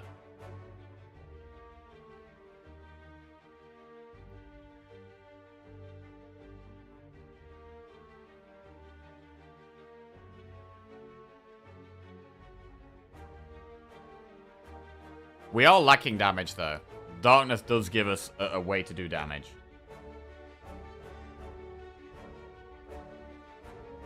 I'm gonna take the Dark Orb. Okay. Right. Let's go. Sentries. Is this where we want to use Dex Pot? It's a good fight for Dex Pot, I think.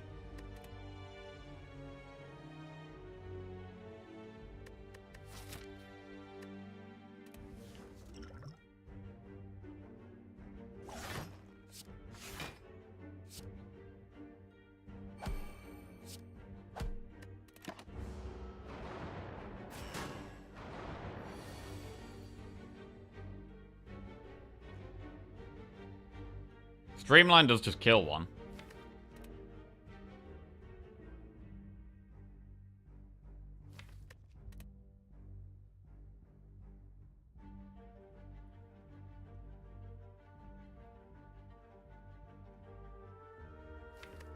But we can Streamline defend next turn.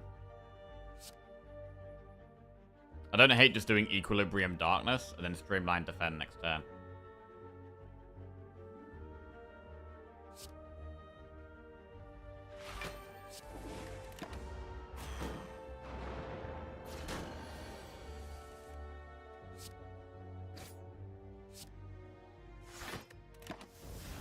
Okay, now Dual Cast becomes a big draw.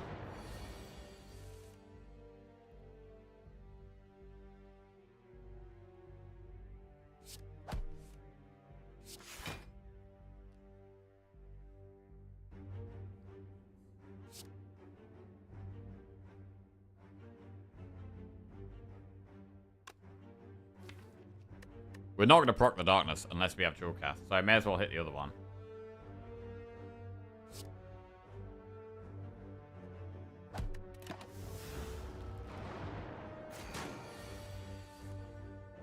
There it is.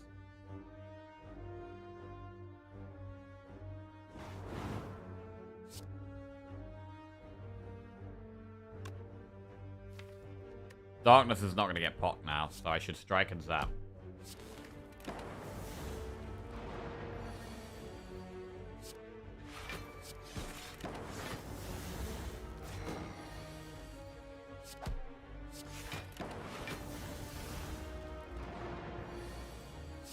Okay, we got through the first elite. Good. Sundial. Every 3 times you shuffle your draw pile, get 2 energy. Fear Pot helps with damage a little bit. Beam Cell, Sunder, or Amplify. Sunder is much better if we still have sentries to face. We know it's either Nob or Lagavulin now. We should probably still Sunder, though. Because it's not that good against the boss or against this next elite. But in almost all the other fights, it's really good. Beam Cell's also pretty decent, but I think we take Sunder. Right, need a really good relic here. The Courier. That's good in the long run. I mean, we do have a shop if we can survive this Flaming Elite.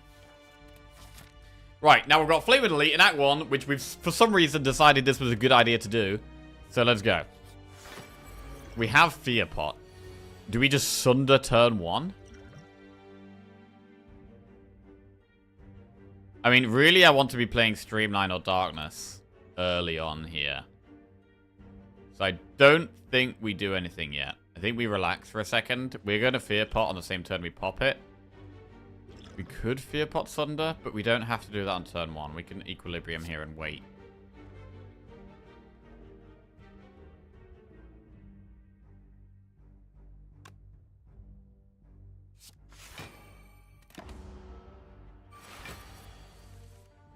Right.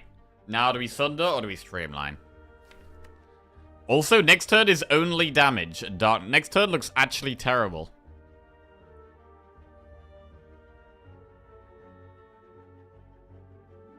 Is there an argument for waiting for next turn?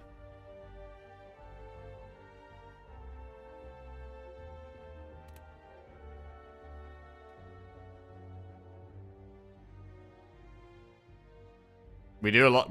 We don't play the Streamline though. Nah, I'm popping it now. We're taking a lot of damage. We're probably going to use the Fairy.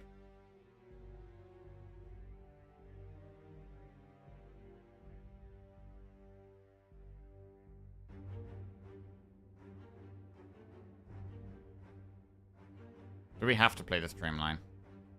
We don't. It does really improve our damage though. I'm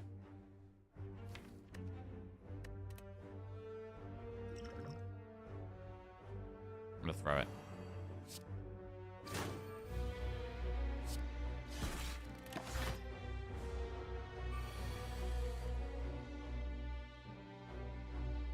Darkness or Zap. I mean, Strike does 9. Zap does 9 over the course of 3 turns. Zap is better. I don't think... For Darkness to be good, we need to...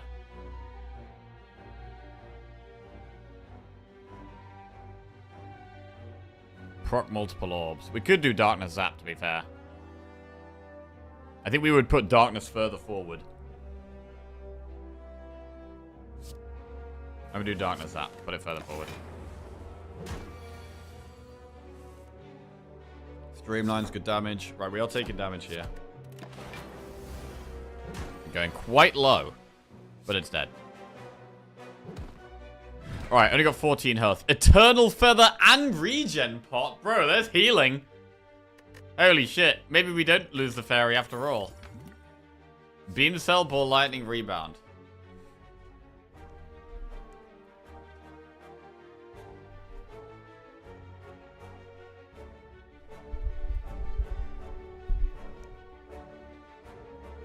What about Ball Lightning? Ball Lightning is a bit worse now we've got the Darkness, I think.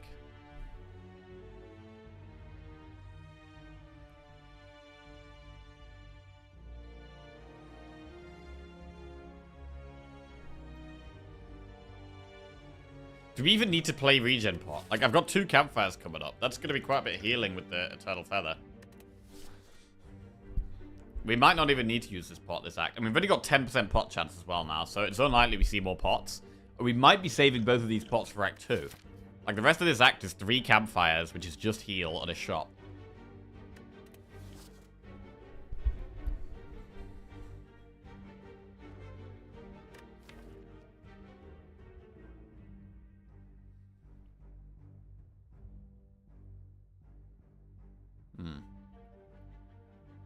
So what do we upgrade? Sunder is a great upgrade for Act 2.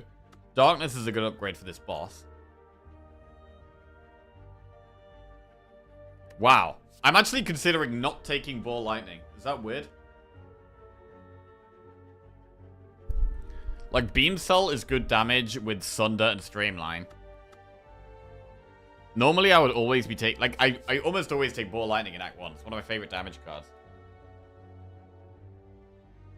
But Beam Cell is quite good with the Sunder and Streamline. And Darkness is our orb way of doing damage. I think it's actually Beam Cell. Right, we're taking Beam Cell. We're going to the campfire. What's our first upgrade?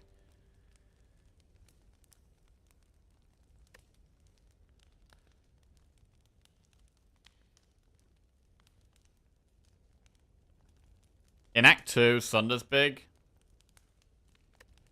We want to upgrade Darkness. Okay, we've got 3 campfires. We need 2 upgrades we definitely want.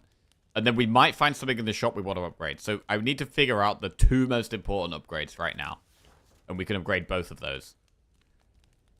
Beam Cell is really good against this boss. And Sunder is really good. It's probably not Dark. As much as I really like Darkness, I don't think it actually is Darkness. I think it is Beam Cell Sunder. I think Darkness would be the 3rd upgrade here. Ooh. Nasty enemies.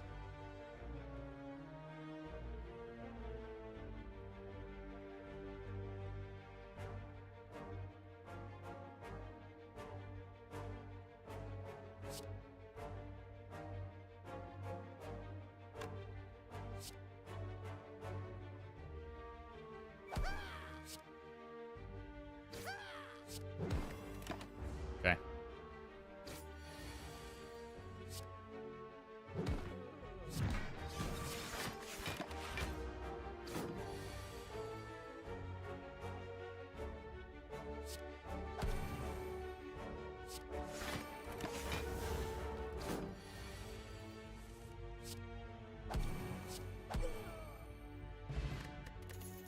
White Noise Turbo Charge Battery.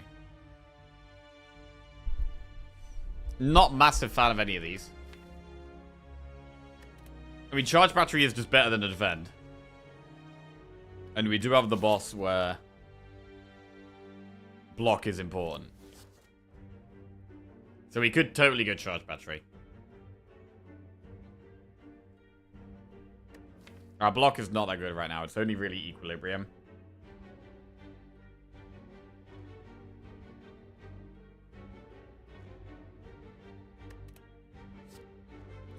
I always find it interesting how you read out the card rewards 2, 3, 1. Well, White Noise Turbo Charge Battery? Rather than Charge Battery White Noise Turbo? I mean, I guess that's... I'm instantly the first thing I'm looking at is the thing in the middle of the screen. So I'm looking at the center of the screen and going from there first. And then naturally I read left to right. So I'm like going left to right, but starting in the middle.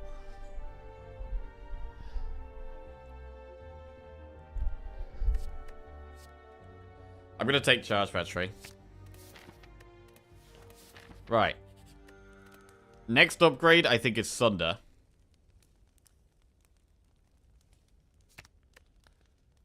Sunder Plus. And then we have a shop with the Courier. Apotheosis, Areri. Ooh. Anchor. Apotheosis is really good.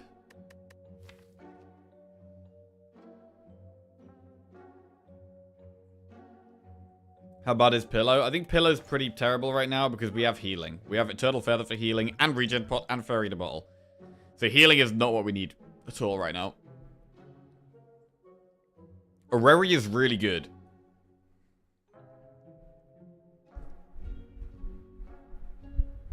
Apotheosis opens up hammer possibilities. Oh, man. I mean, it's Apotheosis versus Areri here. We're taking one of the two. I mean, we can upgrade something straight away in this next campfire, right? And that will probably be Darkness. Unless we take Apotheosis, and then it's obviously Apotheosis.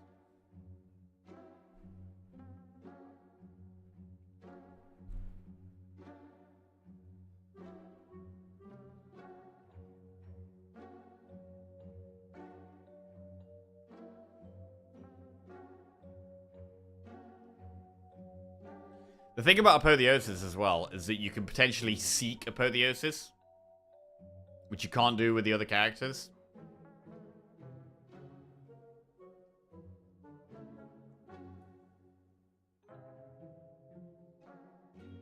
I don't think we need self-repair right now because we have good heals. We have Don't want to find white beast or pot belt in a shop without the money to buy them.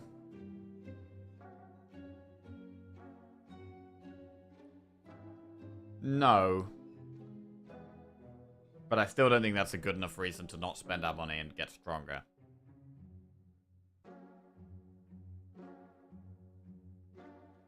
Recursion also works with Dark Orb. But I would want to upgrade it.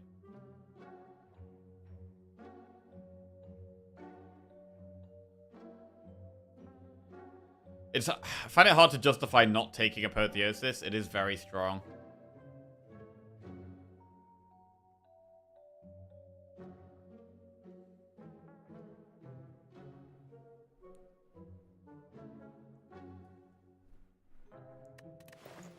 You do Apotheosis Recursion. I'd probably rather do Apotheosis Remove.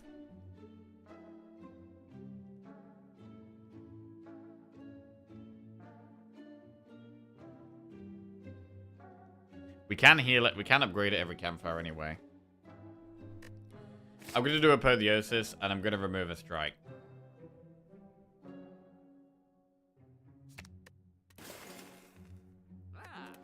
And then Apotheosis is definitely the card we upgrade here.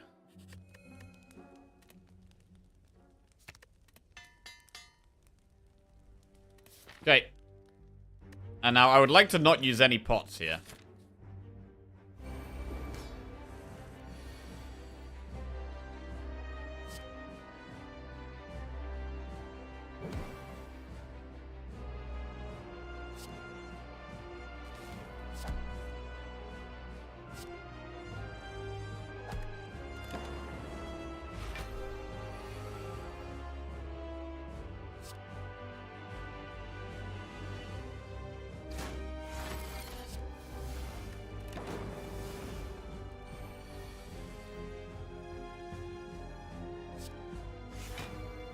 Equilibrium Darkness Plus. Cool. Equilibrium again.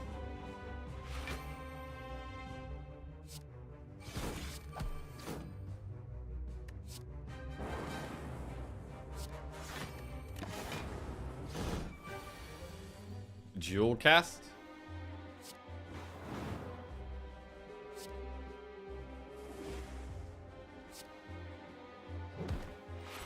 Huge.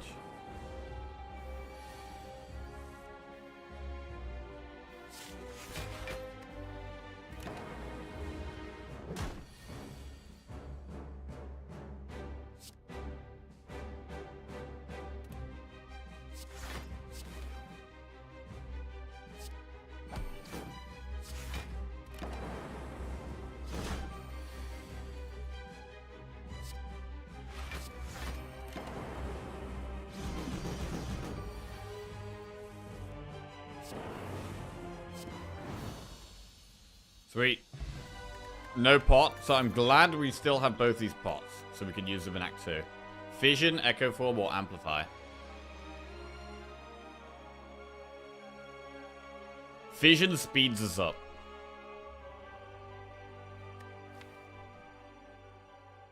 But we need a bit more orb generation, I think. Oh, that looks lovely. Is that for me? That's for you. Oh, well, thank you very much. Fission's your favorite, but Echo is the best. I think it's Fission. I think it's Fission. Dinner time in Australia? Bro, I'm not Australian. For the last time, I swear to God. I swear to God, I'm not Australian, okay?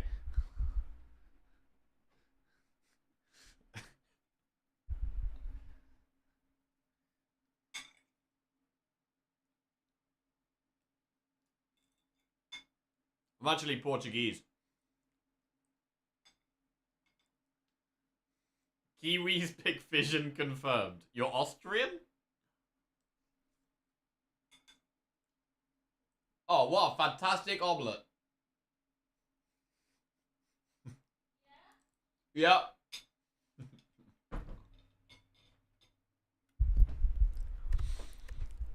Yeah, I think it's Fission. I think it's Fission. Nothing an Englishman hates more than being called an Aussie.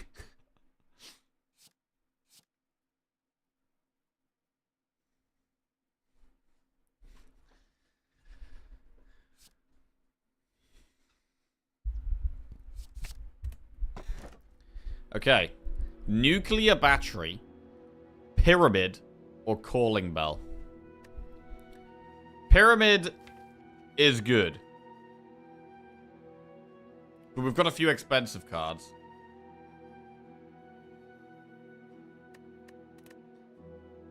Nuclear battery is always good. Calling bell. Calling bell's good, but I'd probably take pyramid over bell. I think we take pyramid over bell. Energy is nice.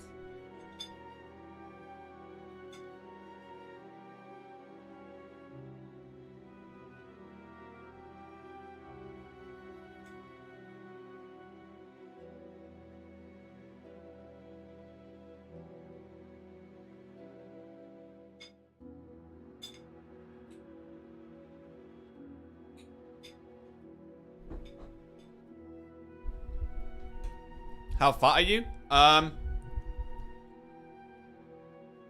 this fat.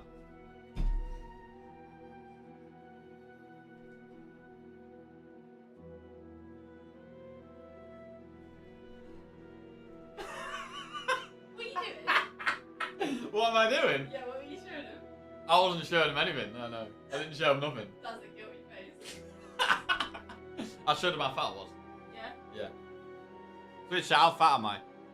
Oh my, when are you due? Twitch ban incoming. Were you just showing him your belly? Yes. Oh, is that unacceptable behaviour? Yeah. It is? Yeah. Oh. I didn't know that. Yeah, they got to pay extra. They got to pay extra. You got to tell them they got to pay extra if they wanted. Yeah. Apparently you got to pay extra if you want belly stream. Yeah. I'm just streaming for money, you see. Previewing his OnlyFans. My mum was always saying, you recognize an Englishman showing their bottom. We need Jork in a MOBA.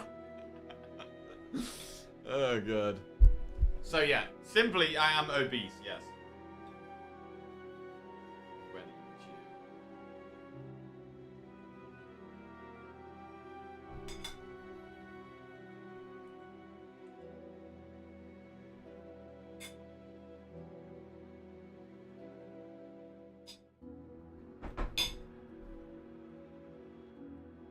Right. What's in the omelette? It looks like tomato, spinach, mushroom, cheese. I had green Br- so good. Brie and chili jam. Yeah. Oh, that sounds good. Oh. Oh.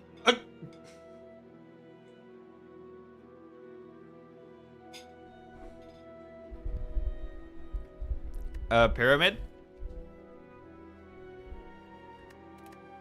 We're taking pyramid. Let's go. Right, we have bark and pyramid.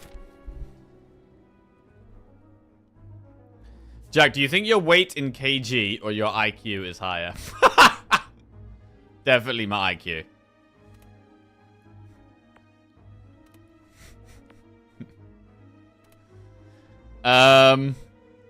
The shop right now is not that good. Oh, I can't believe you said it was amazing. And then you did. Oh no, I don't need another one. I'm good. This is quite a big one.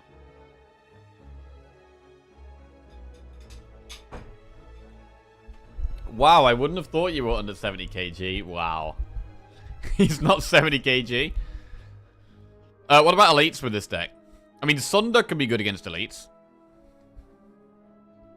But we don't have Electro. We don't really want to go to a shop just yet. Campfires are very good for us because of Eternal Feather and upgrades. So we could go Campfire Elite, Campfire Elite. And then think about a shop or a Campfire. I think that's good. So I'm going to do enemy, enemy, event, event.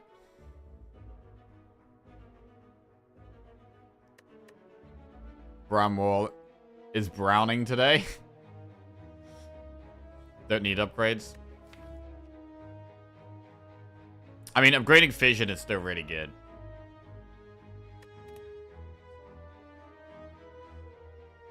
Like, we don't always draw Apotheosis. We need to be able to be strong before we draw Apotheosis. I mean, we could do Elite, Campfire Elite up there. Nah. Nah,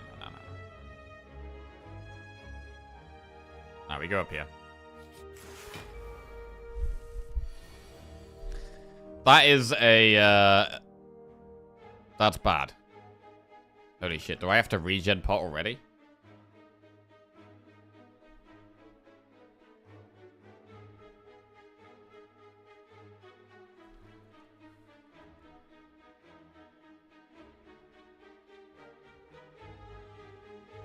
Is Jackie a short streamer? No. Jackie is not a short streamer.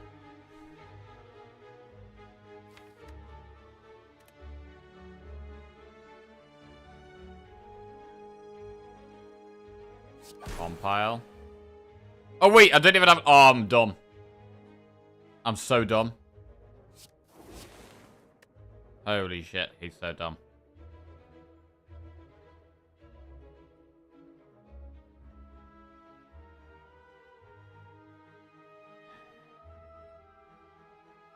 Do we regen pot now? To be fair, it's actually better to get the fairy popped, probably.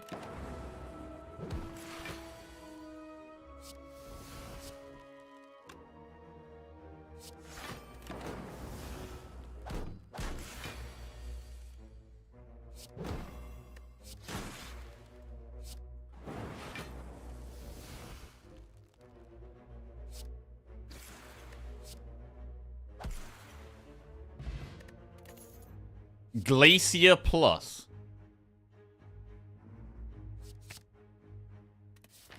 Click that one.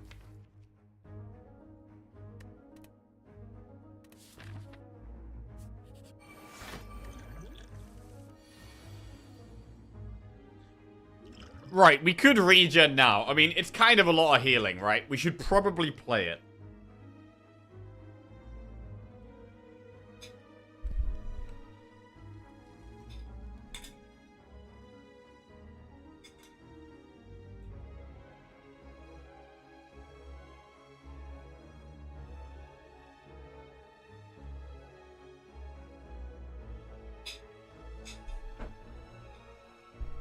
You won't get full value? I mean, it's quite hard to get full value, to be honest.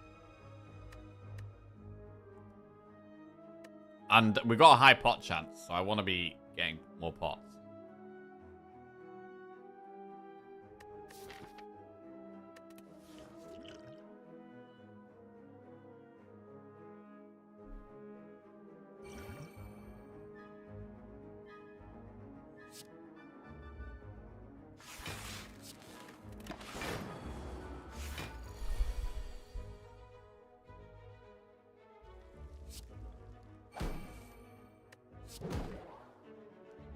Spheric Guardian.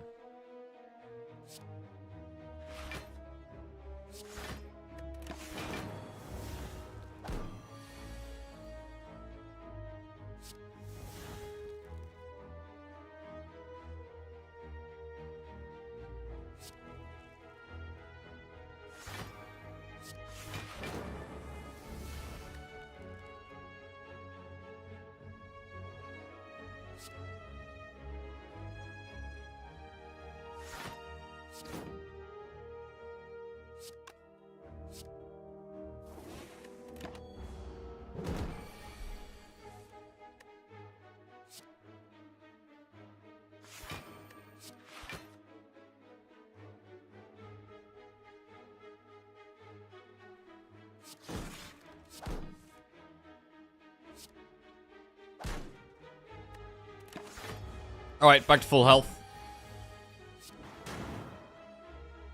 Strength pot. Another Sunder, Recursion, or Beam Cell.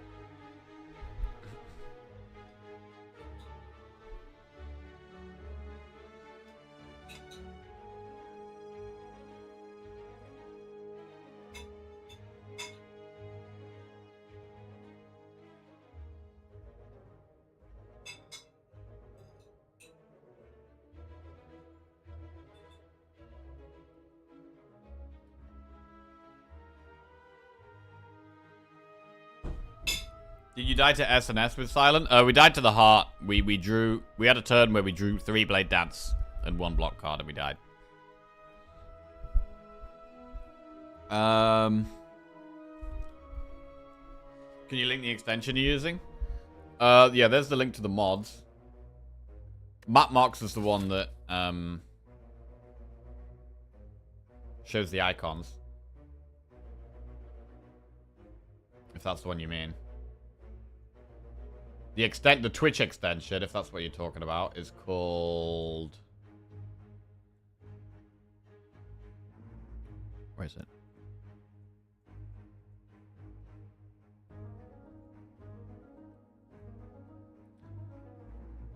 Slay the Relics Reborn.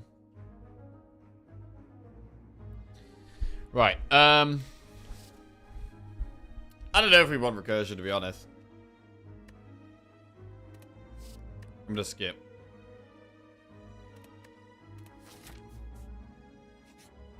Snecko. Oh, God. Snecko with Pyramid.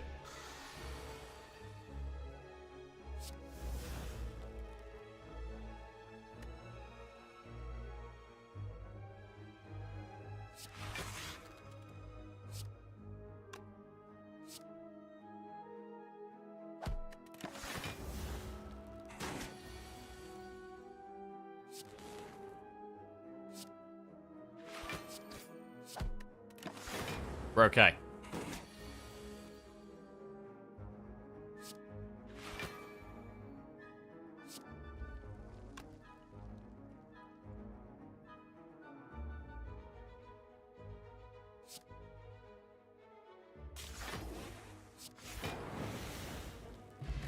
Another strength pot. Barrage, Ball, Lightning, or Leap. I don't think we can take these.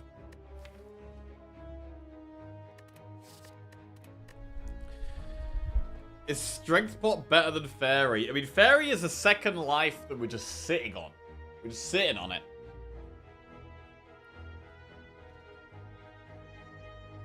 But I think that's probably better than the Strength Pot.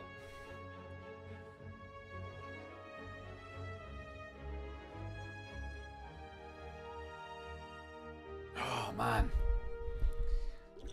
It's so much healing, though.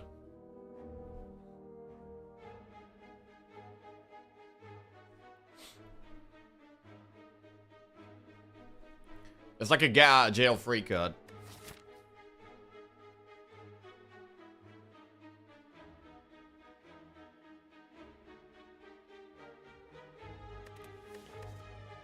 So yeah, I think we skip. Obtain a relic and become cursed. I don't want that.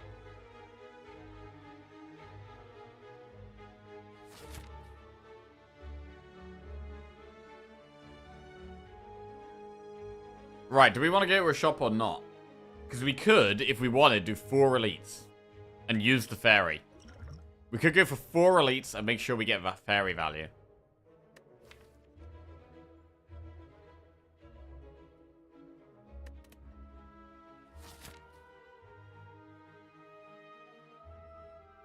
Might be worth.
Steam Barrier, Leap, or Beam Cell. Skip.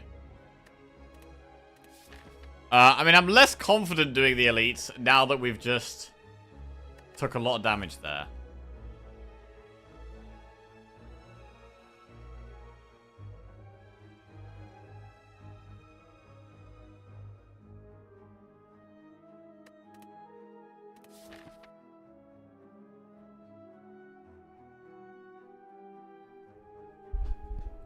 There's no campfires. It's a lot safer to do campfire, elite, and we can still do 3 elites on that path. We do 1 less elite, but it's just a much safer path.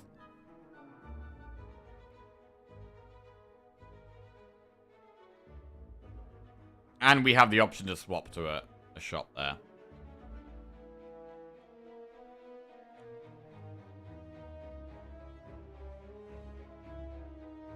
Yeah, I think we should do that. And we'll upgrade vision. Right, elite number 1. Slavers.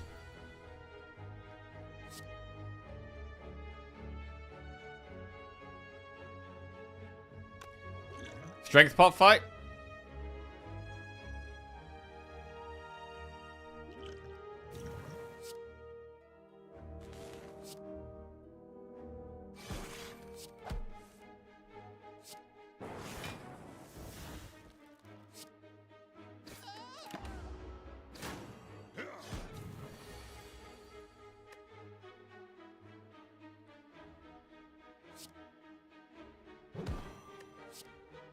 $40 damage. We don't quite kill that.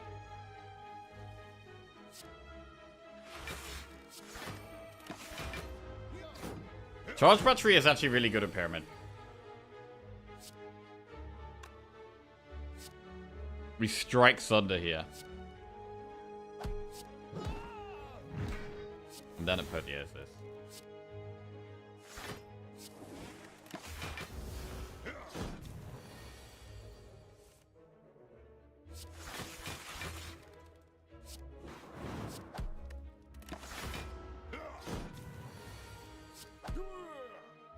Cool. Art of War. Beam Cell, Reprogram, or Rip and Tear.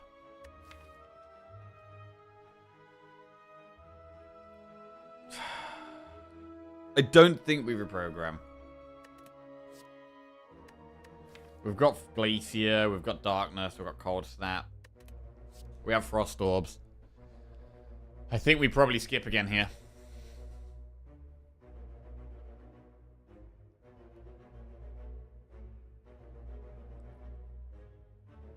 And Art of War could be really relevant.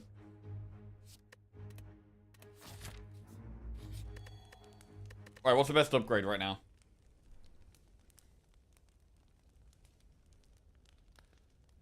Something we're gonna play before Fission.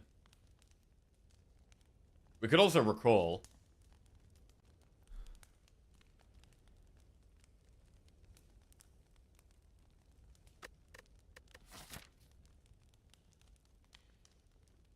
We could actually recall now. Because none of these upgrades are super important. Because they've got the apotheosis. We want to upgrade card draw, really.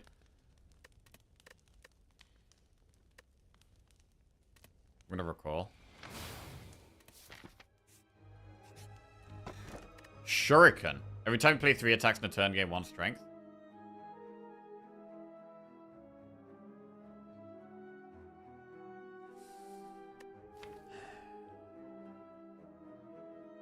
We're not playing that many attacks. Beam Cell we play a lot.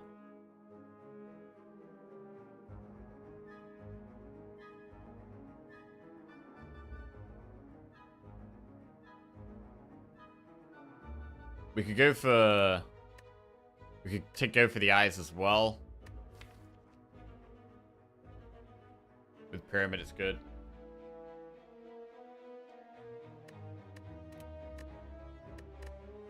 Okay, I think we take Shuriken. Alright, Elite, Stabby Buck.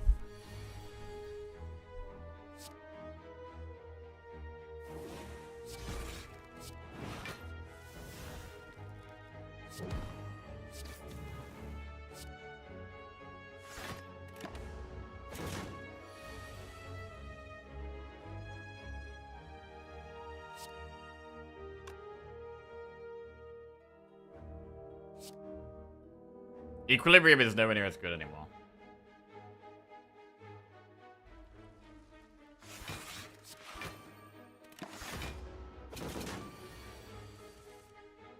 Apotheosis.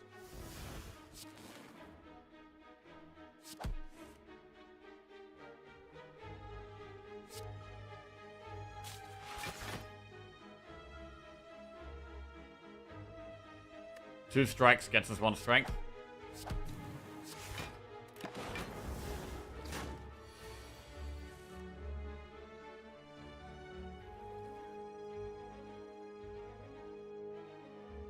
Sundial has actually been quite relevant. There's been a few times where this extra energy from Sundial has been really important.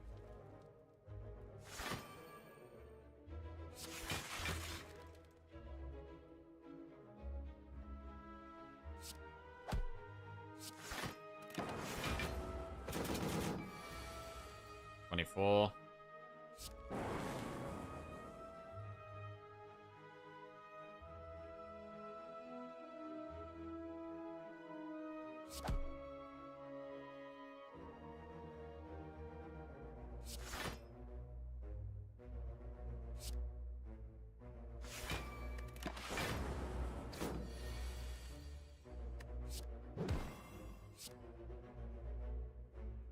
There, we got there. Tungsten Rod. Whenever you lose HP, lose 1 less. It's a pretty good one. Rainbow Loop or Defrag. I was on a Teams call and glanced over to see Jackie's belly. Should I ask why, or was it just Jack seeking validation and flirting with chat as usual? Flirting with chat as usual, yeah?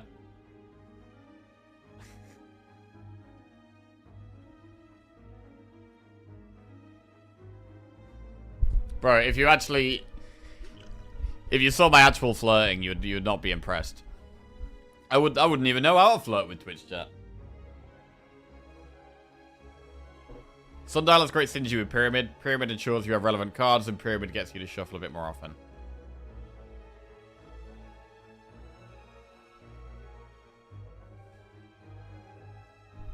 Go on, flirt with us. Why, Twitch chat? You're looking very handsome today. Defrag? I think we do take Defrag here. That's probably one we want to upgrade as well. Right, should we go for another elite? Honestly, going for the elite seems to be the correct play here. Oh my god, my underwear just flew off. Jesus Christ. By the way, Jackie, if you started watching Shogun, I haven't. No, I started watching the first episode and then never got on to the rest of it. Someone did say that. Was it you that someone said I looked like one of the characters in it the other day? And yet you somehow landed a keeper like Lizzie. Still wondering how you did that. I'm suddenly pregnant. What the fuck? Right, let's go kill this elite.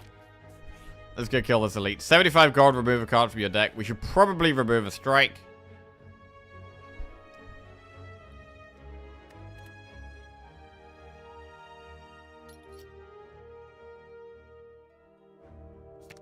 Strike's gone.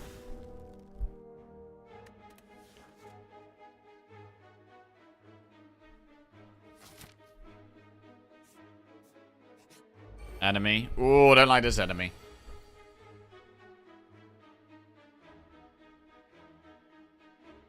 We can get Thunder value on this guy, though.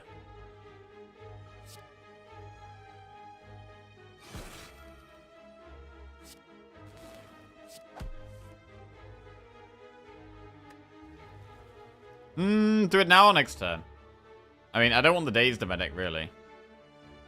Do it now. We could also get Shuriken proc. Oh, it's a huge Shuriken proc.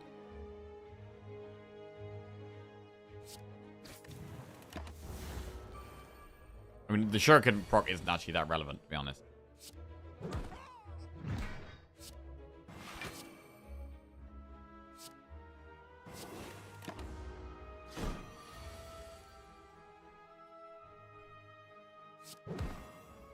Defrag Glacier.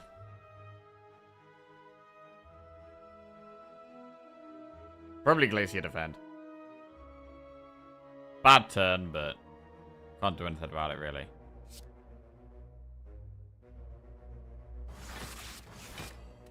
I mean, we do still have the fairy.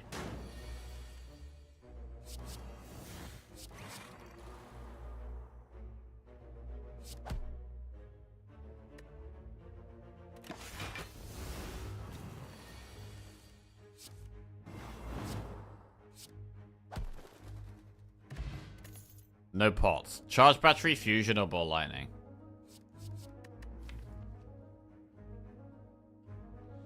Adding more cards like makes it harder for us to get to apotheosis. So the last 2 runs, what we've learned is we need to take less mediocre cards. Only take what our deck really needs when we're in the later parts of the game.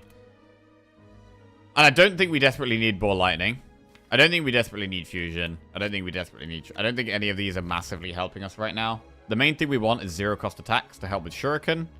And maybe a bit more frost scaling. Orb slots, focus, that type of thing. So I think I'm going to skip.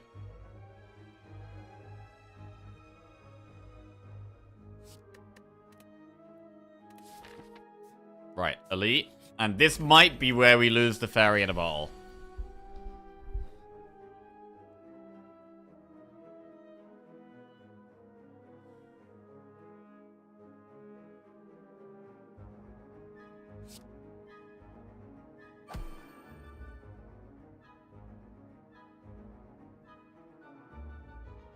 Turn 1 here. Lose it turn 1.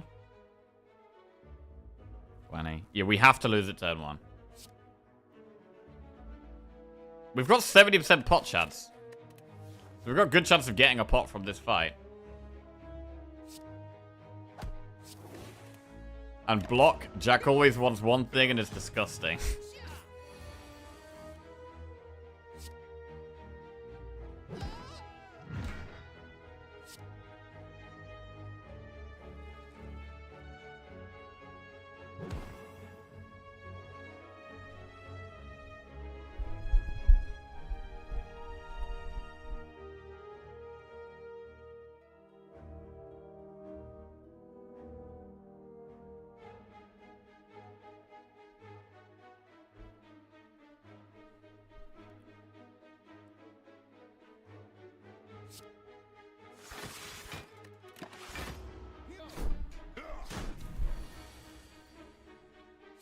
Big apotheosis.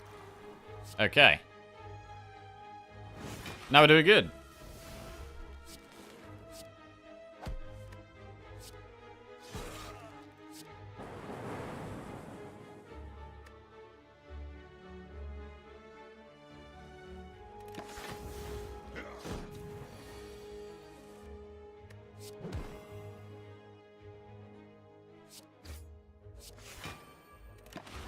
I just gotta hope we don't only have wounds. Whoa,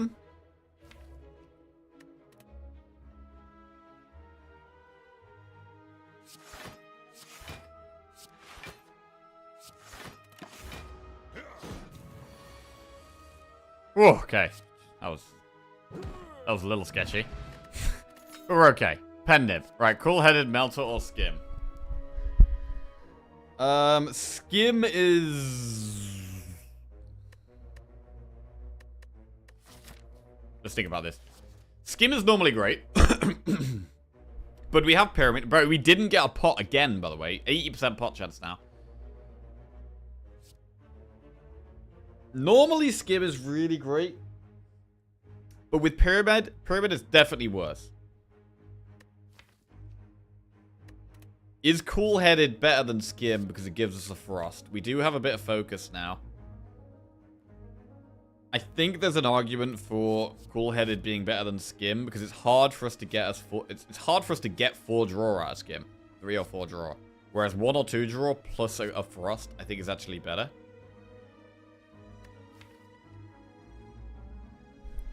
You'd say Skim is better with Pyramid? Why? With Pyramid, old card draw cards are generally worse. Because Pyramid itself kind of acts as draw by retaining cards.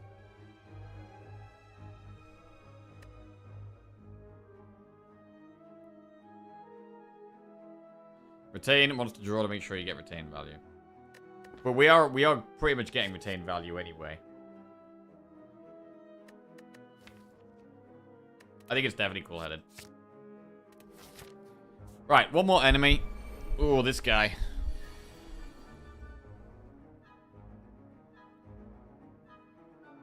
We may as well beam Celt turn 2.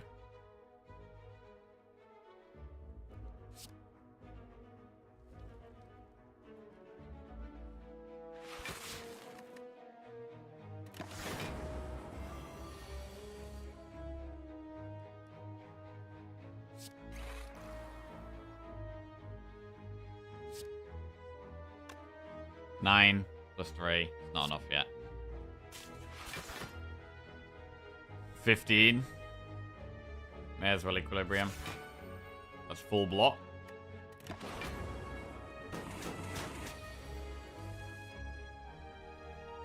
Okay, now we apotheosis.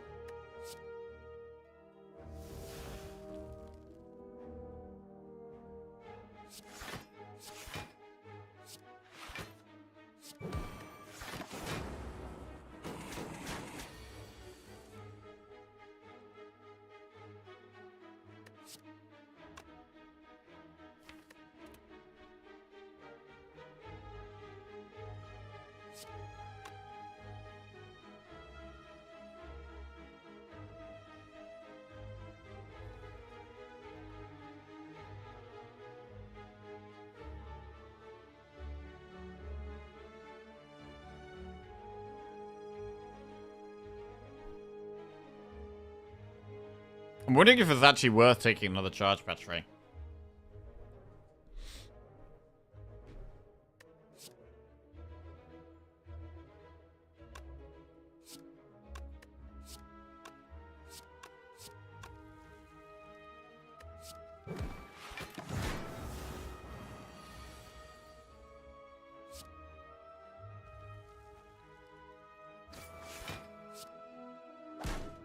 Pot. No pot again. Can't find a pot to save our life here. Biased cog. I mean, do we have the scaling against this boss? We have darkness. We might have to use the darkness. We should really be taking biased cog.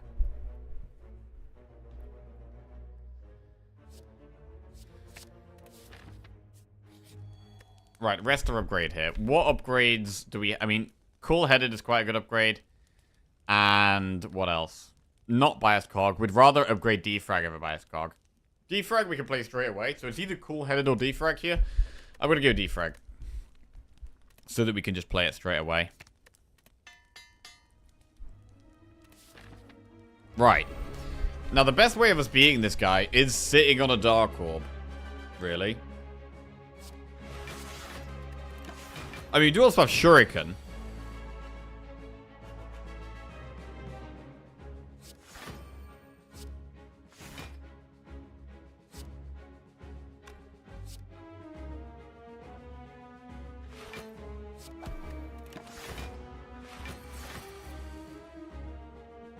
Apotheosis.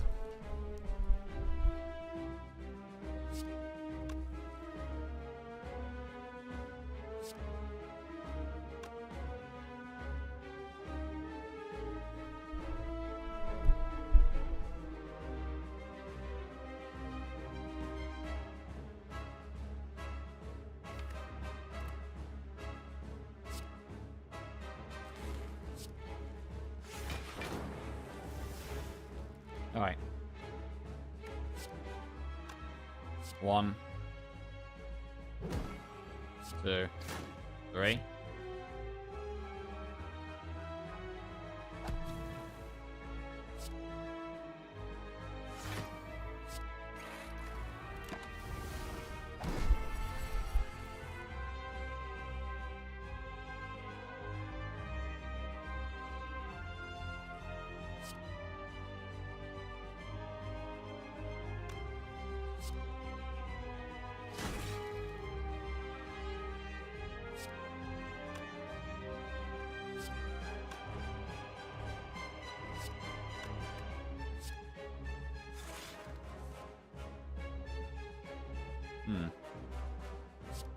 Sun does a lot of damage here.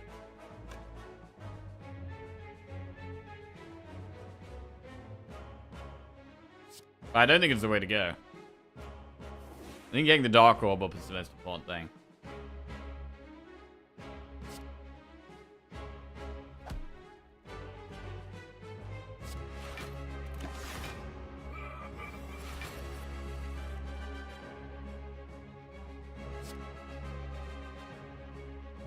So we don't play Zap now.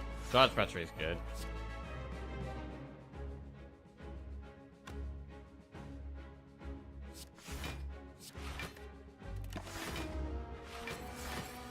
We just want to block forever, really?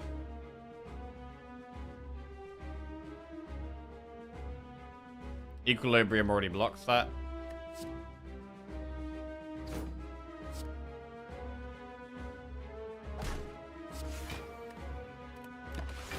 Man, Recycle would be so useful here. Recycle would be amazing right now. We can actually just... I don't even have to play cards.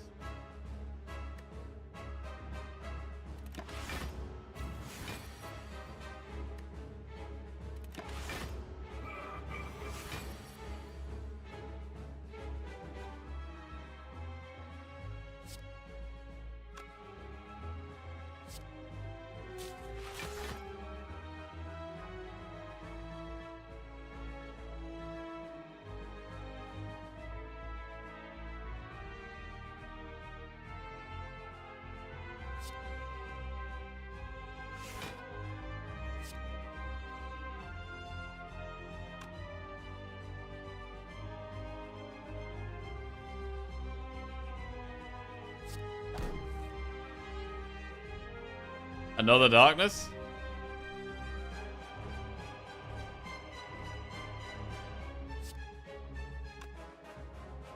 Or wait for more frost?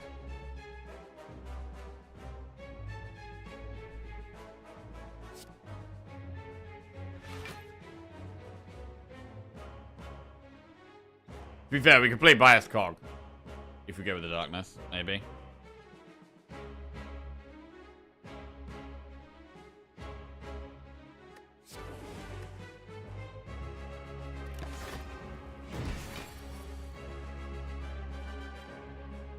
I think we can probably Bias Cog now.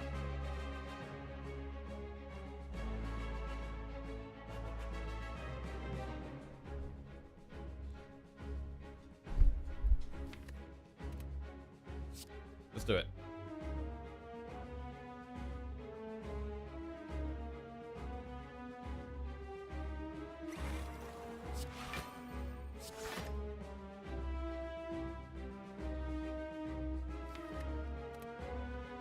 Could Zap even? We could actually Zap. Nah, we shouldn't do that. Alright, we get Shuriken value here.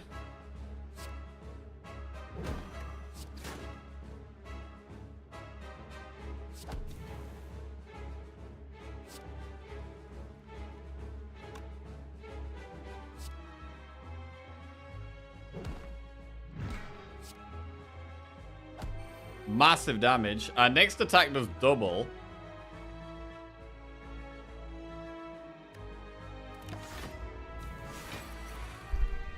And we're nearly there. I mean, Zap Dual Cast is just a massive amount of damage that we should be doing, I think.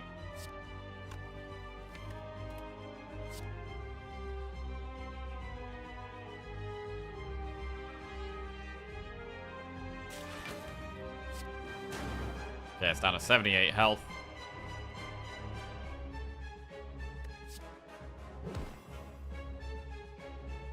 Oh, I forgot about Pendim. Whatever. It's already dead. Okay. Explosive Pot. Deal 20 damage to all enemies. Probably only really good against Reptomancer. Meteor Strike, Electrodynamics, or Multicast. Is Electro worth taking? Probably.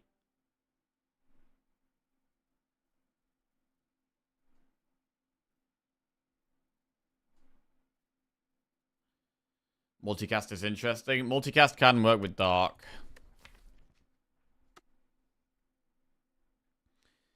We already have dual cast that's good with Dark, though, and we don't have that much energy. Like, at the moment, I've got left to spend. It's better with Pyramid. It is better with Pyramid. We don't have that much energy, though. If we had more energy, we could multicast more easily. I mean, we do really need an energy relic right now, to be honest. If we don't get an energy relic, this could be tough.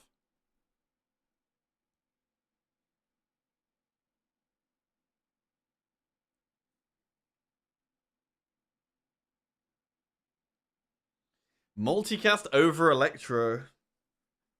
Oh, man. I mean, we have Explosive Pot that can help with an AoE fight anyway.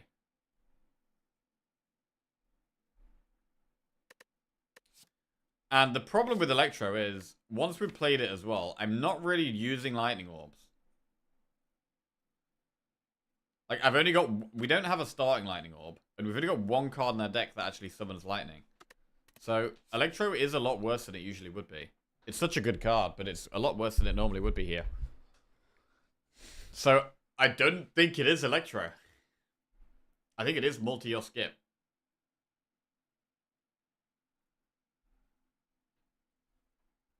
I think it's multicast or skip here. Let me just take this downstairs one second.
Right.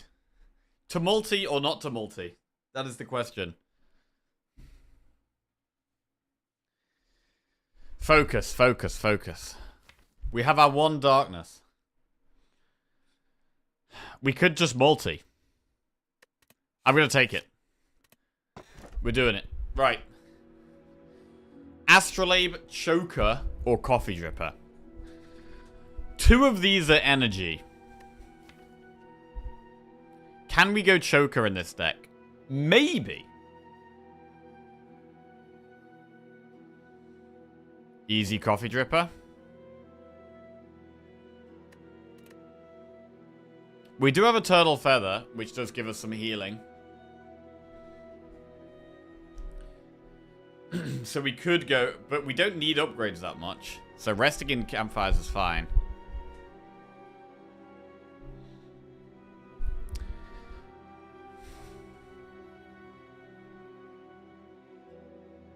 We really do want the energy. One extra energy goes a long way here. I think our next upgrade would be cool-headed. I'm going to take Coffee Dripper.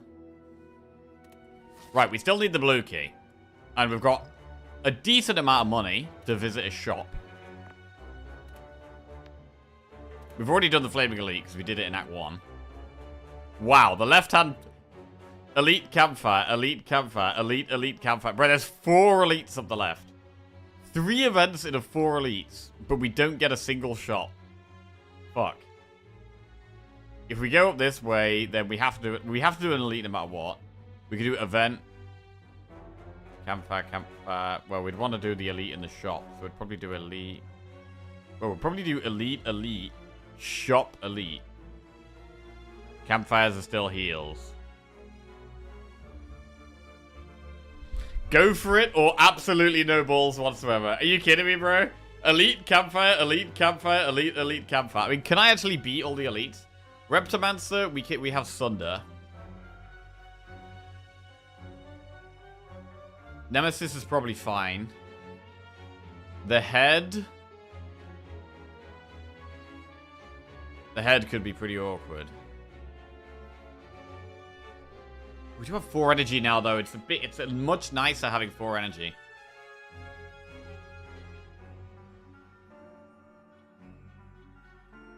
Multi-darkness beats head.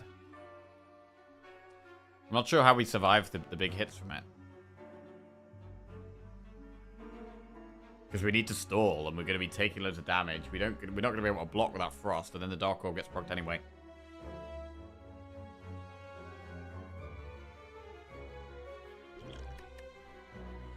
I don't think our deck is quite there yet. I think we would like to go to a shop this act.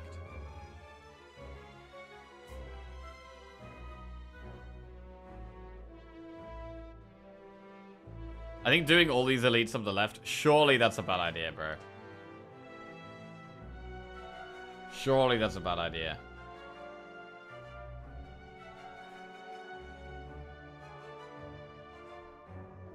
We could do 2 elites, yeah?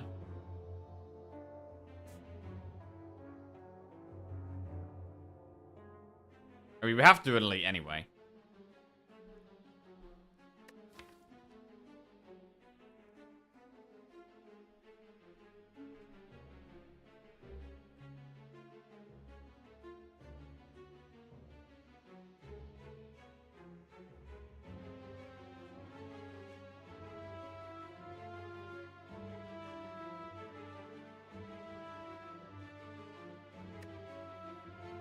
Do we think we can beat the Act 3 bosses? Not sure we quite have enough block. Not sure we quite have enough block.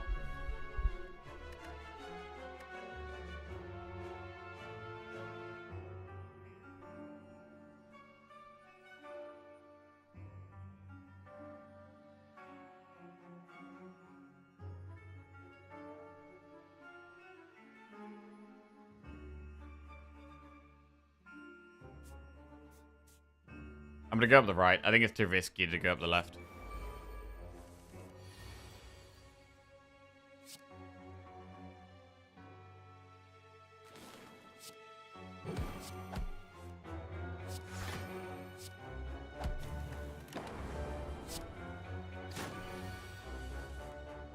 I mean, now draw's a bit better. Now we've got 1 extra energy. Draw is better. For sure.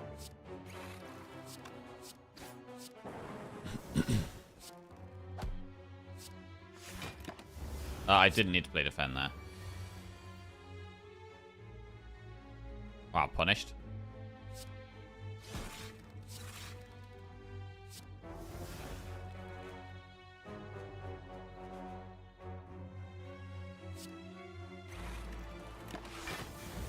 Not punished.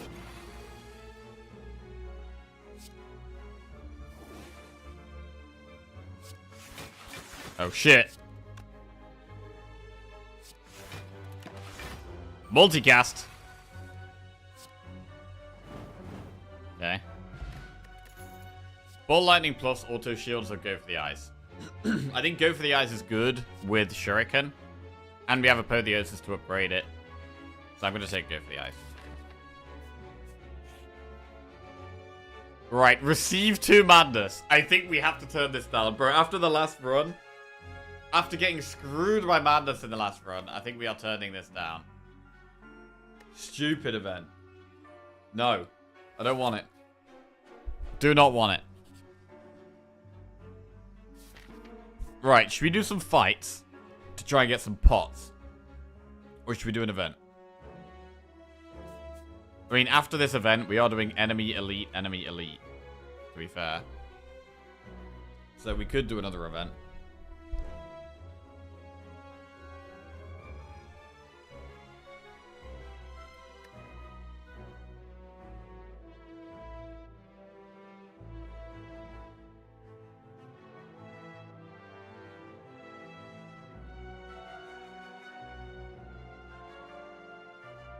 As a devil's avocado, I will say madness is better with Apotheosis and Pyramid. That is true. I still don't want it. I still don't want it.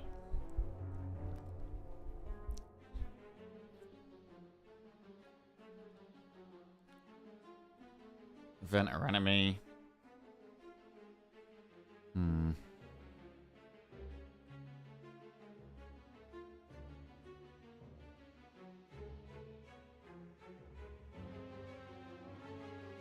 We're gonna do an event. Card man. This is a pretty bad event. Creative AI. Injury. Wait, do we want creative AI?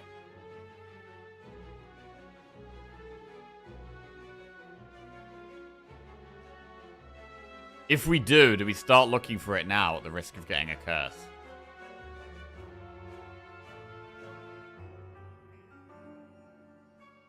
Probably not. Right, we have the option right now. We can add creative AI. I think we take it, you know. We can upgrade it with Apotheosis. I think we take creative AI here. Cool.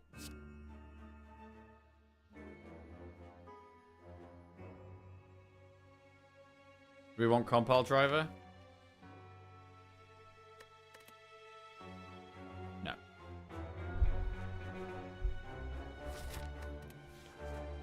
You seem to always go row 1, column 1, and row 2, column 4, your first 2 picks. I always start in the top left because I know I'm most likely to remember it. And my memory, short-term memory is not that good. So I've got to pick something I have to do the same thing every time, or else I forget which one I've clicked.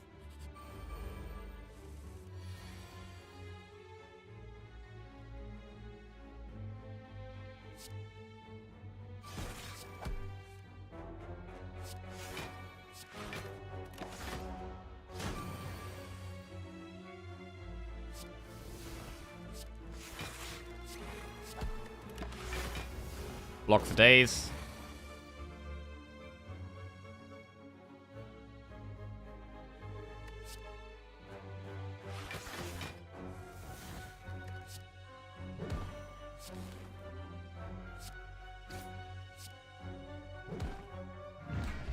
Weak pot.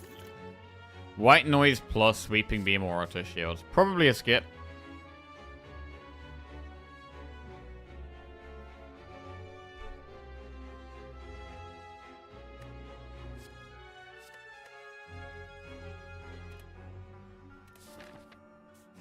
Delete. Right, we've got Reptomancer. This could be where we use the explosive pot.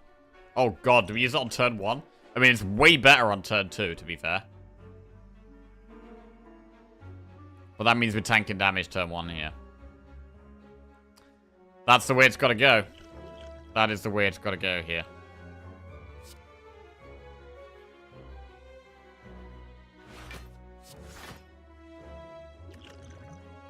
Get the Art of War value.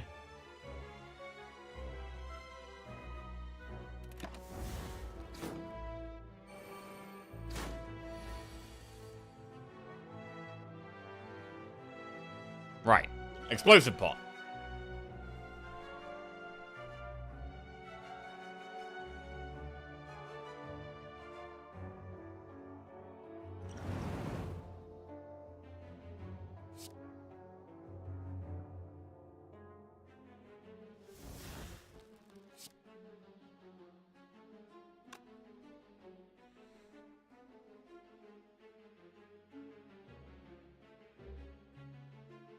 A 100 damage pot? Actually a pretty good pot, yeah.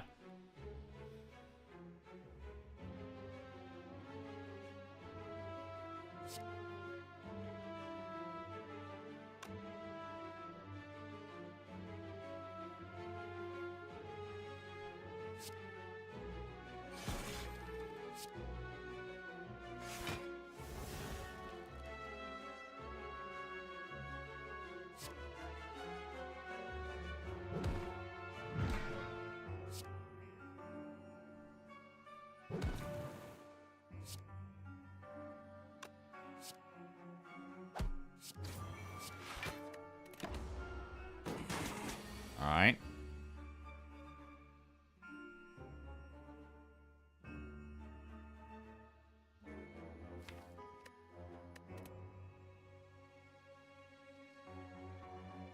Gremlin Horn would have been fantastic here, yeah.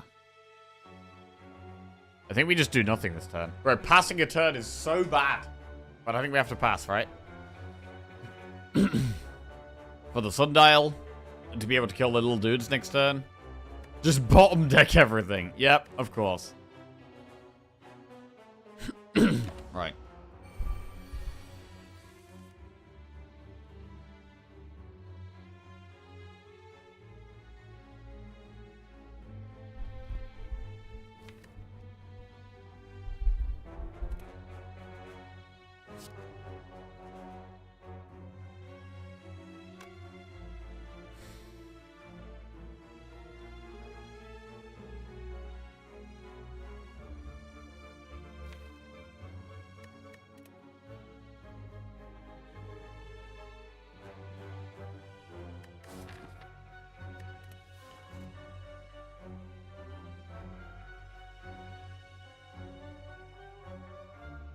We could zap Jewelcast and go from there.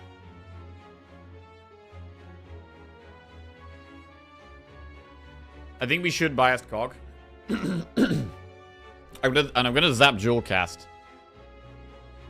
So that I can strike one of these and I don't have to spend an energy on Streamline.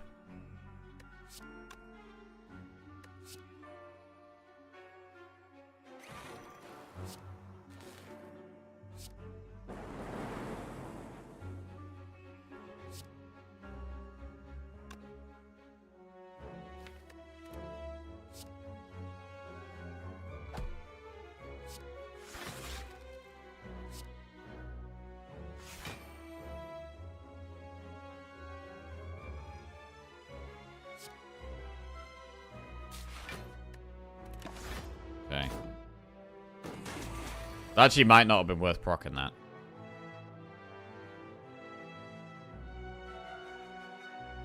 It's doing 25 damage.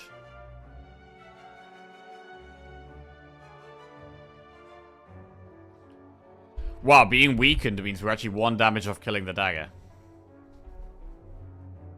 That's incredibly bad.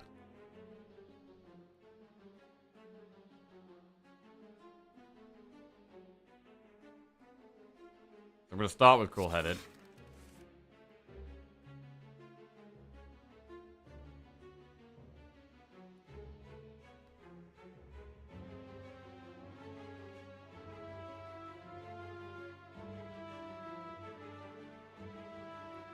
Compel, Streamline, go for the eyes, kills the little one. We could Darkness for more draw.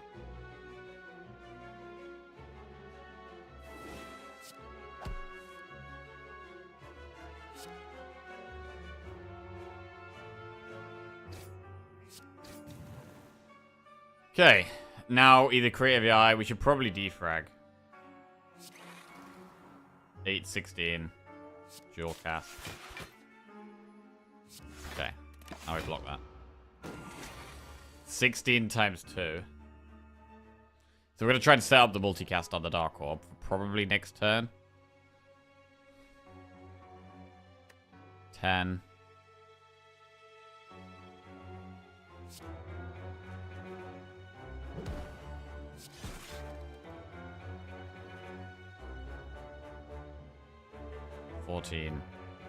Plus 18.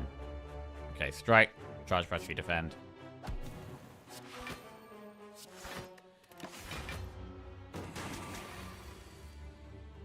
Wow. Zap multicast is lethal.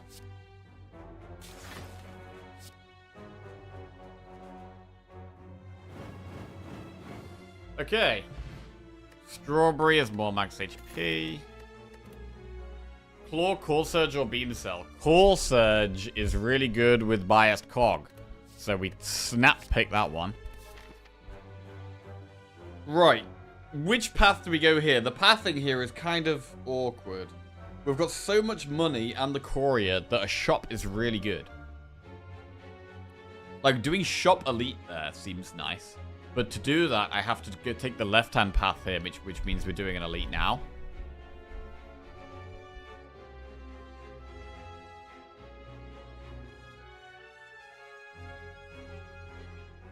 Whereas we could also just do 2 campfires.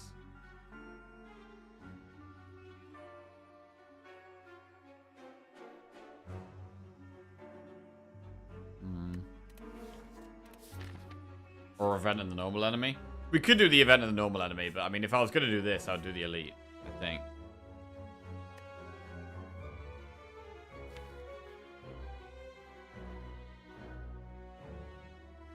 Do we lose to head?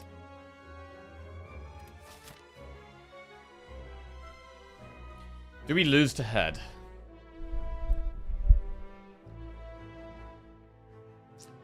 We might lose to head, to be honest. I mean, we could actually totally dodge elites.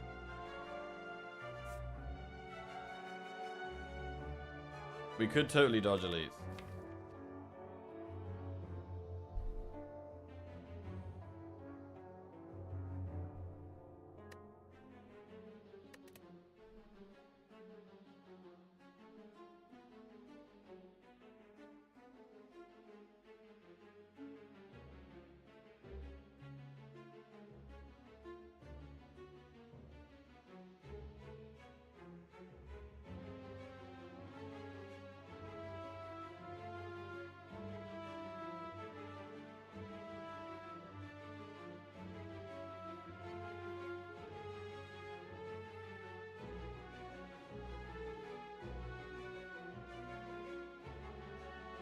Great AI wins head. Not necessarily at all.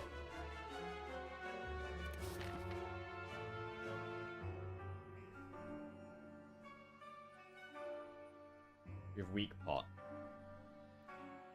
Weak pot does help against both of those elites.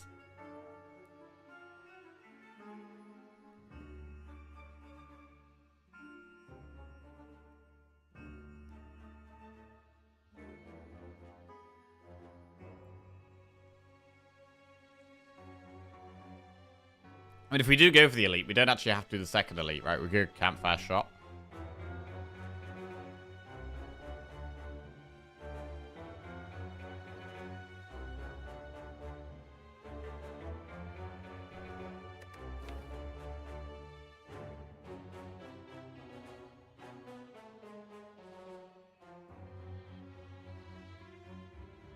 The upgrades we go for would be cool-headed and creative AI. I think head is scary.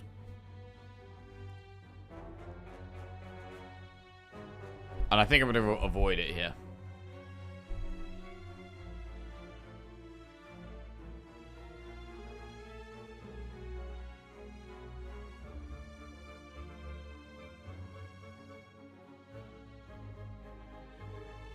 If we do more fights, we get more pots, though. This right-hand path, if we're dodging both the elites, there's not many fights. We might not get pots. Like, when are we even using this weak pot? If we get bird boss as our second boss, we'd probably weak pot that.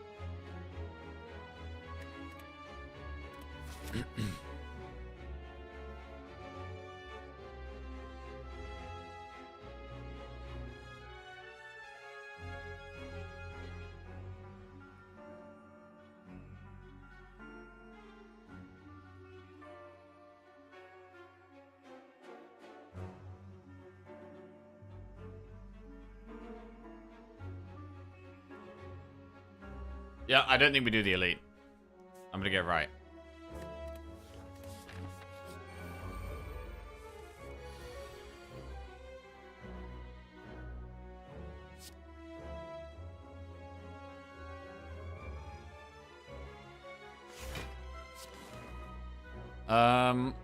Do we core surge to deny this negative effect? No. Hey, the worst enemy in the game. Yeah, true.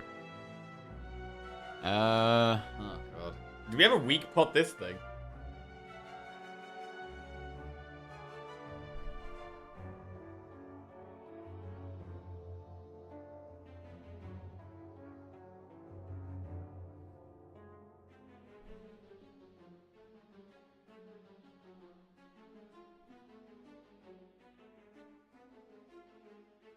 $12 damage is not a lot. It could be doing a lot worse stuff than that.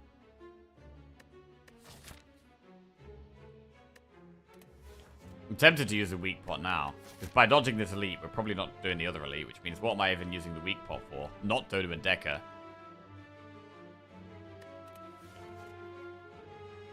Maybe the other boss?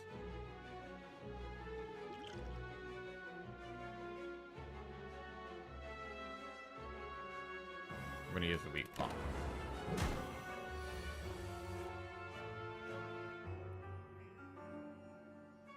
Right.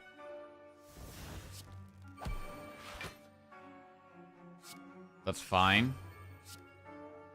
We can block that.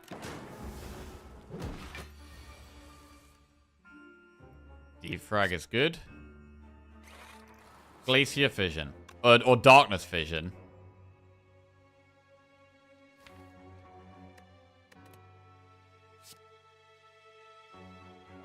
We don't have to fission yet, actually. We can just Glacier and relax.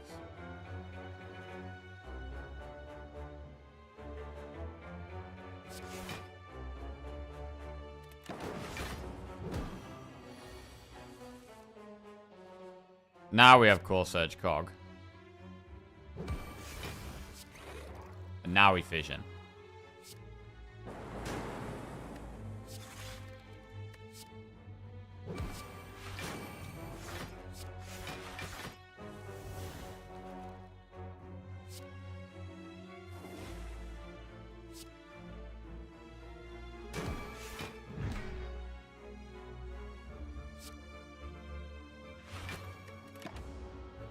Now we multicast.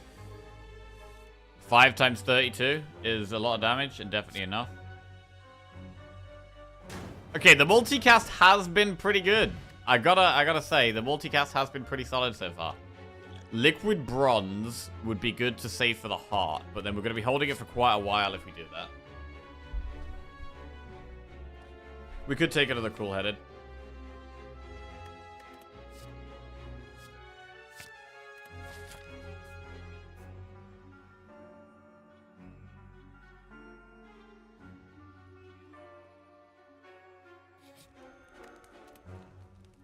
Right, we're going to upgrade Creative AI so I can play it if we get offered it before Apotheosis. Cheaper. We have to take the blue key here. Ah, rip Toxic Egg. I mean, 70 gold is good, though. 70 gold is really good when I've got the Courier. I'm hoping that this shop is going to be really massive for us.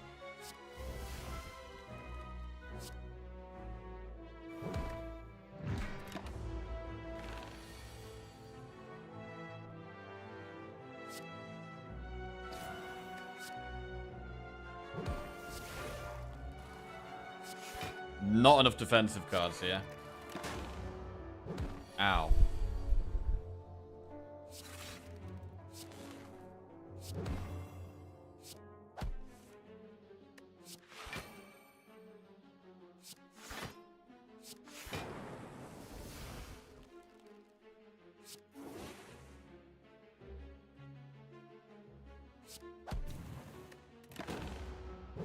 Multicast is lethal.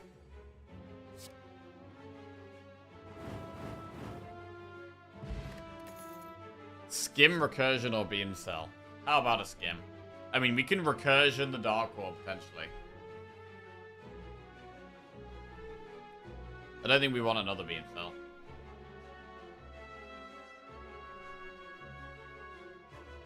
Recursion on the Dark Orb is quite good.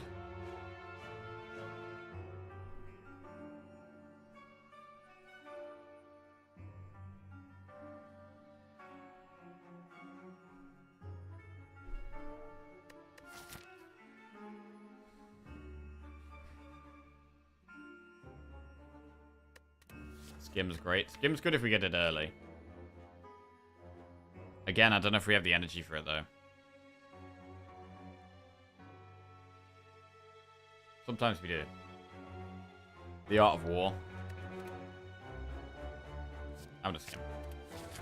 Right, event, then campfire, then shop? Or campfire, elite, shop? Elite is the highest rewards.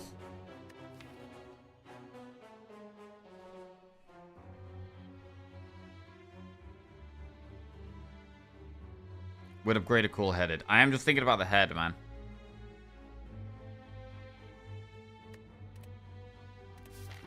We really beat the head.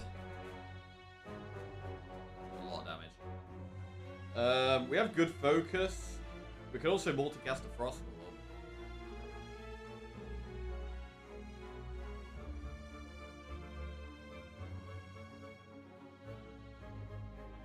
Elite can also give us a pot.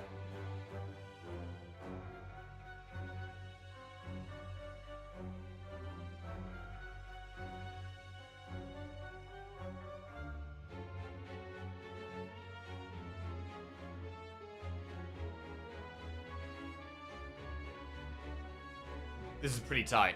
I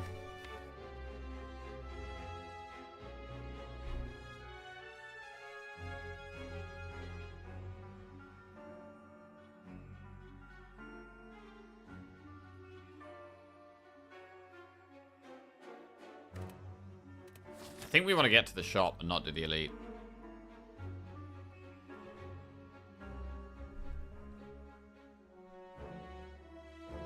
Alright. Oh, this is a nasty fight. Oh my lord. 34. 46 damage turn 1? That's disgusting. Holy shit.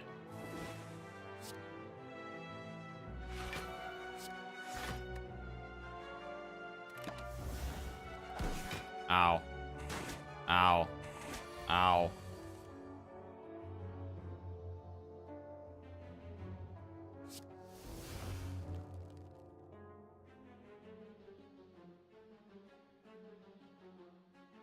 Three times 17 from these guys is the highest turn 1 damage in the game.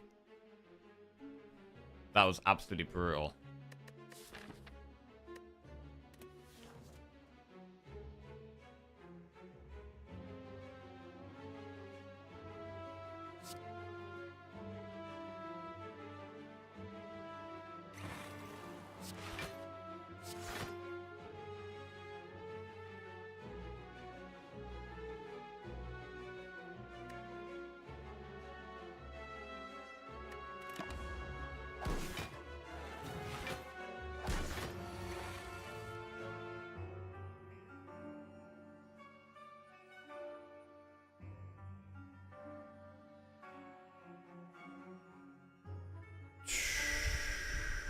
Are we dead? We need an insane draw.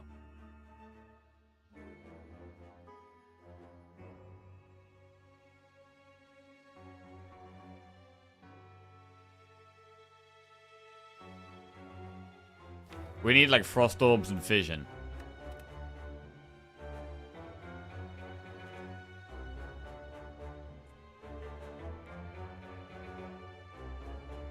Defend multicast? Multicast is gonna proc this. I mean, annoyingly, multicast is actually one off. Multicast will hit this one twice. So I could go for the eyes. So proc 6 times at the moment. So I can go for the eyes. It hits that one twice. And then let's say it hits this one 3 times. So defend does actually keep us alive. Go for the eyes. Defend multicast keeps us alive.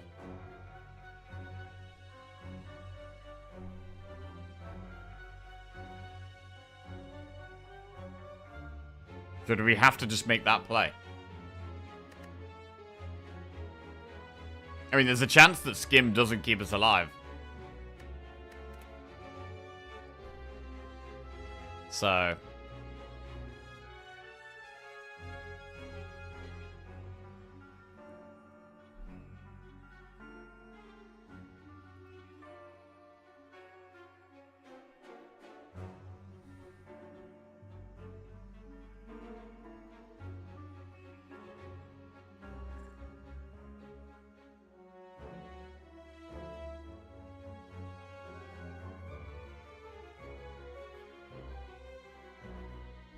This Darkness Orb has been actually huge. Multicast doesn't kill too.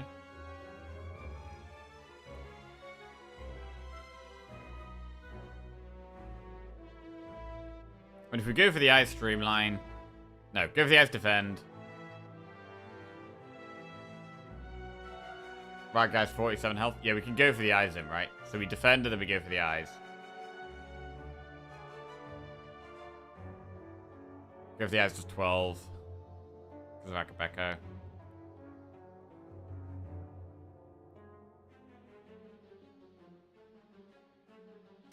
We do get a heal straight after, and then we get a shop.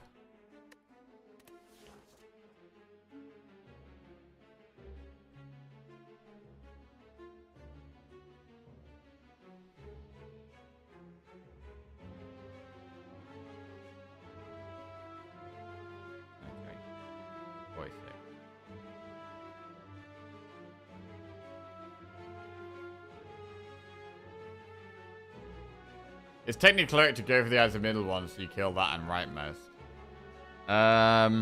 This one has the most strength.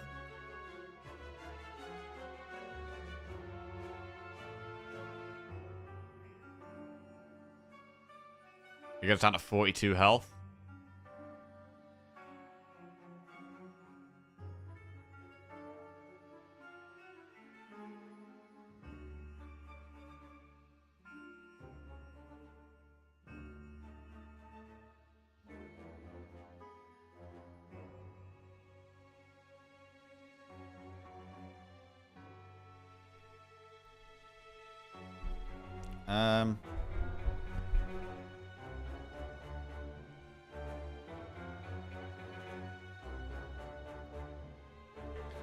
Yeah, we do want to kill the middle one if we can.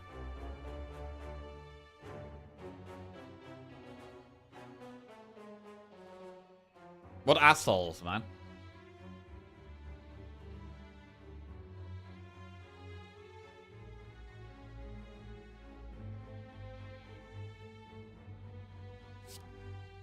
Right, we go for the eyes this one. It goes to 42 health. And then the Dark Orb will only hit these two. We play defend, we get 5 procs. And that does do it.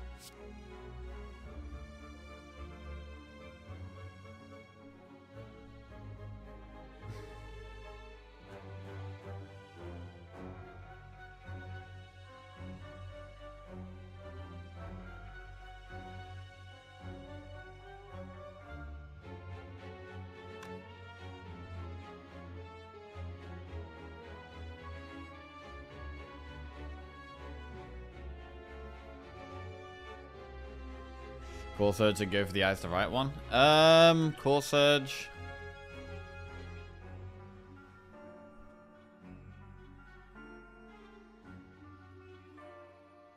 We definitely want to kill the middle guy.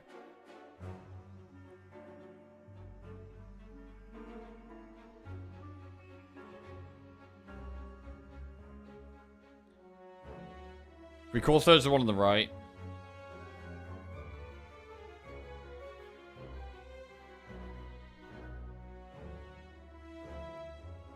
We put it down to 24 health. So Core Surge and go for the eyes.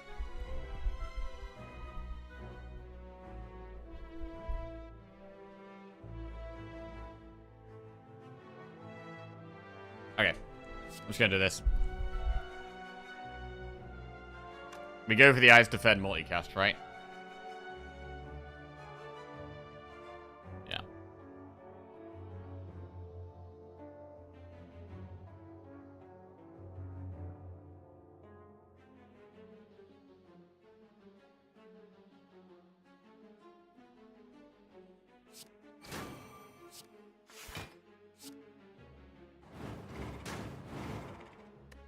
Okay, we're alive.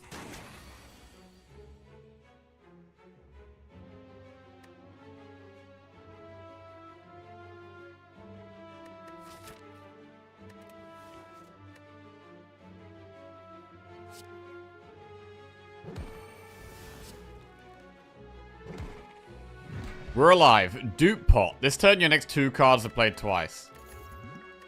That could be big with our powers in a hard fight. That could be really big. I mean, liquid bronze is really good against the heart. Do we save dupe pot for the heart, or do we use that against something else? I'm going to skip these. Right, we get heal, and we get an upgrade. What do we upgrade here? Do we upgrade skim or cool-headed? Triple 17s, never again. Bro, that was actually a really scary fight.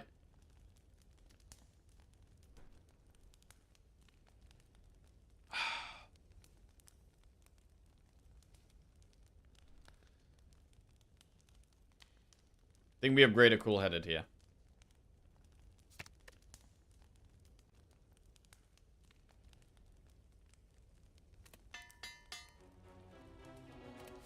Right, and now we finally get a shop. We've got 459 gold with the courier. I would love a beautiful shop. Data disc is focus. Defrag is focus. Dark Shackles is really good with pyramid. Bronze Scales and Frozen Eye are both really good. There's lots of good things going on here.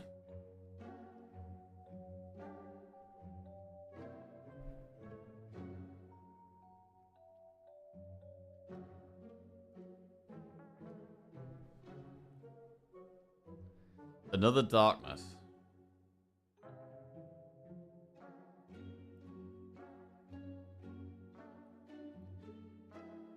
I feel like Shackles and Frozen Eye we should be taking here. And as much as I like Bronze Scales, I think we skip on Bronze Scales here.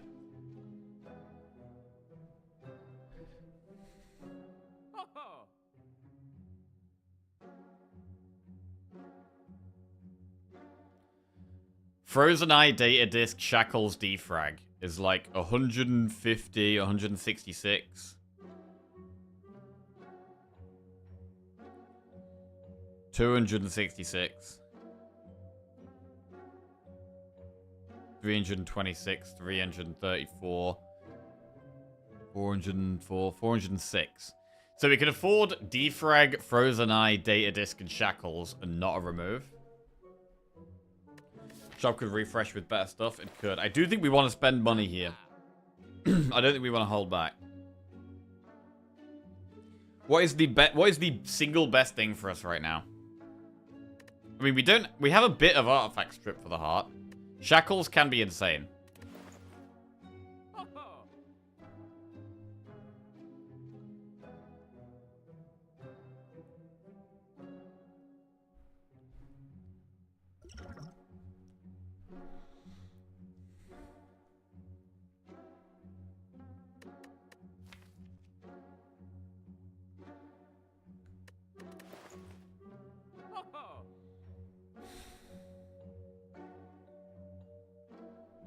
I'm gonna start with Data Disc.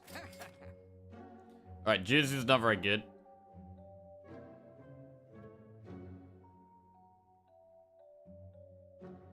Do we take Frozen Eye?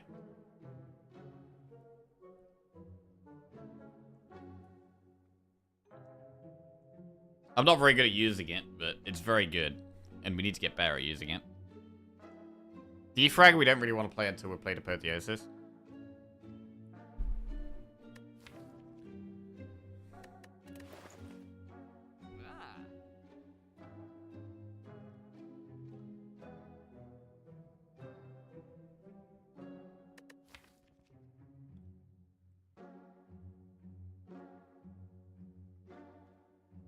Frozen Eye doesn't seem necessary. Seems less fun with Pyramid. It is a little bit less useful with Pyramid, but it is still information, which is valuable.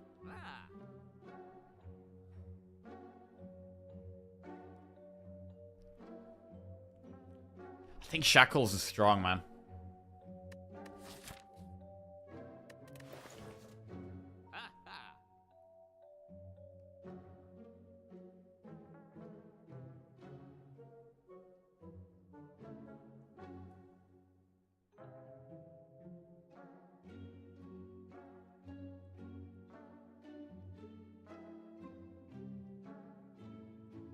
But if we Frozen Eye, there could be a really good relic behind it as well. So, like, maybe we should Frozen Eye before Shackles.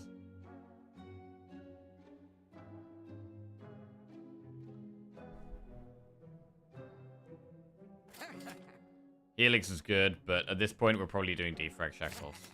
Defrag. Another defrag.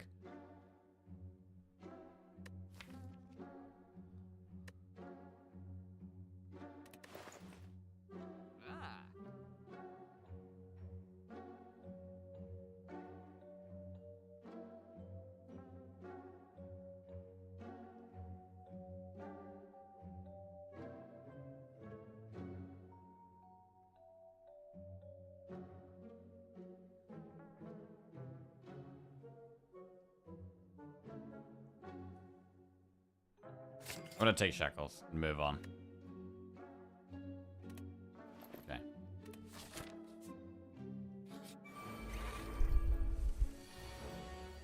Oh shit. This asshole.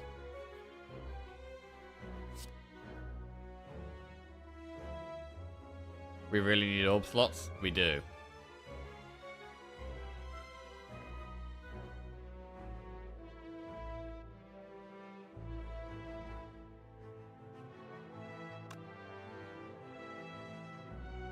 I think Equilibrium might be the play here. Remember the eye? Cool-headed Xanax draw. Oh, we have Bias Cog in there as well.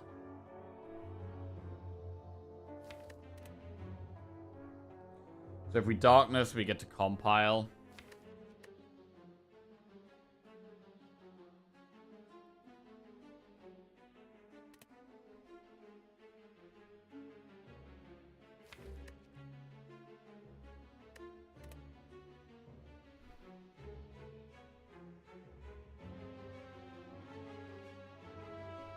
Equilibrium, Darkness, Cool Surge.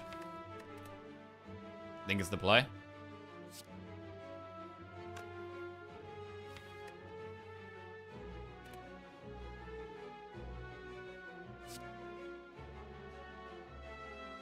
Maybe we compile instead. We need to do damage. We don't have much damage next turn. Multicast we might have to do quite soon.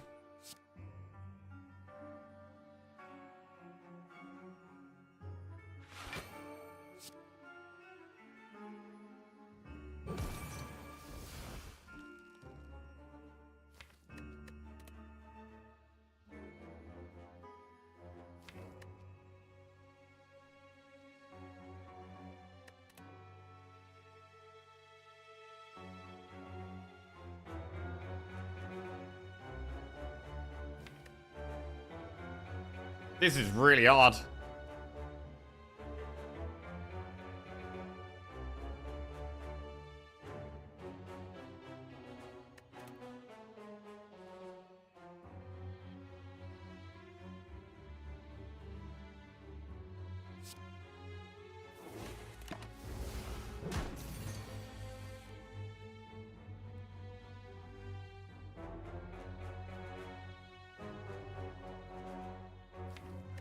Pertheos is quite deep down right now.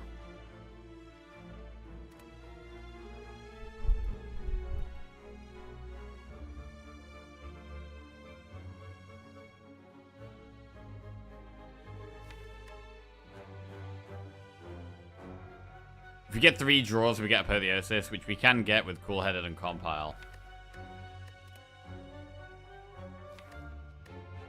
We get Shackles in 1 draw. So if we do Biased Cog Cool-Headed, we get some Frost, we can play Shackles, we could also multicast.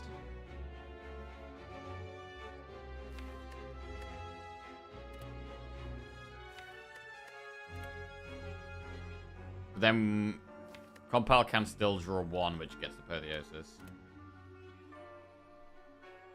I mean, I honestly feel like we might have to use the dupe pot in this fight.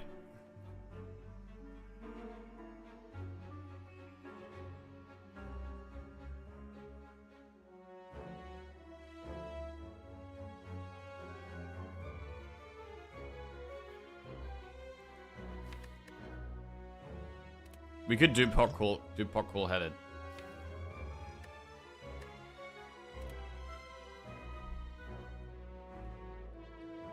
This isn't a deck that has loads of consistent damage each turn.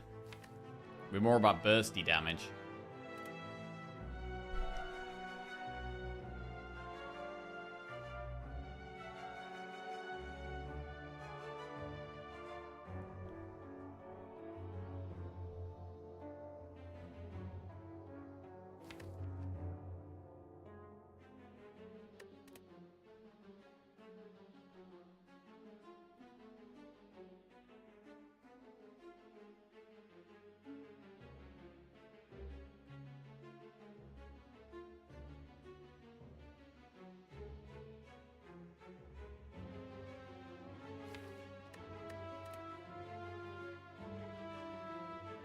Biased Cog and then Dupe Pot, what? Cool-Headed and Compile, maybe?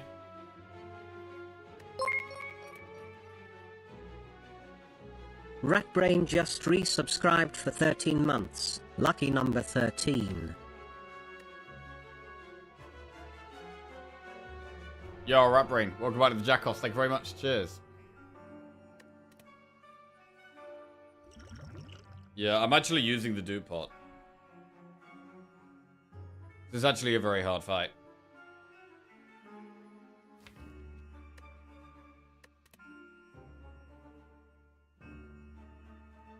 Hey, Rapanshu, how we doing? What's going on?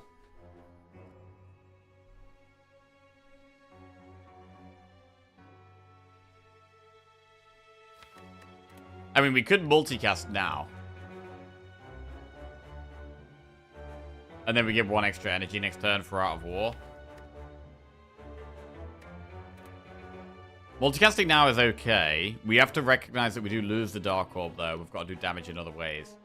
We have extra energy next turn to do the Bias Cog and the Cool-Headed, and we'll have Thunder, Streamline, go for the Eyes, Shackles. We'll have other options. I think we want to try to save the Dupe Pot if we can, and just save it for a turn where we really have to use it.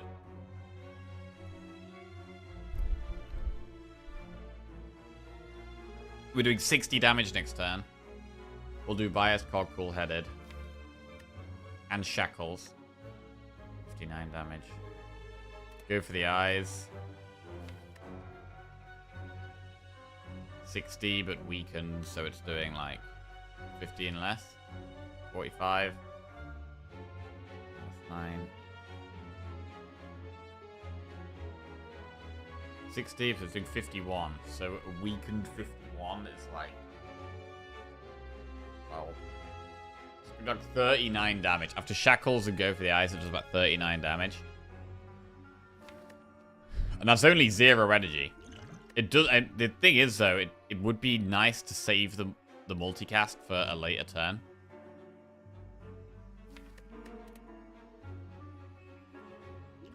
If we do pot with Cool-Headed and Compile now, we get further through the deck more quickly. We can also get a Shuriken proc, which could help.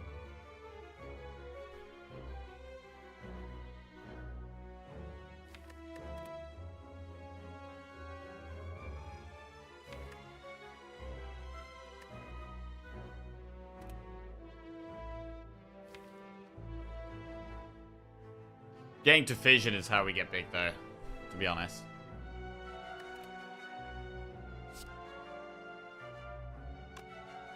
Getting to Apotheosis Fission is they're our strongest cards.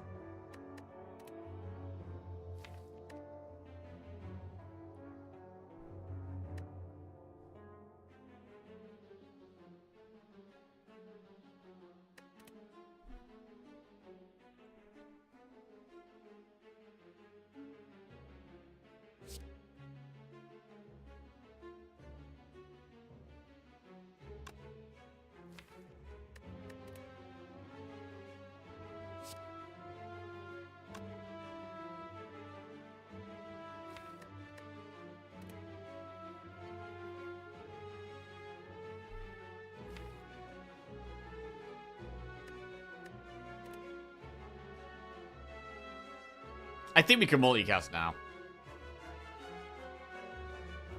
I think we can actually multicast now. The extra energy next turn is pretty big.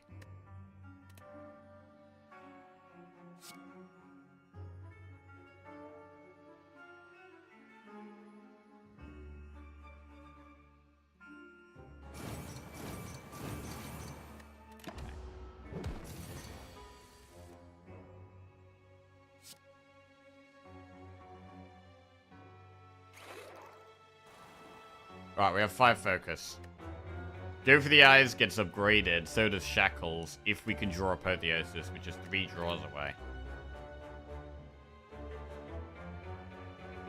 So if we Cool-Headed and Compile, we hit Apotheosis. We also get a Zap plus. Right, Cool-Headed Compile puts it to 53.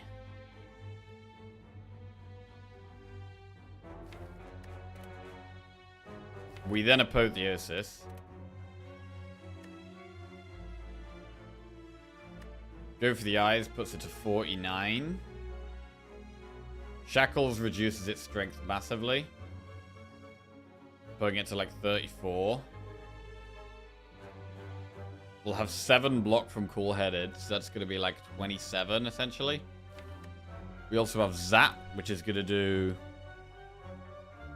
8, which puts it to about 19. And then we have another 1 energy card. Strike, putting it to about 10.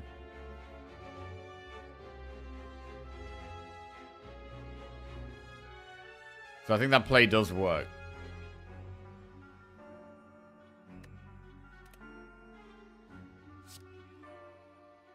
Can you Cool-Headed Zap compile?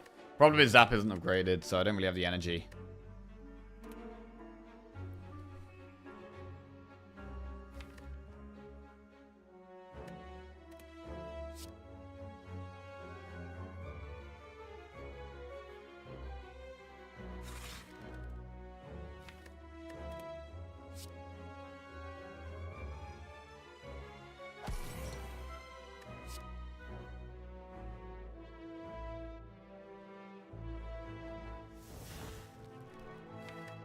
Okay, everything upgraded for the rest of combat is big. If we get 5 draws, we draw Fission.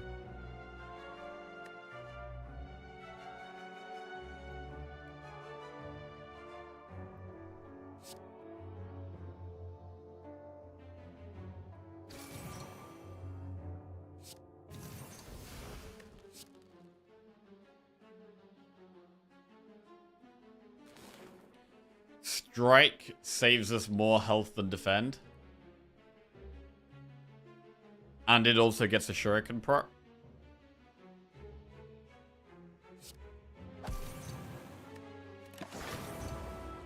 Okay, we only took 4 damage from that. That's pretty good outcome, to be honest.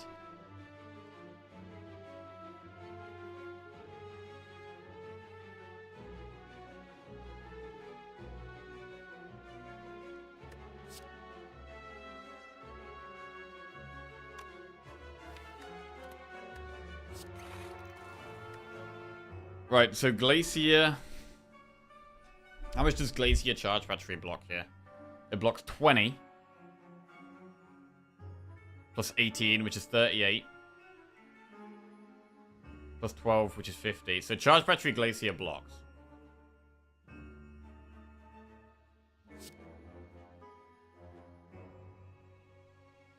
And then we get the Art of War as well.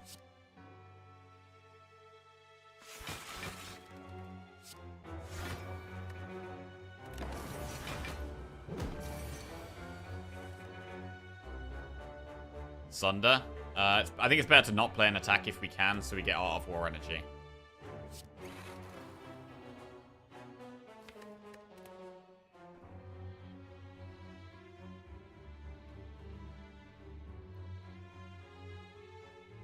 We could do Cold Snap, Strike, Sunder here.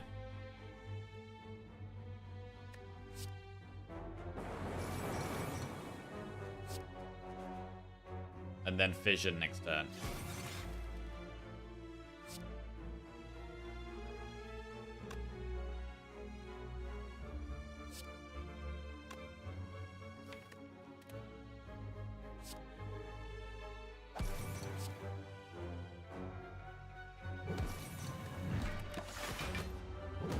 Okay.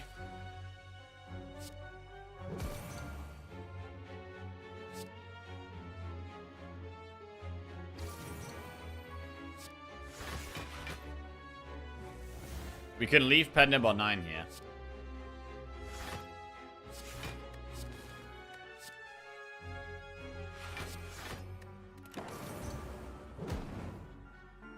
Alright, that fight felt way harder than it should have been. Channel 2 Dark for each orb slot. Hit 6 Doom and Gloom or Claw. I think this is a skip. Unless we want a Claw. I don't think we take a Claw here. God, this is so hard, man.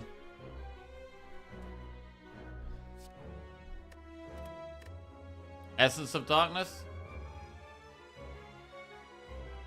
I don't think it's worth. We only got 3 orb slots.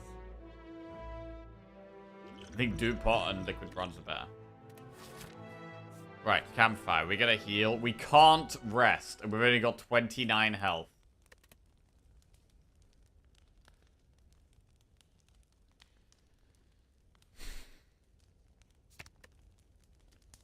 Gonna upgrade defrag. Okay, here goes nothing. 2 bosses with 29 health here. Can we do this? Bro, fission in our starting hand is so bad every time. With no starting orbs.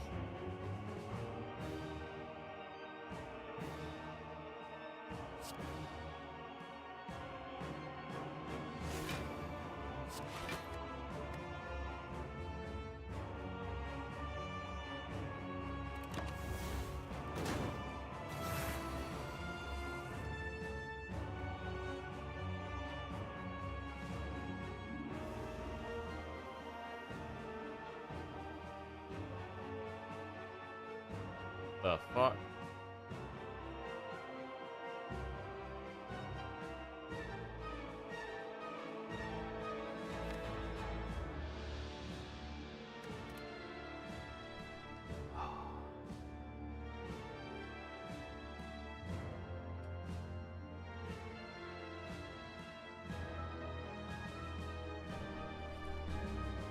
Do we have to do pot now?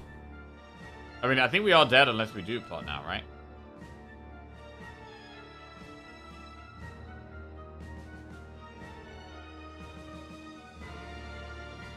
Duping Shackles doesn't do anything here.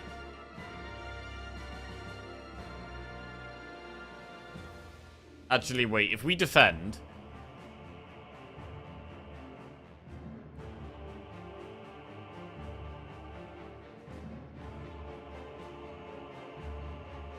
we take 14 and then 14.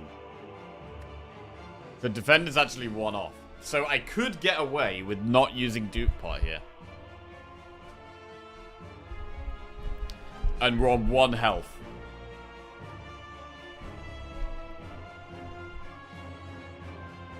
It's probably the way.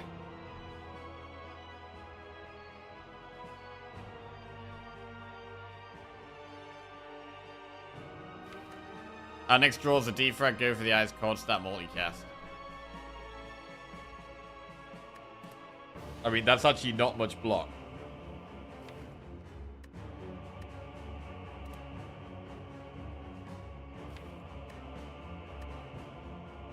We'd end up having to defrag, Dupe Pot, defrag, and Cold Snap.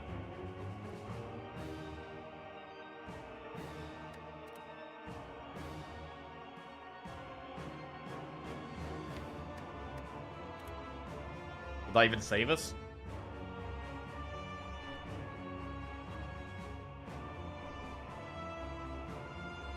Well, we have Fission. So we can evoke the Cold Snap Orb.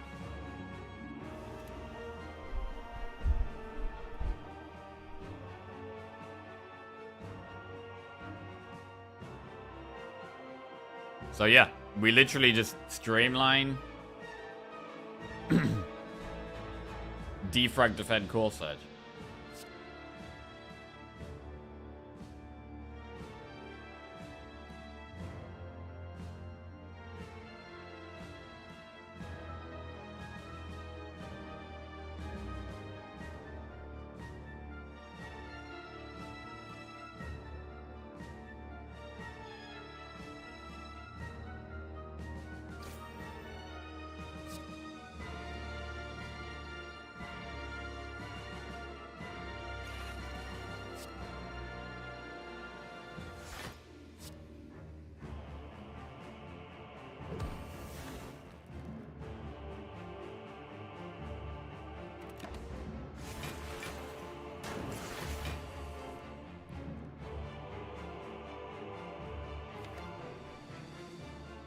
Thunder Darkness Zap cool-headed.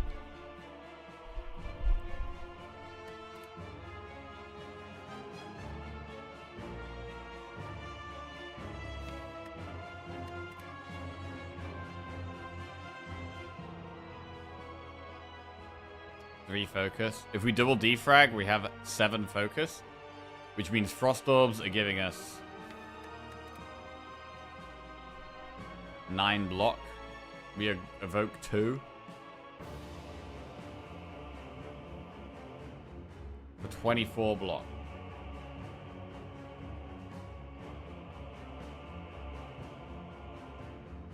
So we still don't live with defrag cold snap. Holy shit.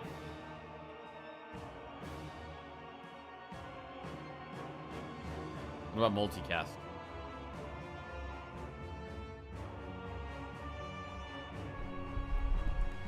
Defrag, dupe pot. Defrag, cold snap. Dupe pot multicast. No.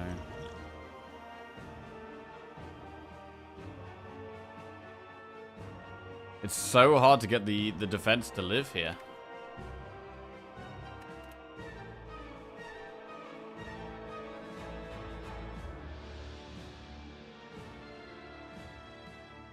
And get shackles off here. Yeah, we could dupe for the ice and shackles. That is a play.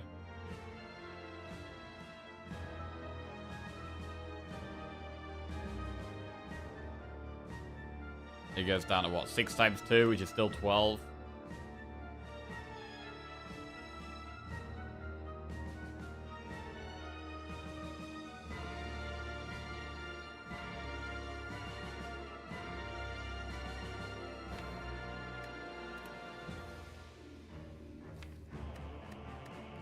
And we have a good fission next turn. With Darkness Zap and Cool-Headed, fission next turn is good. So we could dupe pot, go for the Ice Shackles, right? It goes down to 6 times 2, which is 12. Cold Snap. And Defrag. Gets us a Frost Orb. Block 7, and then we dual cast it, and then next turn we get like Zap Cool-Headed Darkness with Vision into another Cool-Headed into Biased Cog. Alright.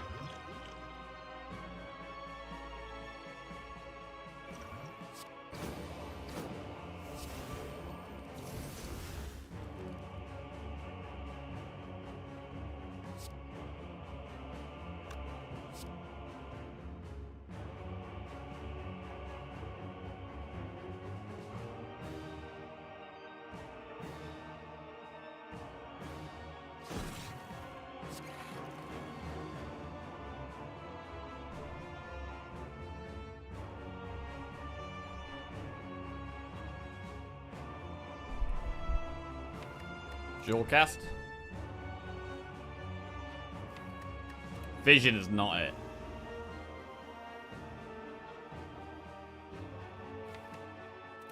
I think we multicast, to be honest. Dual cast is better. Then again, we might have to use the dual cast or multicast next turn.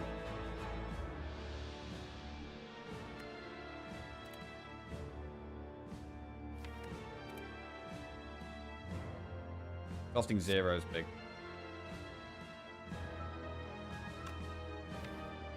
Especially when we got lots of draw. Yeah.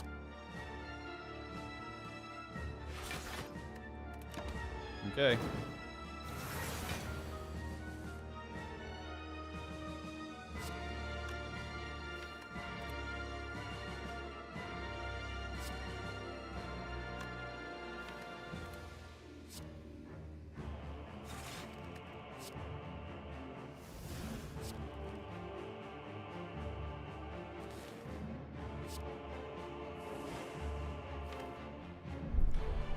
We have Biased Cog.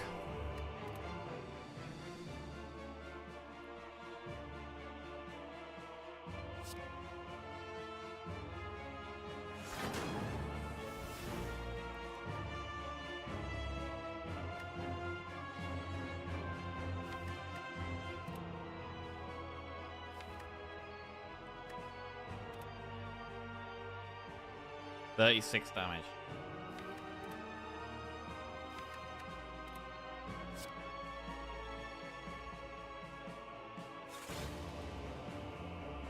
17.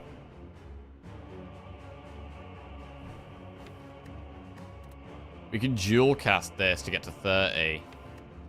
And then we have Glacier.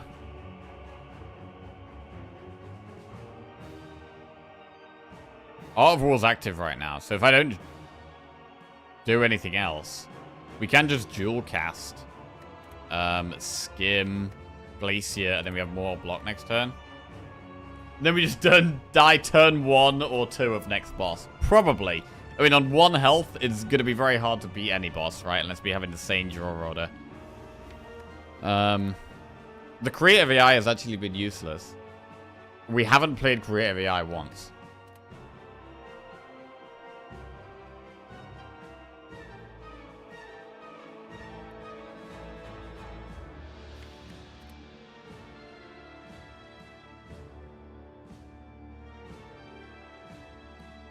Biased cog gets us to 12.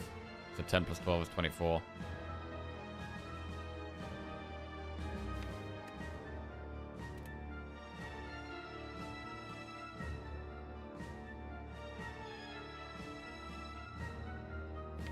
Glacier is 3 draws away. So I can actually just skim Glacier and not dual cast. That's probably better.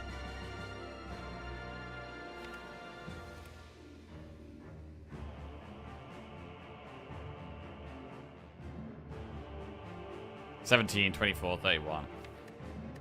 Yeah, I think we just skim Glacier.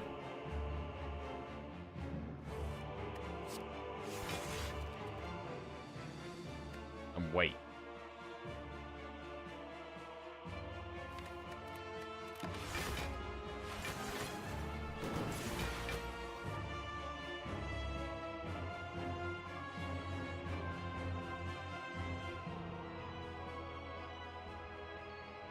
Now we buy his cog. Okay.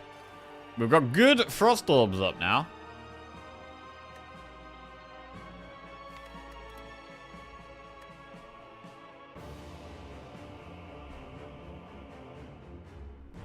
We already blocked this, so we can focus on damage now. We could also play Creative AI.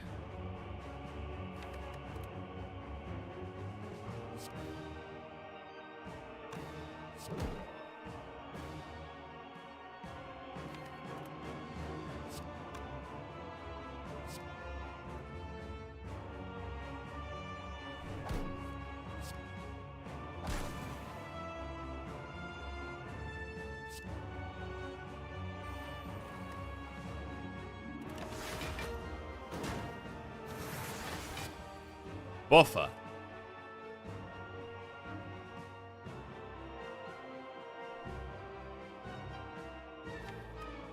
We have Streamline and Cool-Headed coming up.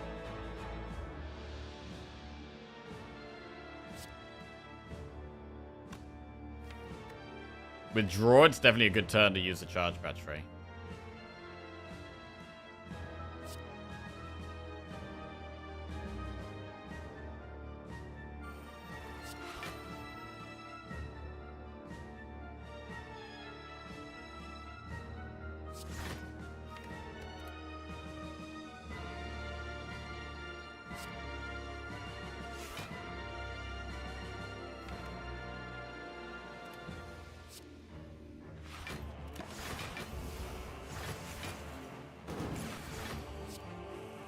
Machine learning is more draw that we can't really use very easily.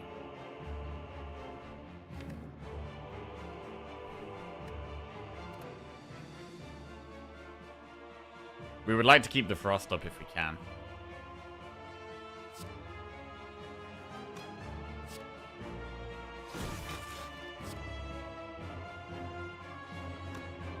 Well, we do block this. Getting Sunder on the Pendant's big here. It's a lot of damage.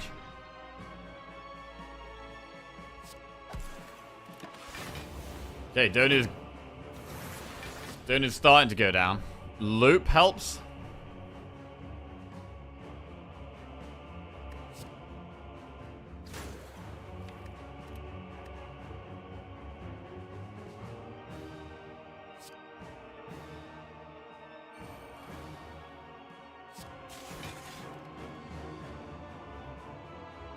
15, 27, 39, 51. We already blocked this, so we can get another shuriken prop.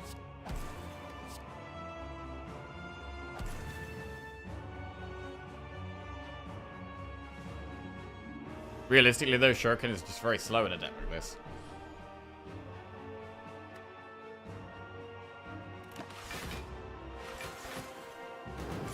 Afternoon, friends. How we doing? What's going on? Echo form. So I'm kind of scared to play darkness because our frost is what's keeping us alive. We probably should play echo form there.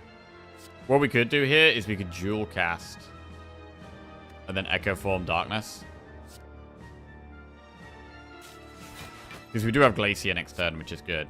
And we're going to have extra energy. So I'm going to do echo form darkness.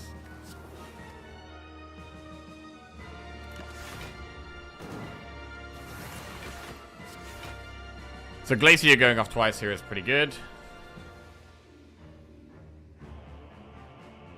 For block. Do we even need to, though? We don't really need to. We could put the dark at the front and try and multicast it.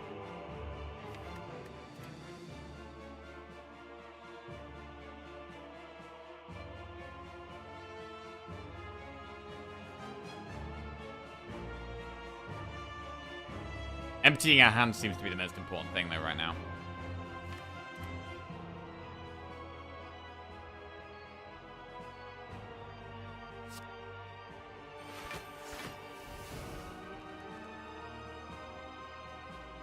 So we block this.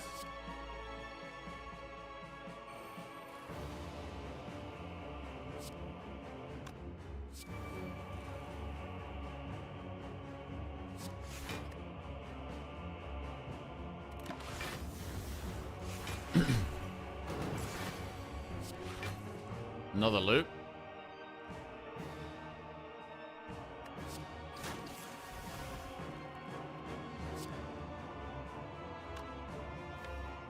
Thunder's 4 draws away. That's a skim. A skim away.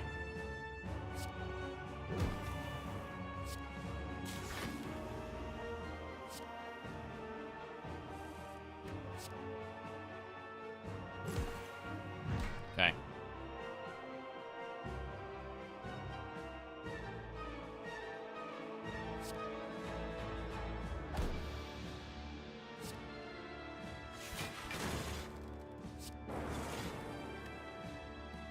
Alright, let's keep the frost up and we should be safe.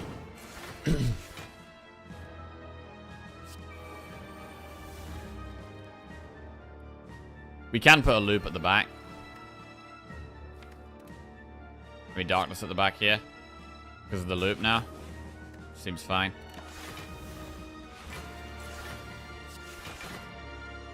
Like, we just block this now. Right?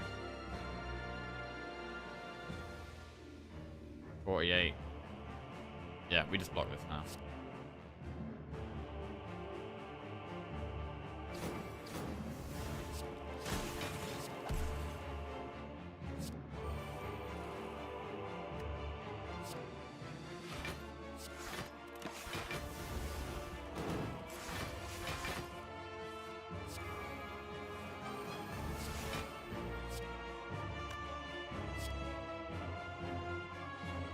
Cool. Now we multicast and win.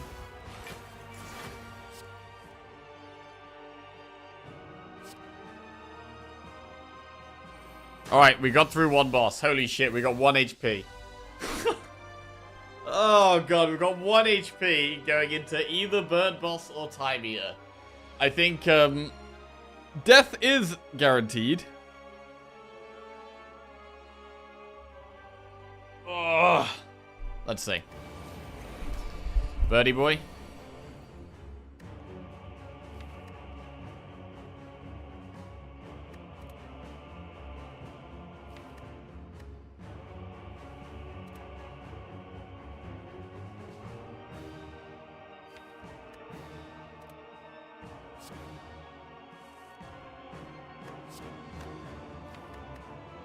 Bias cog defrag.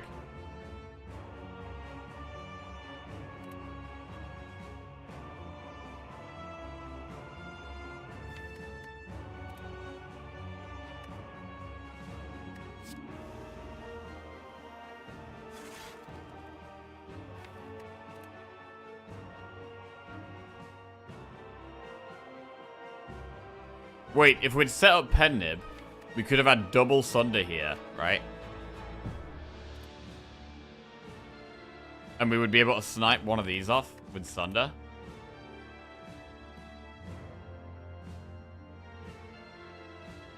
What would we do? We'd do Cool-Headed Fission. Sunder would kill one. We still dead? I think we're probably still dead. I don't know how we live here.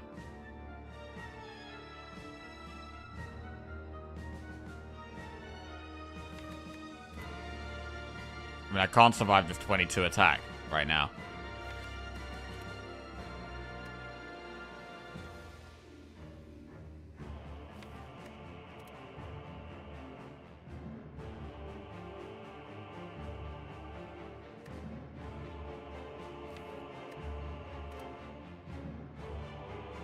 Man, cards that don't block or draw are actually so bad. We need even more block in this deck.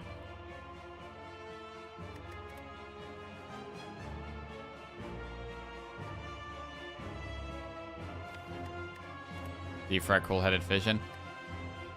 That gets us to 10, 5, 5, 8, 16 block. Not enough.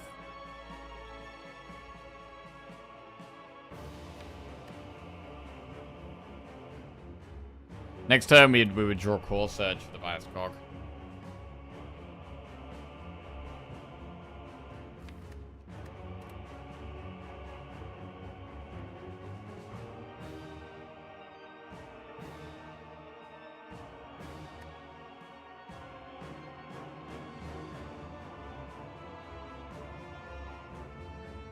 Defrag Fission. We have 2 energy left, and then we can Cool-Headed Dual Cast. This guy goes to 24. He's doing 24 damage.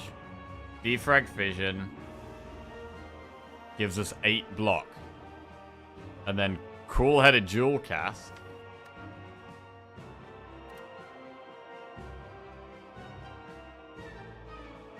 Wait, hang on a second. If we Cool-Headed and Fission, we get to Apotheosis.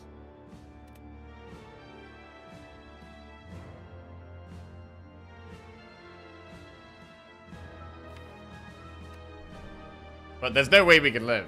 There's no way to live next turn. I think we can survive this turn, but we can't survive next turn.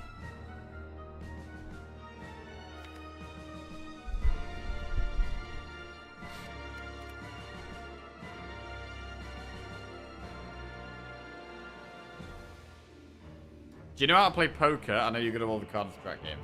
I've played a bit of poker, yeah.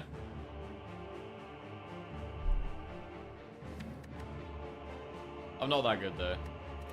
I don't have a good poker face.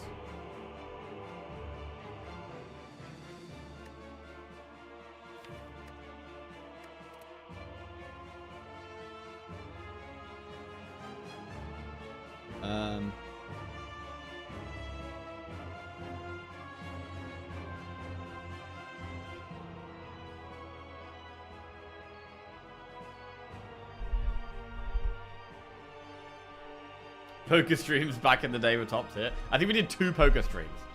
We did 2 poker streams. One of them we actually did really well on.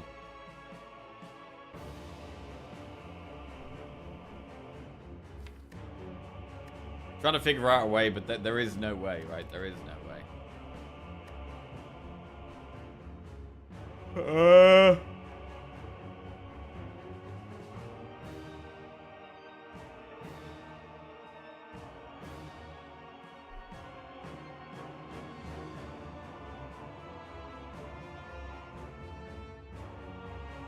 Something like a Chill or that 0 cost 10 block card would have gone a long way this run. One of them turn 1 block cards would have gone a long, long way.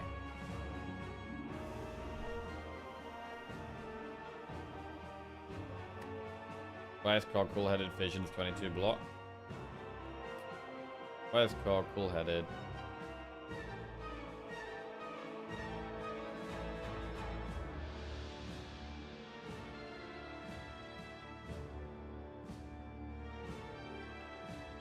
Vision. We have no more block in our next few draws.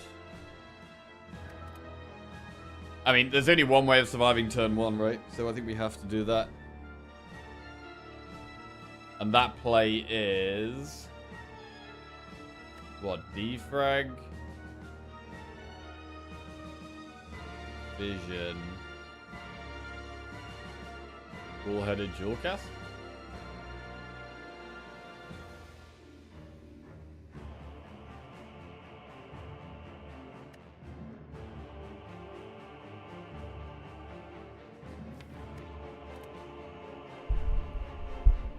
Ah, the worst Fission ever. If we could set up for a Fission next turn, it'd be better. So wait, Bias Cog Jewel Cast is... 7. 10. Bias Cog Jewel Cast doesn't keep us alive.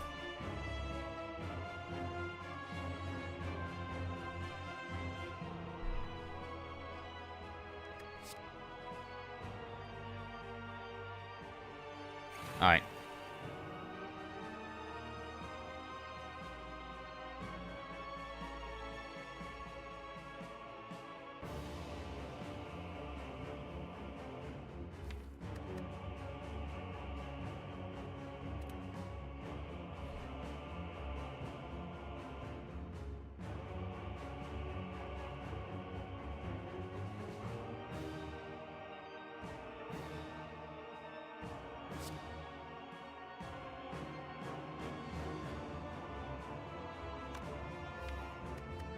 Alright, never mind.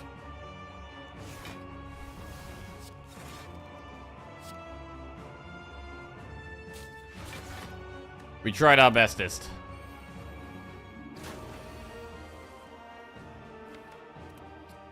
But this deck was just not enough. So the coffee dripper really hurt us here. And we didn't have enough block. Like, it was always the first couple of turns. We didn't have enough block on the first couple of turns. Once we have a hand like this, we've got a lot more options, but...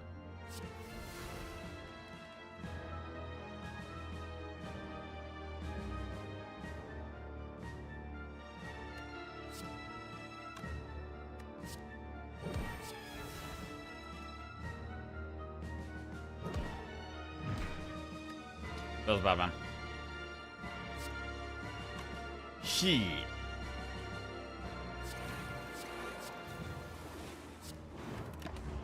Alright. Oh, man. Tight. Really tight run. What do we need to do differently? Just saying there was a self-repair in the shop when you bought Apotheosis. That was true. It was completely just the upfront block that was really, really a problem. I mean, there was a couple of fights towards the end of the act where we took loads of damage here.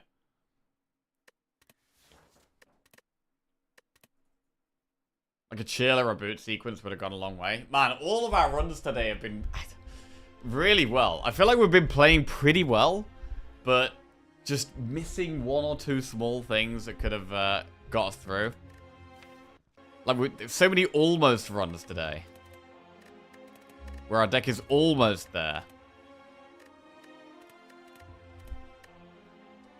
Man. But yeah, immediate block was a key problem. Maybe you need to take more cards that block immediately. Right. God, I'm knackered after these. I'm going to call it a day there.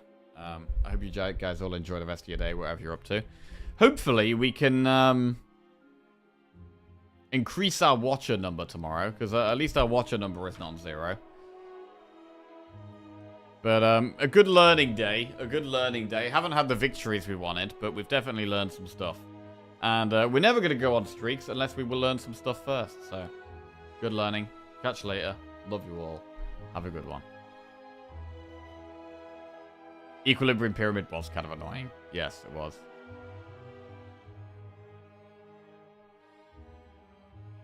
Later, guys.